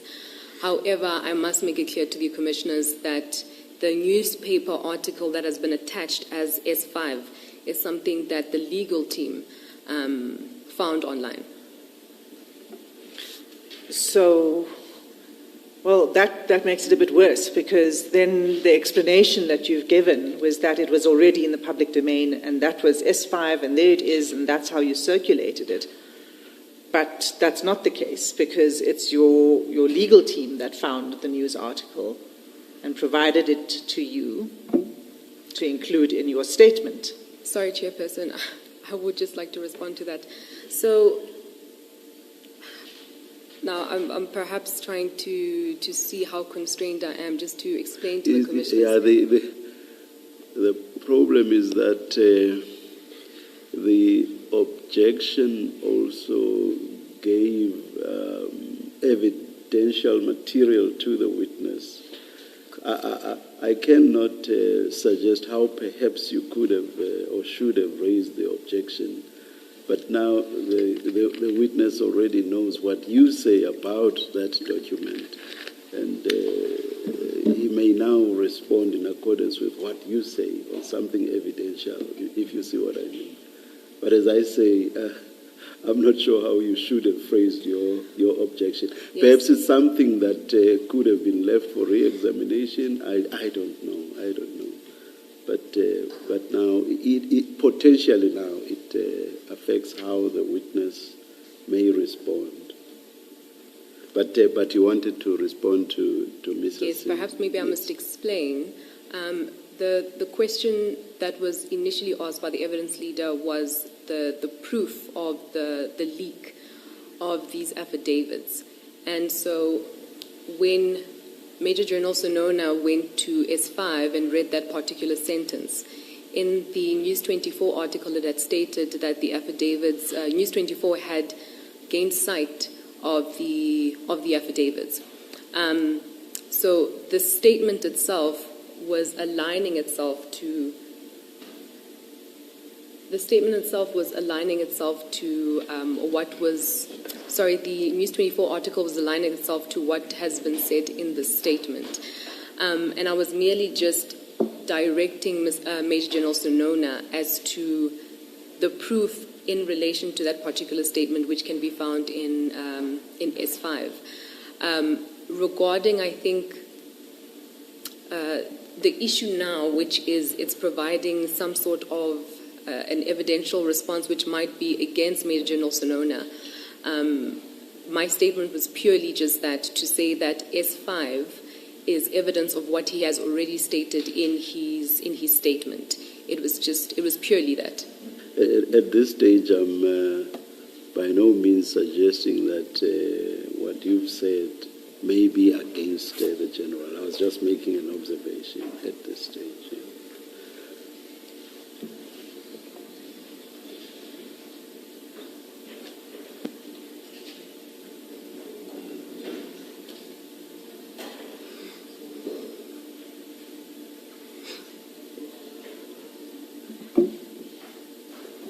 Thanks, Ms. Mafisa. Sorry, Chairperson, I just had a chat with my attorney.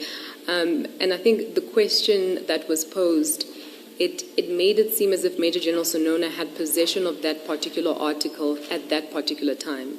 So the objection was also just to make the commissioners aware that if we are relying on that particular article... Yeah, you see, what you say now, actually... Because earlier I said, I do not know how you should have dealt with or presented your objection. But what you have just said now actually tells me how you should have handled it. You should, in re-examination, have asked the General, at the time that you shared X information with Mr. Madlanga, did you have in your possession this document? If you see what I mean. Yes, Chairperson. Yes. Thank you. Ms. Hassim, you have heard what Ms. Mafisa says, but what I'll say is please continue. Thank you, Chair. It doesn't really affect me and my questioning in any way, because I'm really basing it on what the witness is telling us now.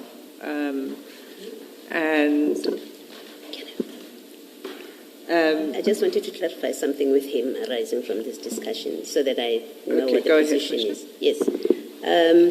General, you've heard Ms. Mafisa. Now, at paragraph 74 of your statement, and that's what we have always accepted until Ms. Mafisa's intervention, as your evidence. Your evidence is the affidavit of Mr.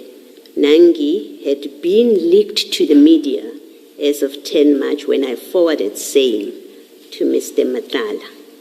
I attach here to a News 24 article evidencing the aforesaid being that the affidavit has been leaked to the media, marked Annexure S5. I therefore deny the allegation that I may have leaked sensitive and or confidential and or classified information. Can I just clarify this in the light of this, that you are not saying to us that you saw this article, which is S5, on the day that it came out? You're not saying that? Because I've understood, so far I had understood your evidence to be that. Is it your evidence still that you saw this article on the day it came out and it had attached to it the documents that you then sent to Mr. Madlanga? Is that your evidence? When this document was sent, Commissioners, this article on that day, I didn't see it. But I said, I don't remember whether it's a News 24 or WhatsApp.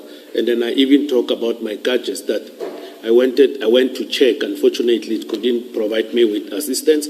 I even said I don't want to mislead the commission, but it's either this one or via WhatsApp. But that is what I've indicated, commissioners.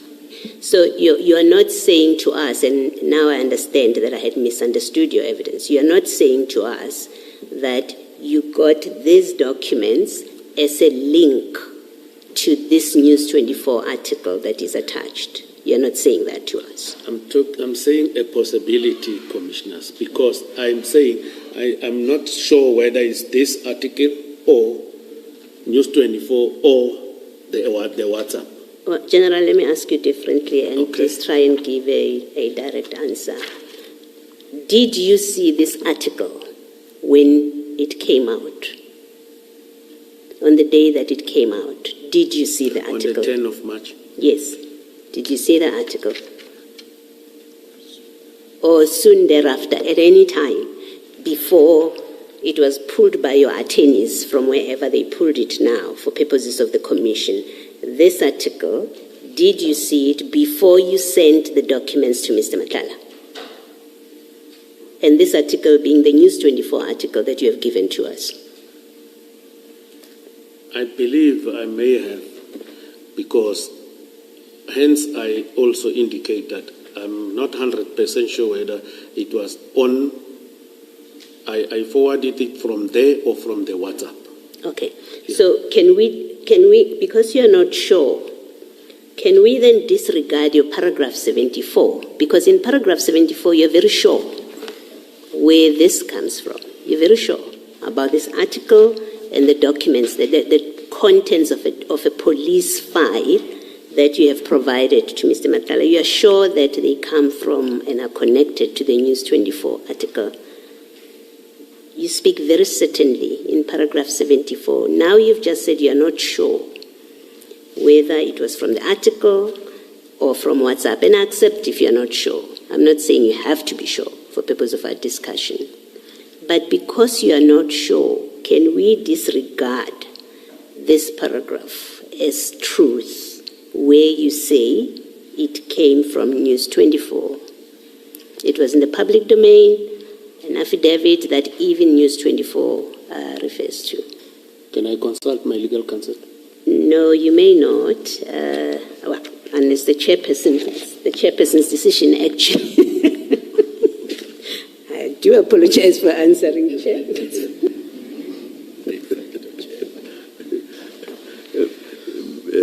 General, you see, at this stage, you are being asked probing questions, and to seek advice is a bit problematic because we do not know now whether you want assistance with the answer that you should give in response to the question.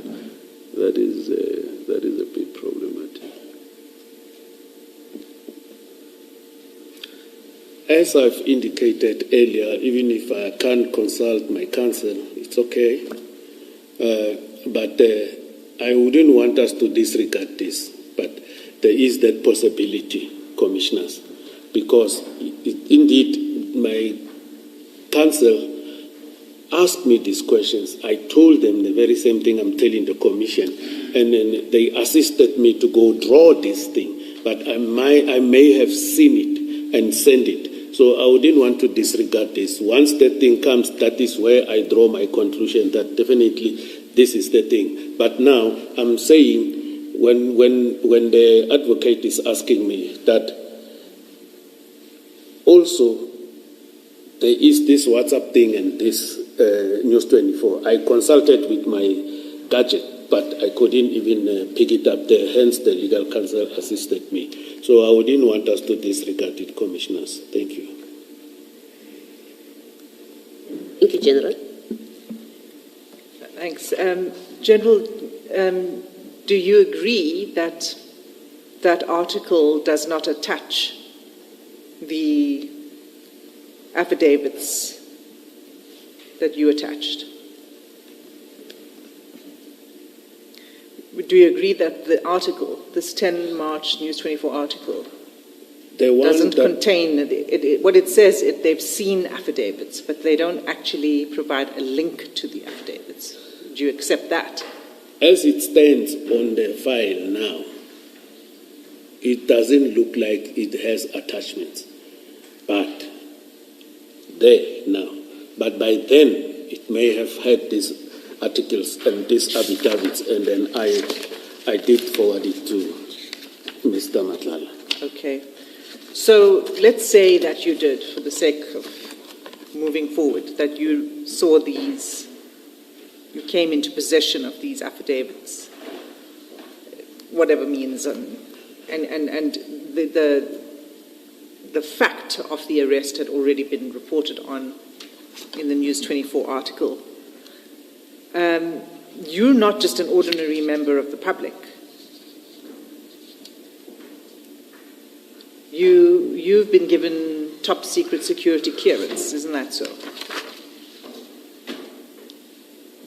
I did have, it has expired in September, as I testified yesterday. I have applied. There is a process. It is in the process of being dealt with by Crime Intelligence, Division Crime Intelligence. You had top secret security clearance when you sent this police in. My top security clearance has expired 2025 September. Yes, and you sent this in March 2025.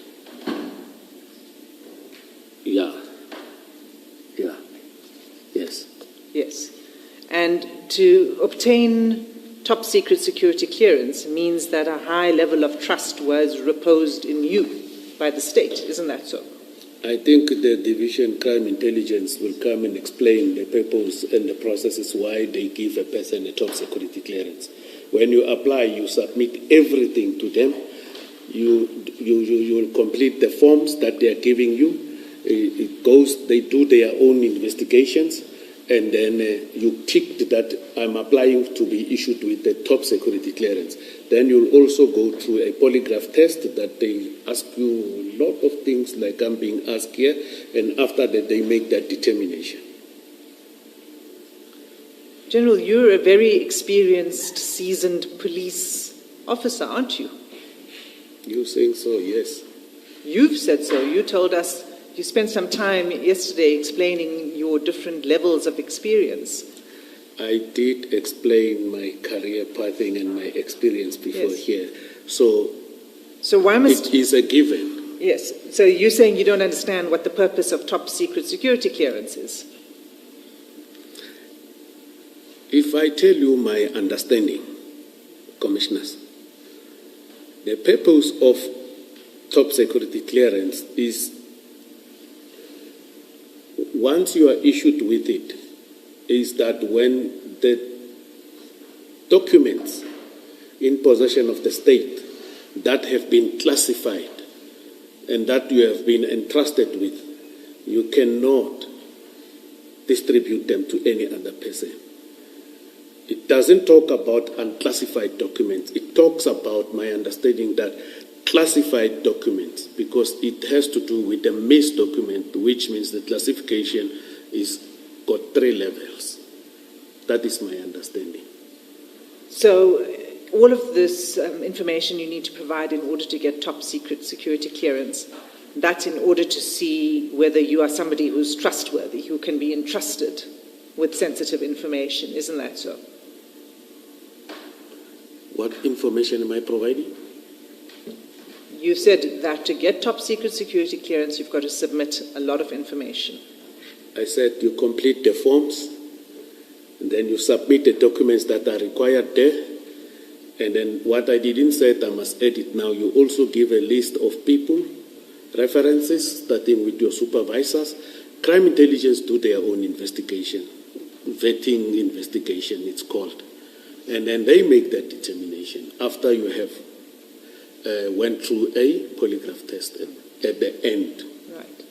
And the purpose, you're not answering the question, is to determine whether you are somebody who can be trusted to have top secret clearance. Isn't that so? Yes. Right. And the purpose of that is because you will come into contact with sensitive information. Classified information.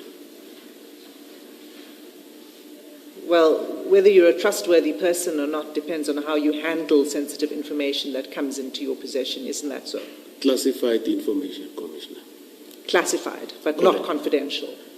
So if you were to distribute confidential information as a top secret security cleared officer, that would be okay. Commissioner, confidential falls within classified information. The levels of classification is confidential / restricted, secret, and top secret. So if a document is not endorsed, restricted or confidential or secret or top secret, that is not a classified. It's not a classified information. And would So you... let me ask you this. When the national head of the Hawks gives a directive to the provincial heads, and it's in the form of a letter, you are perfectly entitled to share it with Mr. Madlanga and say, hey, look at what the national head says to us. You can read and enjoy it at your leisure. No, I can't. But then it doesn't have classification, so why can't you not share it? But I can't. I've testified yesterday that I've never took information from the police and sent it outside. And there was no evidence, commissioners, that was presented before this commission that confirm or suggest that I took a docket and scanned it or took pictures of it and sent it to Mr. Madlanga for whatever reasons. All I'm saying, whatever I sent to Mr. Madlanga, it was documents that were in the public domain. I even indicated here, commissioners, that I've never, I will not, and I will never, even in my grave, I won't do it. I even said this yesterday. So I will never do that. So if somebody leaks a letter that the minister sends to a national commissioner and it's in the public domain, you as provincial head of the Hawks, you are then entitled to circulate it and to forward it to other people simply because somebody was naughty and they leaked it. Commissioners, is it not your responsibility to stop the leak? Commissioner, it was already in the public domain, that letter. According to the evidence that was presented before you, commissioners, one of the witnesses indicated the letter was leaked on the 31st. General Kumalo said it was on the 1st. They indicated a lot of people had that letter. General, that's not what I'm asking you. I'm coming to General, answer the question. What I'm asking you is, if other people have leaked a letter, are you saying you are then entitled to continue with that and to continue circulating it? Is it not your responsibility to say, whoever leaked it made a mistake, I should not be doing that also? It's not a question of entitlement, Commissioner. Isn't that precisely what you did? Because you saying it's in the public domain, you didn't put it in the public domain, you see it, but then you feel entitled to circulate it and share it with Mr. Madlanga. Factually, that's what happened. It's not a question of entitlement. I was sharing a document that was garnering in the public domain. Maybe in your submissions, commissioners, that maybe it will be included, and then. But now, this is my answer now.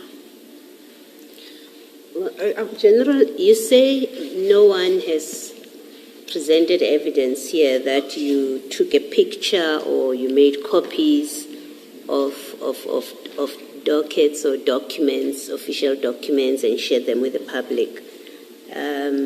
You're right, nobody has presented that, but we have documents here that are official state documents. You send them to a private citizen who is your friend, brother, who is accused of involvement in serious crimes or alleged crimes. You send that, and what we are doing is battling to get an understanding of this, how it is you gained possession of these documents that you forward. That's why this engagement with you. It's not, don't reduce it to, well, you didn't see me standing at a photocopier. Don't reduce it to that. We are dealing with trying to establish how did you get these documents and send them and why. We know it's not from the News 24 article. Now we know that. And the question is, well, how else would you have gotten them? That's the one issue. But the second issue is just a cursory paging through these documents. They include, for example, an ID copy of Mr. Nangi at page 141 with his picture and details. You give that to Mr. Madlanga. And I'm doing this randomly. Page 150 has got his marriage certificate. You give that to Mr. Madlanga with full details. And then you go to page 260, and again, it's random. You've got a deed of transfer of property, which has property details of, I think, Maria or somebody. So you're giving documents, you're sharing documents with Mr. Madlanga, and quite a hefty number of pages, which we are battling to accept. At least I am battling to accept that all of this would have been attached to a news article. Starting from page 65, it goes beyond 277. It goes beyond that. That all of this would have been an attachment that you found in a media report. I'm battling with that. But the further area of concern is there's highly personal information, which in a different context you are precluded by the Protection of Personal Information Act from distributing further.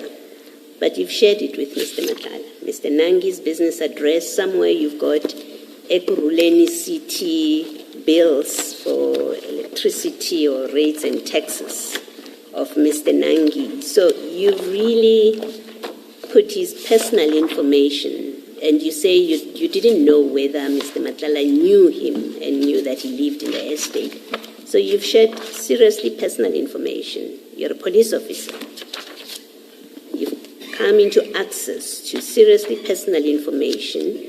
You share it with a person who is accused of serious criminal conduct, and you don't seem to think, at best, there was a lack of judgment if it wasn't deliberate. You don't seem to sit there and say, well, yeah, now I see I shouldn't have done this. You're making it appear it's all benign, it was nothing. And yet again, I find it very difficult to accept that there is an innocent explanation behind you sharing this bundle. It's this big. Just to give you context, that there is a benign, innocent explanation behind you sharing all of this information of Mr. Nangi and I think Stephanie Brites, somebody, with Mr. Madlanga. And I think it's much more sinister than you are prepared to share with us. Do you have any comment to that? Commissioners, when I send the affidavit to Mr. Madlanga, I never realized this whole other attachments here until they were presented to me by the Commission. Okay. But I've now taken note, the magnitude of this. I've now taken note. But I've never realized that this document is having so large documents. So I see what happened. I see what this has caused in terms of these people's particulars and everything. But I understand where the Commissioner is coming from. Thank you, General. I'm assuming Would you- that applies only to you sharing with Mr. Madlanga personal details of DPCI officers in case of 66. When you see that the information you share, these are police officers with their personal details, with their names, with their telephone numbers,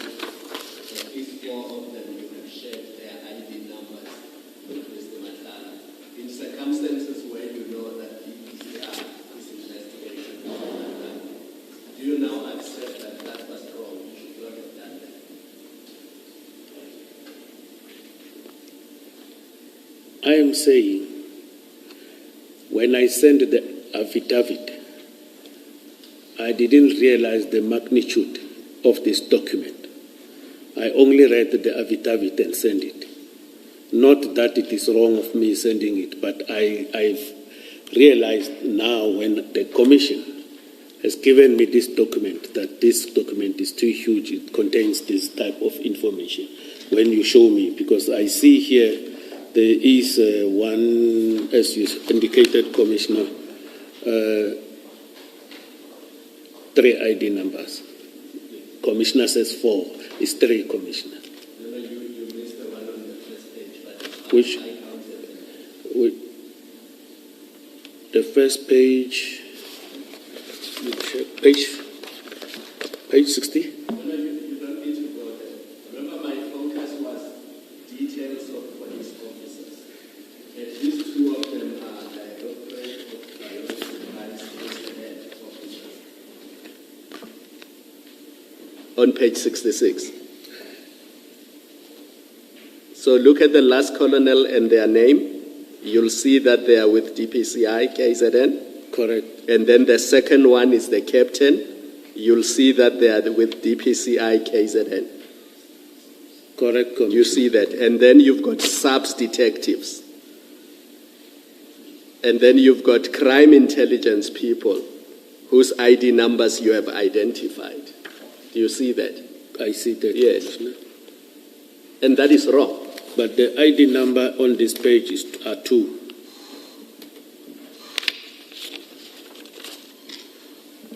Is that one of anti-kidnapping unit? Please don't mention the names. Just accept the principle that it is wrong to share with Mr. Madlanga personal details of police officers and DPCI officers. That's all I'm putting to you. Not how many ID numbers are there. We can see that there are ID numbers there. In some places, the ID numbers are not there. But you have shared personal details of your subordinates, DPCI, KZN people. You've shared details of General Mkwanazi and his office and email address. You've shared details of crime intelligence officers, including their ID numbers.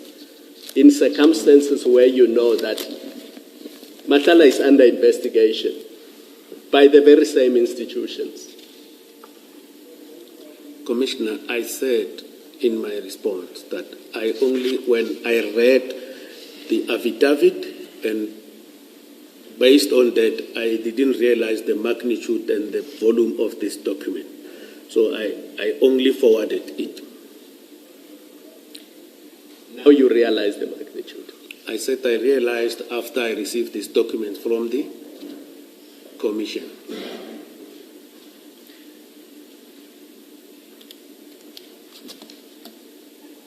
General, when you say you received this document from the Commission, you accept that these are the documents that you sent. Look, I mean, we get this from you. You sent this long list of documents, right? I sent it, I agree. Okay. But I do not, Commissioner, have a capacity or in terms of the problems of my gadget to retrieve it for myself to come here. So after, when the commission was established, I got what transpired there from the commission in order for me to come in. So when you received it from us, you realized that what you did was wrong? Not wrong, but I didn't realize the magnitude of this document by the time I sent it. You didn't realize the magnitude of the document? Yeah, I never thought this document... Size. Meaning the size? The size and some of the documents, because I only read, as I've earlier indicated, the affidavit. It caught my eye there with the address, then I sent it. So I never realized the magnitude of this document and other documents that have been attached. But that is my response, Commissioners. But you realized when you looked at it again that what you did was wrong, because as you said to me earlier when I asked you about this, you said that there are a number of annexures to this. So you know that there were annexures to the affidavit. I wouldn't accept the part of wrongfulness from my side, but it might be an oversight for not reading the entire document before I send it. See, this is why I asked you about top secret security clearance. The commissioners intervened with where I was going, because the attachments contain a great deal of information that's confidential, that's personal. They're personal photographs in those annexures.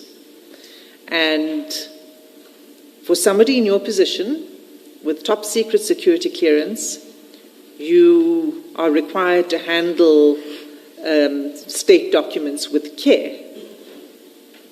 Isn't that so? The state documents with care, correct. Yes. So these documents contain information, as we've already gone through, we don't need to repeat it now, that is information that is part of a docket. It is SAP's information, including other people's personal information, and you forwarded it without looking at all of that. And that was improper. Hence, I'm saying it was an error that I only read the affidavit and sent it.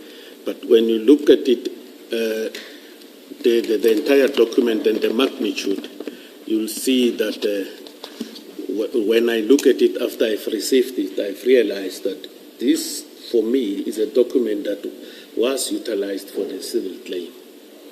You didn't realize that when you sent it Correct. to Mr. Madlanga? Correct. You didn't look at it, you just sent it to him? I read the affidavit, I saw the address, and I just sent it, as I've indicated So you before. did read the affidavit, so you did see what the contents were?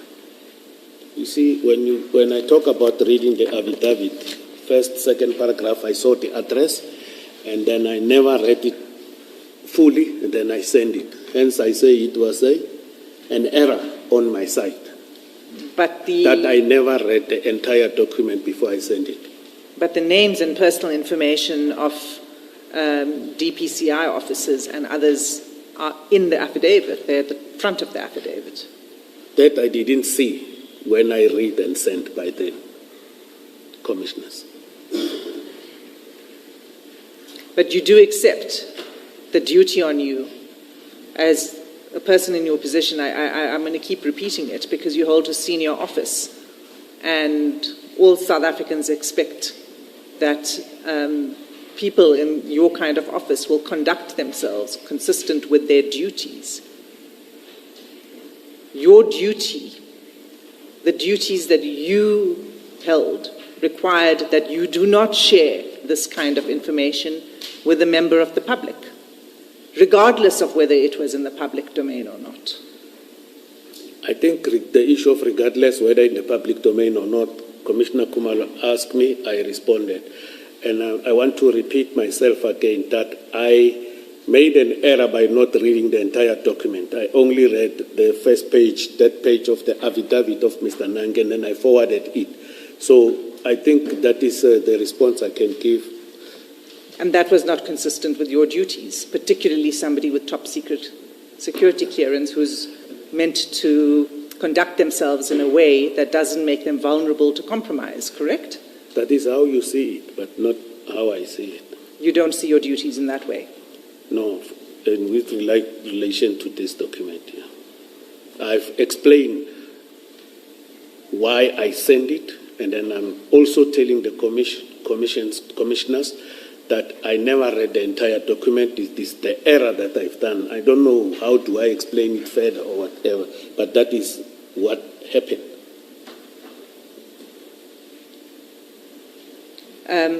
I'm not going to go any further on this, Commissioners. I'm going to move on. I think you've answered the question. We're going to return to it again because it's not the only instance.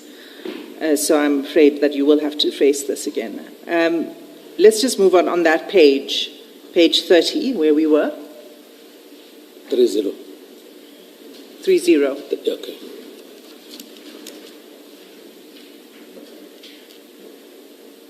You say after you send Is that still? it's the WhatsApp conversation, Oh, yeah. Okay. file 1 of 1. Thank you. And you say 30. 30. Thank you.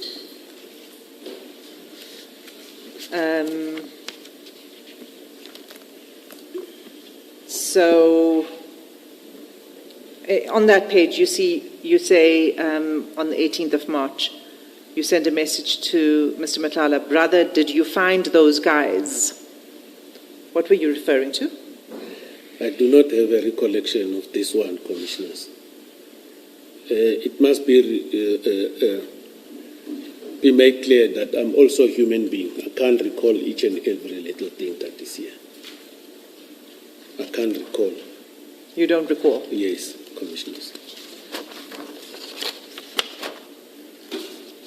Okay.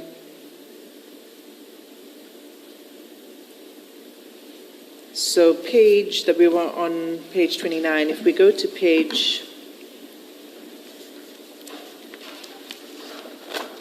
34,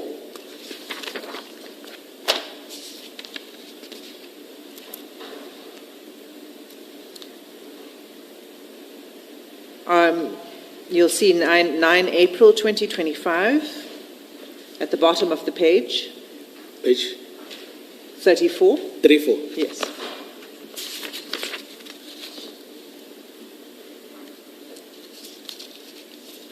I'm there. This, you arranged to meet again on 9 April, is that correct? If you look at the bottom of the page, you send him a message, you say, I'm here in Emperor's Palace and we are finishing around 5 to 6. Yeah, I see this one. I was in Emperor's Palace, and he wanted to see me. I said, we will be finishing our engagement there with between 1700 and 1800 hours. But when you turn the page over... But you were at Empress Palace on work duty? Yes. Work duty, yes. When you turn over, he said, can I come after 1800 hours? I say yes. But eventually this meeting never took place. It never took place. How do you know that? How do you recall that? I am telling you because I know what we were doing there. It never took place. Why didn't it take place? Because he couldn't come through. After we worked, I went to the room and then we slept. He couldn't come through. The meeting didn't take place. Okay, so you remember on that day that the meeting did not take place, on 9 April? Yes, I remember. Okay. I said I'm going to tell the truth. Whatever I remember, I will assist the commission. What I can't remember, I'm still begging maybe for forgiveness for not remembering, but I'm a human being as well. That needs to be noted. Can you turn over the page? So we were on 35, page 36. Yes. At first you have a conversation. You ask him, are you coming? This is 11 April. He says, I'm with the kids. As soon as their mother gets home, I'll leave. Where am I going to find you? And then you respond, let's meet tomorrow morning at our usual place at 9. Yes. And what is our usual place? Is that? Mainland Maine. Mainland Maine. Yes, Commissioners. At 9 in the morning. Yes, Commissioners. And did you have that meeting?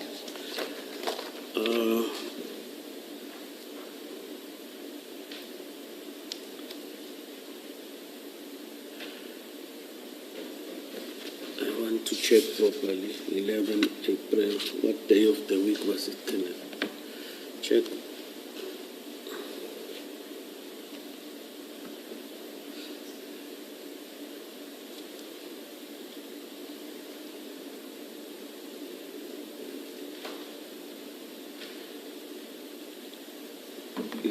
It was a Friday, and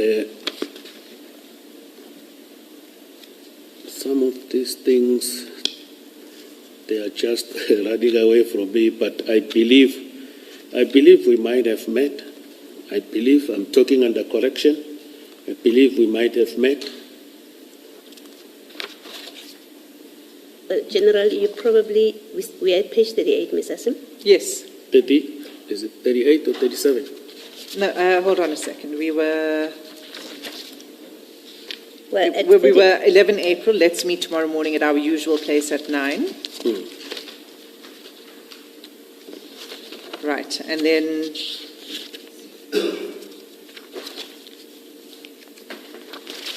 I'm asking whether you then met. No, you see, what I wrote here on the 11th, when you look at the top on page 37, Commissioners, I see there I wrote, spend time with the family. That is giving me an indication that we might not have met because there was some things that he had to meet with the family and do. I've just picked up this and then it tells me we never met because there were issues that he had to attend to, the wife and kids. No, but isn't the problem with that the WhatsApp is from the 11th, so it's the day before? If you look at the earlier WhatsApp of 1856, it says, let's meet tomorrow morning at our usual place. The next WhatsApp is a WhatsApp of the same date, and it says, spend time with the family. So it can be referring to the following day. Thank you for correcting, for highlighting that, Commissioner. I think I really appreciate. Yeah. So on the following day, it should have been the 12th. Yeah. Normally, if I leave or I arrive there, I will say I'm on my way to our usual place. But I don't see that we did talk about that.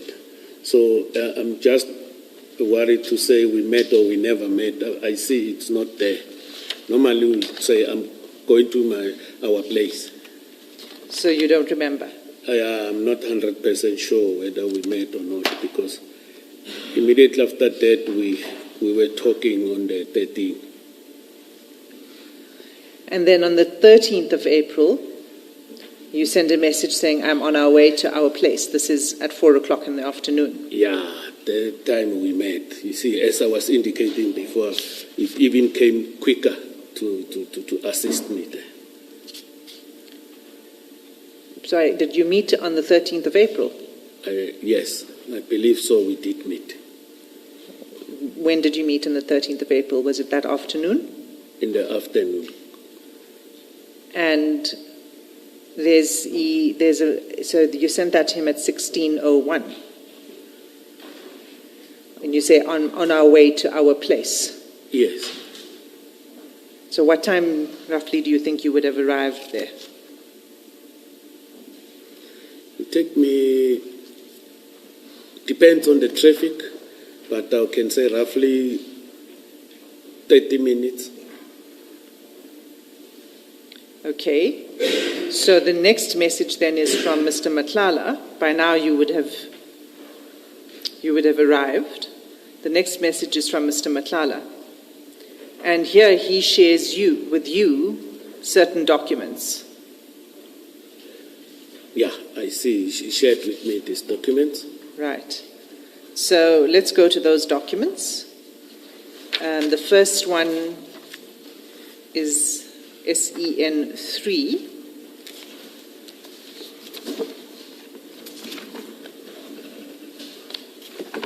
And you'll find that at page 286 of the same file, the same WhatsApp file. 286.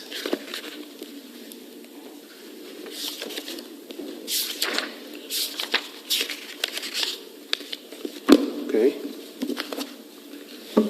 Okay.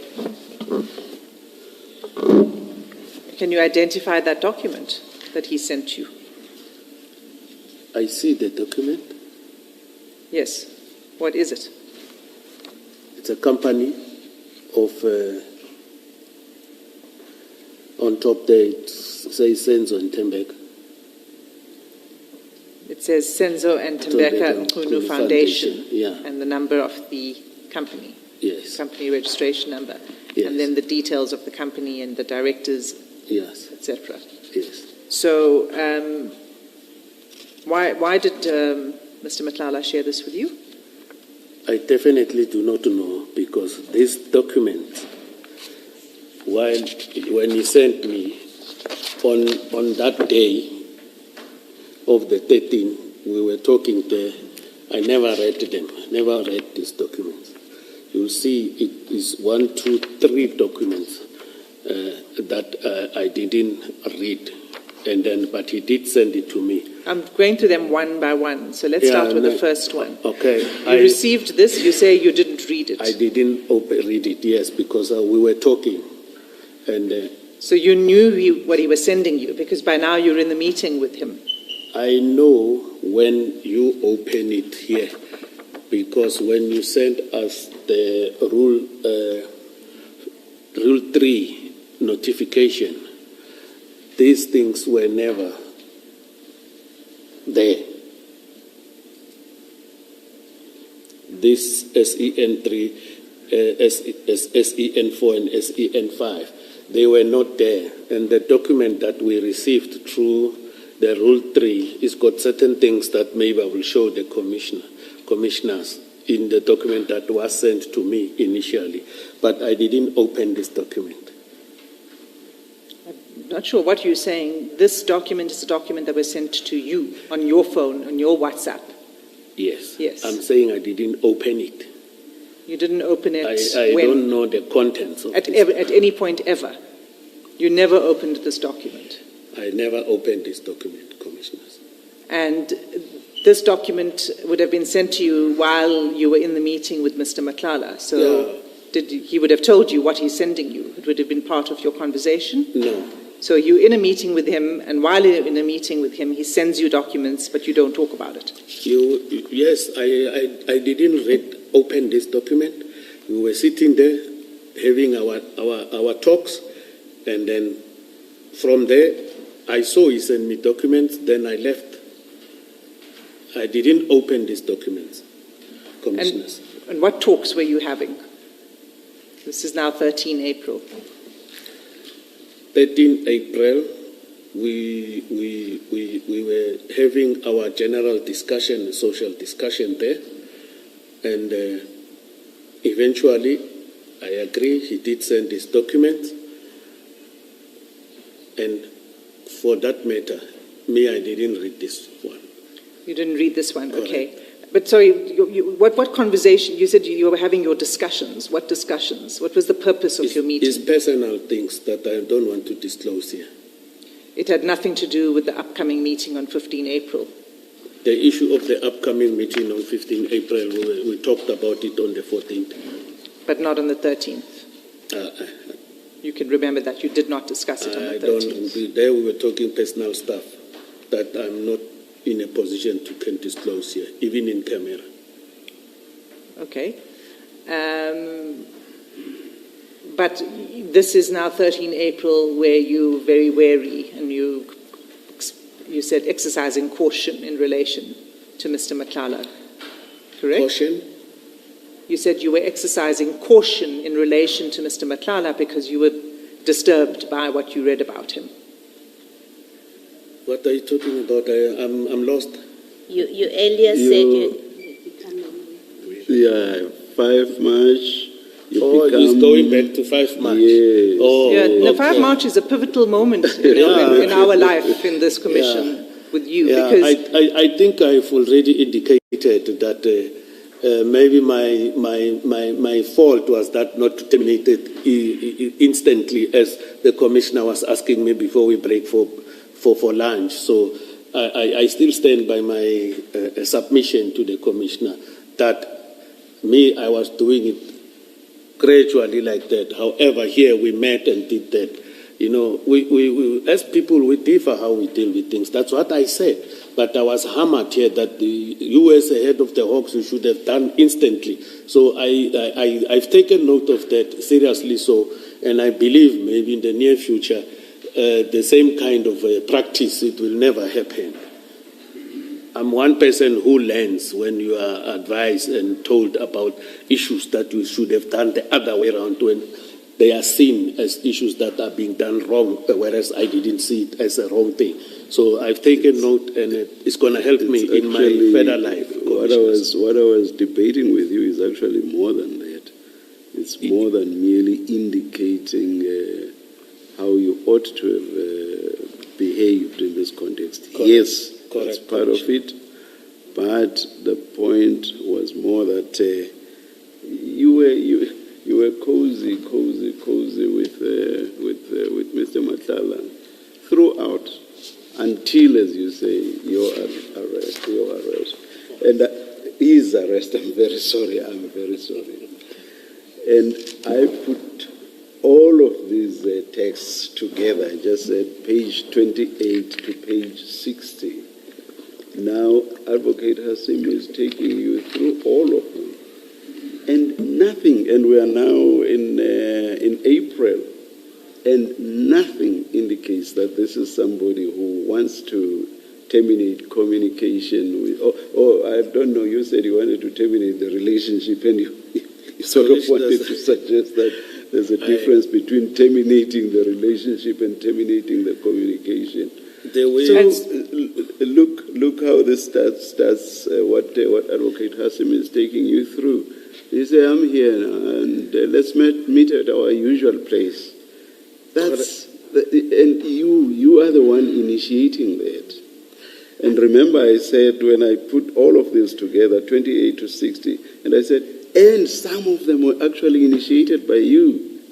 And now you are basically inviting Mr. Madlanga, let's go meet at our usual place. So when I say it's more than just what you refer to as advice, what I'm saying is all of this actually gives the lie to what you are suggesting, which is that you wanted to terminate the relationship or communication with Mr. Madlanga. All of this gives the lie to that. Commissioners, when you look at the communication, when we were supposed to meet and then he said he's with the kids and we postponed, up until that day, sometimes you become that type of a human being who would want to understand and curious. So we went there, we had our discussions, but I understand why the commissioner is like this and feeling like this. I understand that. But having said that, commissioners, I say my fault is not to terminate it with immediate effect. But do you agree that what this points to is that it actually points to the opposite of what you are suggesting to us, which is that you wanted to terminate the relationship? It actually shows that you were still very friendly towards him. Do you accept that that's what this evinces, this shows? I'm saying I took too much time, too long to terminate. Do you accept that that's what the texts show? They indicate it doesn't that show you are that still... I'm lying, Commissioner. No. Do you accept that these texts actually show the opposite of what you are suggesting to us? They actually show that you were still very friendly towards Mr. Madlanga. Do you accept that? Friendly but not close. Do you accept that they show that you were friendly towards him? I accept that I was still talking to him. In a friendly manner? Of course, we are not fighting, Commissioner. Do you accept that you were communicating with him in a friendly manner? I accept I was communicating with him in a friendly manner. Thank you. Can I follow up on that? Do you accept that from page 28 up to where Ms. Hassim is, it shows that you were communicating with him a lot? A lot. And if you want to check, you're free to do that. You can go to page 28. It's that message about General Mkwanazi and the DPCI. You go to the next page, there are 2 WhatsApp messages. One of them is from him saying, good morning. You say, you respond, see you at 2000 hours. Next page, Mr. Madlanga writes once at page 30. You are there 3 times. You are there. Here you say, the next one, you send that document that we discussed, the thick document. You have an audio/video call, and then you say, brother, did you find the guys? You tell us you don't remember what this is about. And the last one, it's you again. You go to the next page, it's you again. No, Mr. Madlanga, it's you. You go to the next one, at the top, it's you. Mr. Madlanga once, the next one is you. The next one is Mr. Madlanga, the next one is you. Next page, 2 messages, both from you. Next page 34, it's you, Mr. Madlanga, you, Mr. Madlanga, you, Mr. Madlanga, you. Next page, Mr. Madlanga, you, Mr. Madlanga, you, and then you again. Page 36, the same pattern. It's you, Mr. Madlanga, you, Mr. Madlanga, you, you. And the next page, it's you. And then we are at page 38. It's Mr. Madlanga twice. It's you 3 times. And then it's Mr. Madlanga twice. That's a lot. Yeah. Throughout, up to where we are. You are communicating a lot with Mr. Madlanga. And you say you want to terminate the relationship. That doesn't bear it out. It shows someone who is still closely involved with Mr. Madlanga.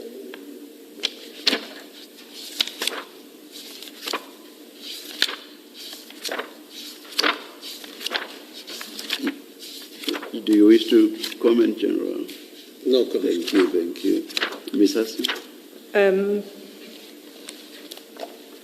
The second document that you... So before you do that, I would like to talk about this first document. Oh, yes. Yes. The document that is about the business of Minister Mchunu, you say you seem to accept that Mr. Madlanga sent it to you as you are in a meeting with him. That's how I understood your discussion with Ms. Hassan. Am I correct in that understanding?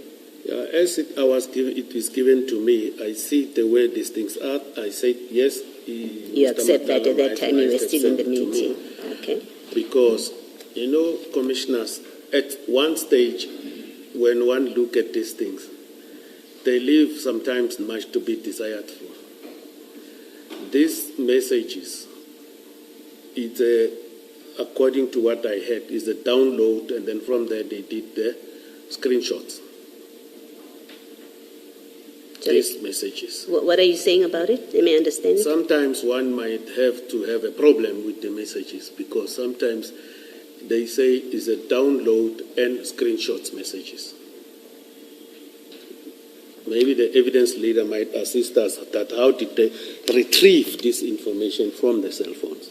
No. I'm still having the discussion with you. You have testified that you did receive this, but you didn't open it. Correct. Yes, that's all I'm checking. That you were in a meeting, he sent you this, you have admitted to us that you received this, but you say, but I did not open it. Yes, Commissioner. Okay. Do you know why Mr. Madlanga, as you are sitting with him in a meeting, why he would send you a document that relates to the business of Minister Mchunu? I don't know. You don't know? I don't know. And you say you were not discussing, you're telling the commission that document, you were not discussing anything to do with Mr. Mchunu's business or Mr. Mchunu when he sent that document? Correct, Commissioners. And you were not curious in that meeting what document he has sent you? I was not curious. They didn't open this document, Commissioner. You didn't open it? No. Okay. I must say, I think it's improbable that you're sitting with a person in a meeting and they send you a document and they don't say anything to you about it. There's no discussion between you where they tell you, I'm sending you this document as I'm sitting with you. I think it's very hard to believe that anything like that would happen. And you don't ask that you've just sent me something, what is it? It's really improbable, and I want to propose it did not happen that way. You knew, as he sent it to you at that time, what it is that he's sending to you. Do you have any comment? I didn't know, Commissioners. All right, thank you. Ms. Hassan? Sorry, Ms. Hassan, let us take a body break, please, but we would like to see Council. Let me not indicate what time we'll be back. We'll just get Mr. Mike, I don't see him here. Oh, yeah, to come indicate that we are coming back. Let's adjourn and let's quickly see Council. Let's adjourn.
It seems we are ready to resume. Cell phones off, please.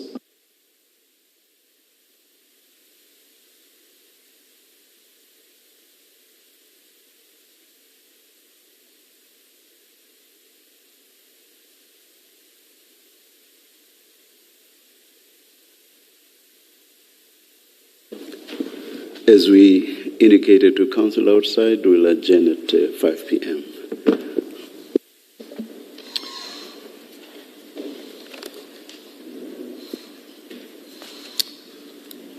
General, we were dealing with page 38, and we dealt with the first document that was shared with you, that we've looked at, which was the Senzo and Timbeka Hunu Foundation company information.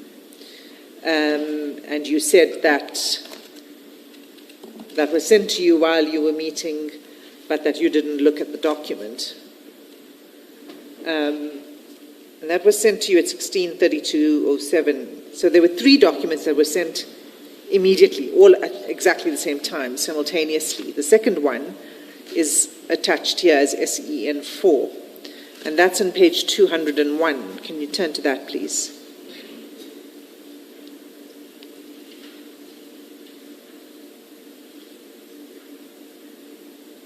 Do you have it? Page 201.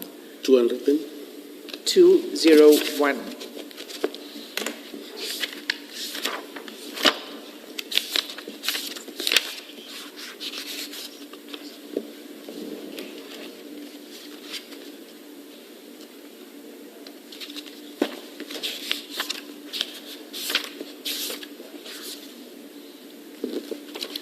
$201. 201, yes.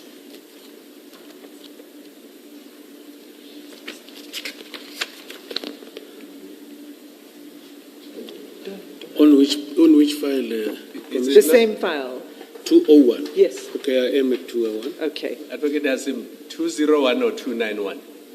Oh, I'm sorry. It's 291. very late in the day. My eyesight's beginning to... It's 291. Yes. Thank you very much, Commissioner Khumalo. Apologies, General. 291.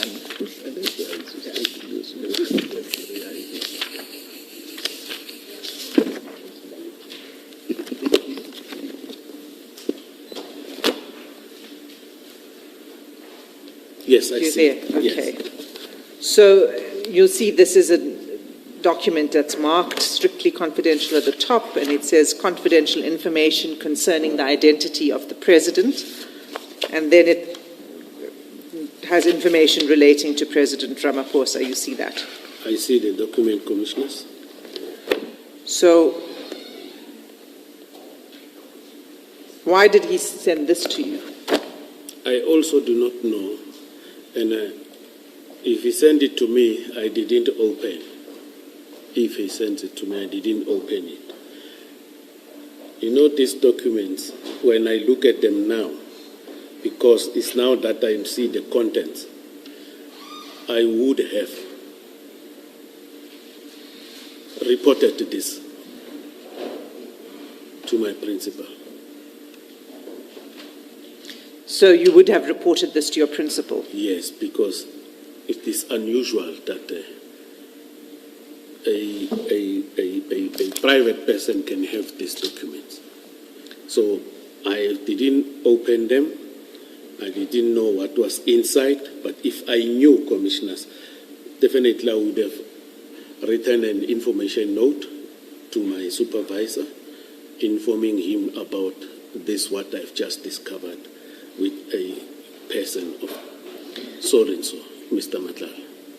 So you're saying that, again, you're saying in the meeting where he sends you simultaneously these documents, he doesn't say anything to you about what he's sending to you. You have no discussion about it. That's correct. In the course of the meeting, and you have no discussion about it after the meeting either. That's correct, Commissioners. I didn't read it. If I read it,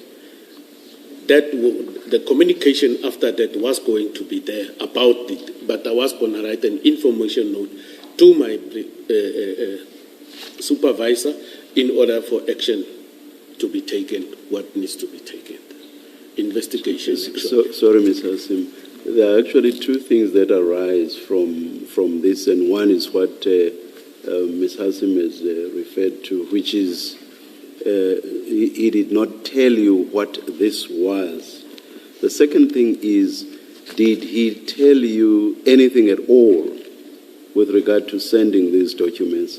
This is actually a question that my colleague, Commissioner Baloy, asked. But I just want clarity on it, and to say we just must be clear what you say about these two things. You've responded to the one that Ms. Hassim is raising. But I want to know, did Mr. Madlanga say to you, my brother, I am now sending you something?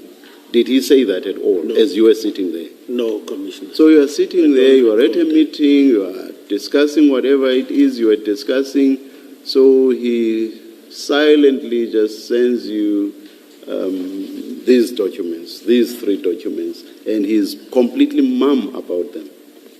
Commissioners, he will be the one who will answer why did he send it to me. It is an unfortunate, I never happened to open and read this document. No, please, I'm not asking you about opening. I'm asking you now about the two of you sitting together, having a discussion at a meeting, and he sends you this. He's silent, completely silent. He does not even say, please have a look, I've just sent you something, or I've sent you something, please have a look when you find time. Nothing like that. He sends them, he's silent about them. That's correct, Commissioner. I will say to you that's totally improbable, General. You see, this one, Commissioner, I would have taken action.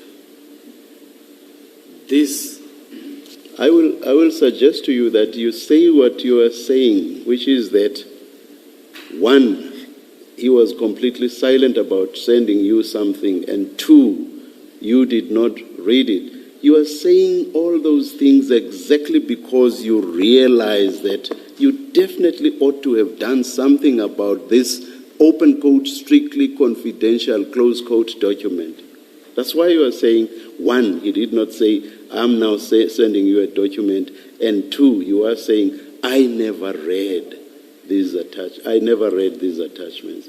You are saying that because this is staring you in the eye, and you cannot say, I did read this and did nothing about it. That's why you are saying what you are saying. What do you say to that? Commissioner, I didn't read it, and he never told me he's sending me these documents. I saw the documents came in. I never read it. After our meeting, I get into the car. I went home.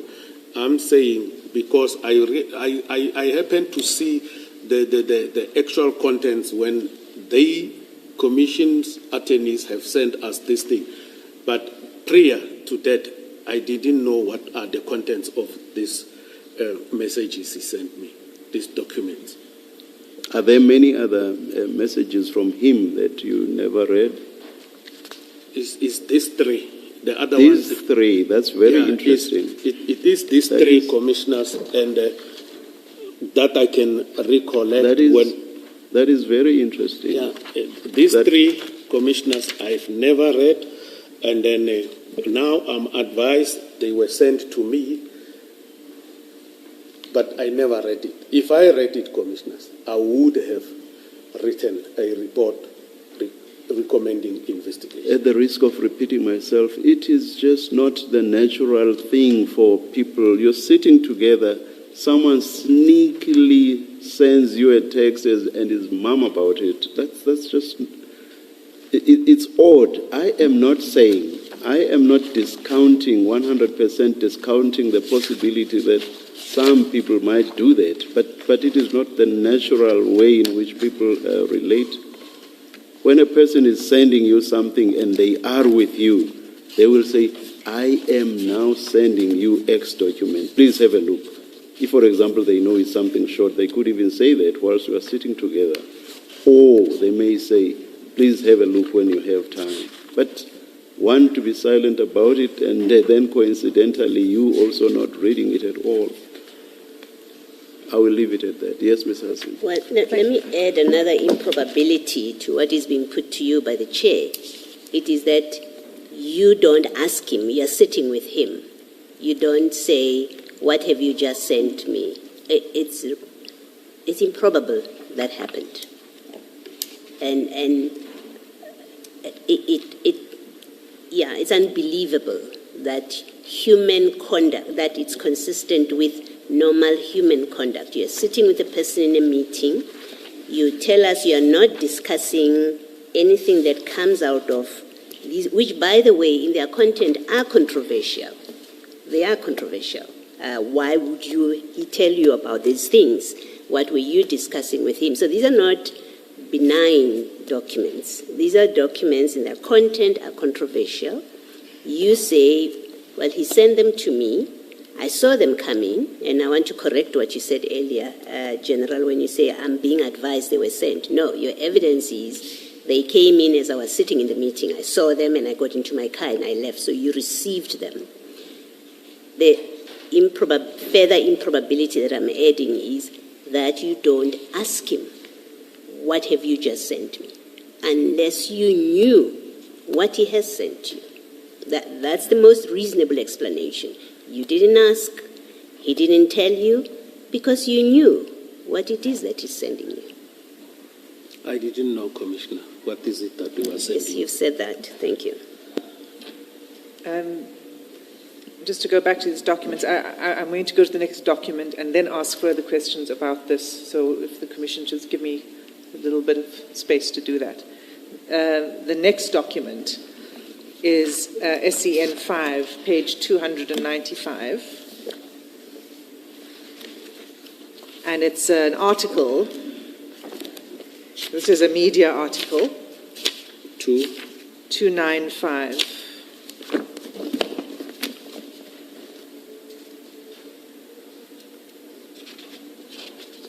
Right, it's a news report regarding corruption in the Rustenburg municipality. I see. You see that? Yes. Okay, and now this document was also sent simultaneously with the other two. So your answer is the same in respect of this as with the other two. Correct. So can you explain to the Commission why you didn't deal with this in your statement? You now hear, in response to the questions, you're saying that you didn't see this, and if you had seen it, you didn't open them. If you had opened them, you would have taken steps. But you don't address any of that. You don't. That evidence, that answer, that response is nowhere in your statement. Why did you not address this in your statement? It is because I didn't read them. You didn't read it even in preparation for preparation of your statement, your written statement. This you gave us after we have already submitted our statement. That's not true. Okay, I'll prove to you. I think on Sunday, they sent documents to my attorneys. I was sitting there, they were supposed to deliver documents. This past Sunday, already, I think my affidavit was in, if my memory serves me well.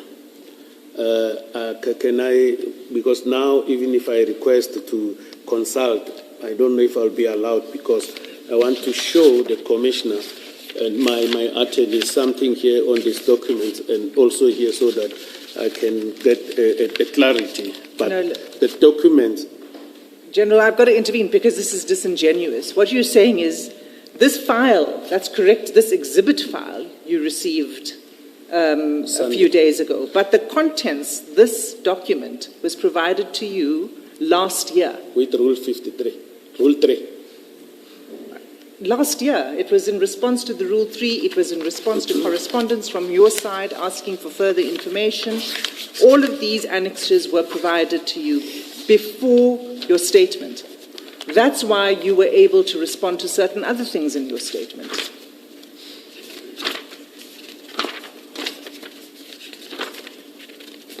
If commissioners, it it is alleged that these things were sent to me last year. These are the documents that, this document that I'm having now here is the document that was sent to me with Rule 3 last year. This one that I'm having. Because I was looking into these things, and then I'm looking for something here that I want to show the commissioners. Date is 11. We'll prove to you that you received it before your statement. Commissioners, can I be allowed to also respond? Otherwise, if I'm not allowed to be respond, I feel that I'm not protected. Please respond, General. Can I talk Please. to my counsel and show them this, then I'll bring it to the commissioners.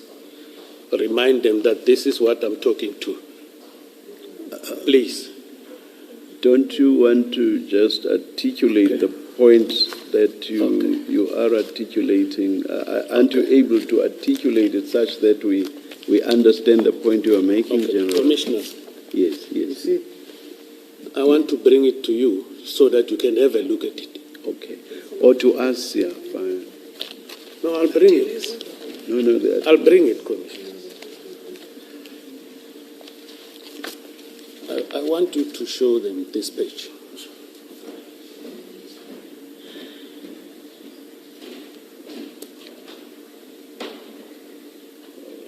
Everything is redacted. Everything is redacted. Can I request, Commissioners, that the very same documents must be shown to my attorneys?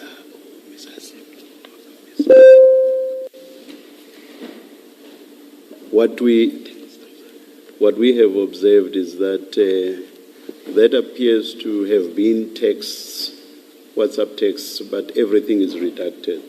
That's what we see. I don't know whether that's what you want us to observe, General. Further, Yeah. Let's leave it there. Let me just state what we observed here.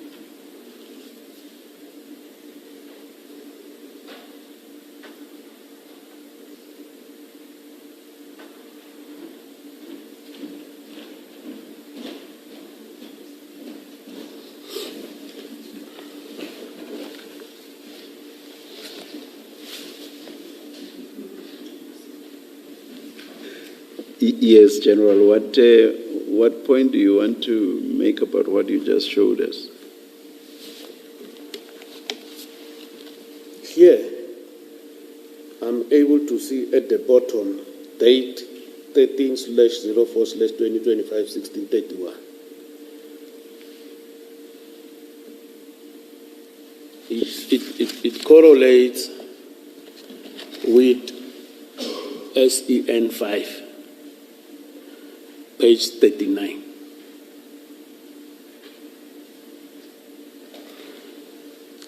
On top again, it correlates with... Just before you move, please. SEN 5 is on page 295. So when you say 39, is 39 of which annexure? My apologies, Commissioners. 38, so not SEN 5, but on page 39 is annexure SEN 5, which is on the page that the Commissioner has indicated. So in the text, are you saying we look at page 39? From 38, Commissioner. 38. From 38. Okay. And then, so you say what you showed us correlates with what's on page 38? The date. Oh, And when this document goes hand in hand with this one. yeah. This is the document that the advocate says I received last year. So what you say you received was that Is this document Yes, Commissioner. where all the texts are redacted. Not all of them. Some, the reduction is it's on the cellular phone. It was high. How do I put it? It was highlighted in black, which it prevented one to see the cellular telephone numbers. This is the document that I've received with Rule 3 of the Commission, with the allegations, with the transcripts of 3 pages of General Kumalo from the Commission, then from the instructed my attorneys. Then the documents, these ones that are with these documents on the 200 and something, the ones that we just dealt with, these files were sent electronically. Sunday, I had to sit with my attorneys at his offices, and then we waited, and then the files never arrived because there were correspondences between the attorneys of the Commission and my attorney. Up until Monday, these files, we were promised they would come, and they never came. And these documents, this one, I think they sent an electronic one, but certain things couldn't be opened, and they promised us to send hard copies, like I'm having here, of which it didn't happen. But coming back to what I showed the Commissioner, this thing, the way it is, Commissioners, it leaves a lot to be desired for. When you download a phone, you use a software that is called XRY. You download the phone, it will tell you everything. You will see which. I don't think we need to get into that detail. I want to explain this, Commissioners. If I'm not given the opportunity to explain this, then I think whatever is happening with me, it will be totally unfair. What's the process of how this information gets extracted from the phone? I'm saying, what is the relevance of that to whatever point you want to make about what appears to be a redacted document? I'm saying this document, I suspect it has been friddled with, this document. And you say that for the first time when you are being asked probing questions. You say you received that last year, and your statement, which was due when? Quite some time back, I think, and which was received. When was your statement received? Do you know? By the Commission. Ms. Hasim? It was an unsigned version was received. An unsigned version was received very late. It was due on the 16th of January. We received it on the 22nd, unsigned, yes. And a signed version on the 23rd of January. Yes. You accept the correctness of that, Ms. Mafisa? Chairperson, Just the detail about receipt of the statement by the Commission. Yes, the statement was sent on the 22nd, and then, Chairperson, what was the second question? Maybe let's leave it. It doesn't, yeah. What I wanted to get at is, you say, General, you received what you just showed us last year, correct? The Commission received your statement a few days back, correct? Correct, Commissioner. And your statement says nothing about what you are now, for the first time, wanting to tell us, which is that you are basically querying the contents of the texts based on the process in accordance with which texts are extracted from cell phones. So what I'm saying is, you received that last year, and you are saying that only now when you are being asked probing questions. You have not raised it in your statement, and at no other point have you raised that. Why is that so? I thought I will raise it to the Commission wasn't the earliest point when you prepared your statement? Ought you not to have raised it in your statement? Why is it that you are raising it only now? This one with these disclosures, when we submitted my statement, it was... I'm sorry? This file with the disclosures of these messages that were sent, the disclosures. What about them? We got it on Sunday through what you call, is it Sunday, when they sent the file via email, the documents via email. And this one, I received it when I arrived here on yesterday. I'm asking you about the one that you received last year in which you say is doctored. That's what I'm asking you about. I'm not asking you about what you received recently. Why is it that in your statement you did not say last year I was given a document that purported to be texts? Actually, those purported texts are doctored. Why did you not say it at the latest in your statement? Maybe it might be an error that I didn't do this, because I thought when I come here, whatever will be receiving, it will be like this. It will be the same like this. Now I see it's not the same. Here it's opening up. It's opened up. Here, it has been hidden. That is why I'm raising it now with the commissioners, because now I remember I'm having this document. Then I just took it from my bag, but this is the document that it was sent to me with the Rule 3. If we can go back to those emails of Rule 3 that was sent to me before I instruct my attorney, this document, it will be like this. That is why I'm raising it now. Thank you, General. Ms. Hassim? It's such an extraordinary turn of events, because I'm trying to find the ruling. The Chair may recall that in November, General Sonona was here. I was not present on that day, but we do have the transcript of the ruling in our files, if I could just get the reference, please, in which there was discussion about documents that the witness required in order to come and give his evidence here. Because, if you recall, he was due to give his evidence at the end of November last year.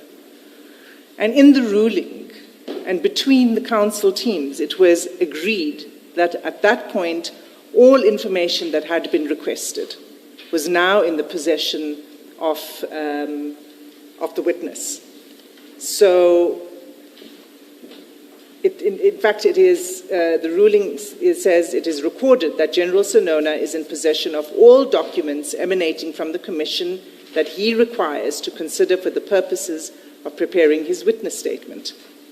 But as I understand it, Ms. Hassim, his point is that's one of the documents he received, and what you've just read now may well have been referring to this very document that's basically blank.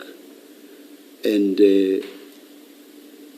that when he said that is, he has received everything that he requires. By that he meant even receiving that which is blank. From where he was sitting, he may well not have known how and for what purpose that blank document was going to be used for. So I guess the point of substance is, did the evidence leaders furnish him, or the Commission's attorneys furnish him with that blank document? And if so, to what end? I would have to inquire why that particular document was sent. But as for sending the information that's relevant for the purposes of the statement, it was clear from the ruling, because there had been a discussion and a meeting at that time with the evidence leader who was present and the legal team for the witness. There was a discussion about the documents and what was required. prior to the ruling being made. And that was the agreement that I had come to. So there are two separate issues here. I don't know about this document that the General is waving around. Chairperson.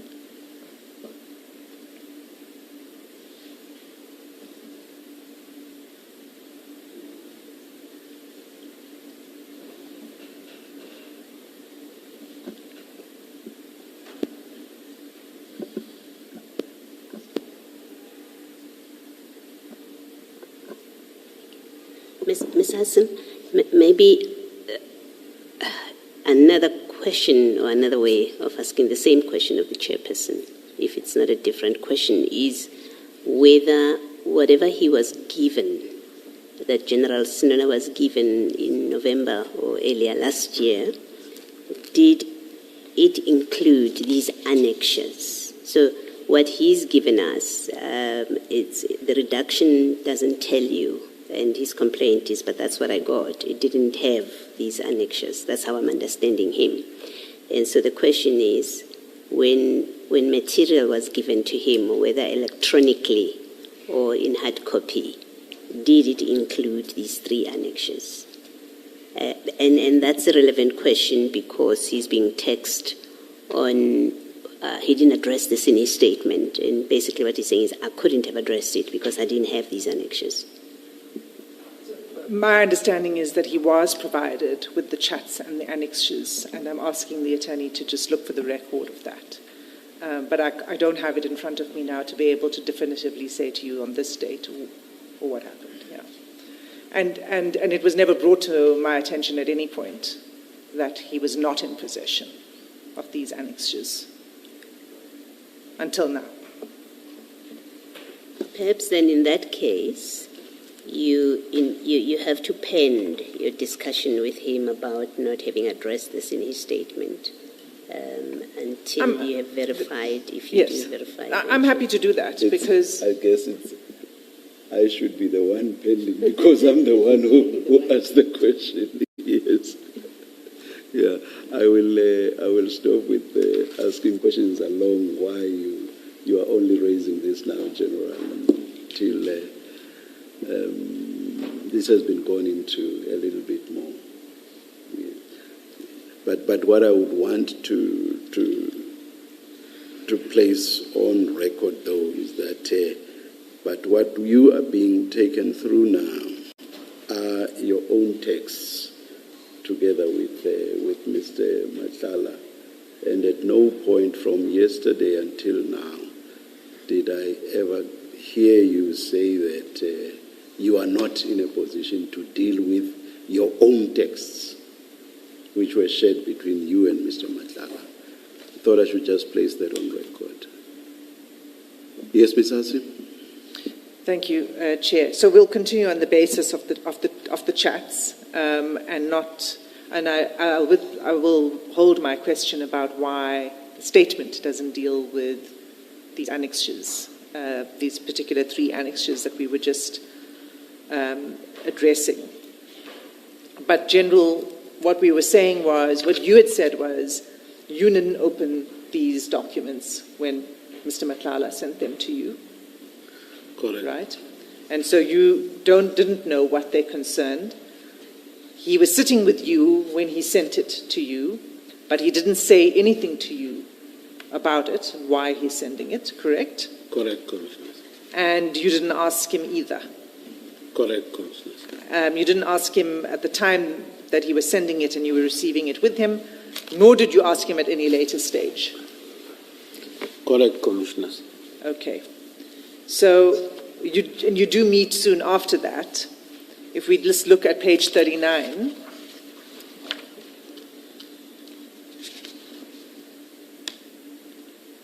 you say on the 14th of April, "Good morning, my brother. Can we please postpone our Wednesday evening meeting to Thursday? I mixed up the dates."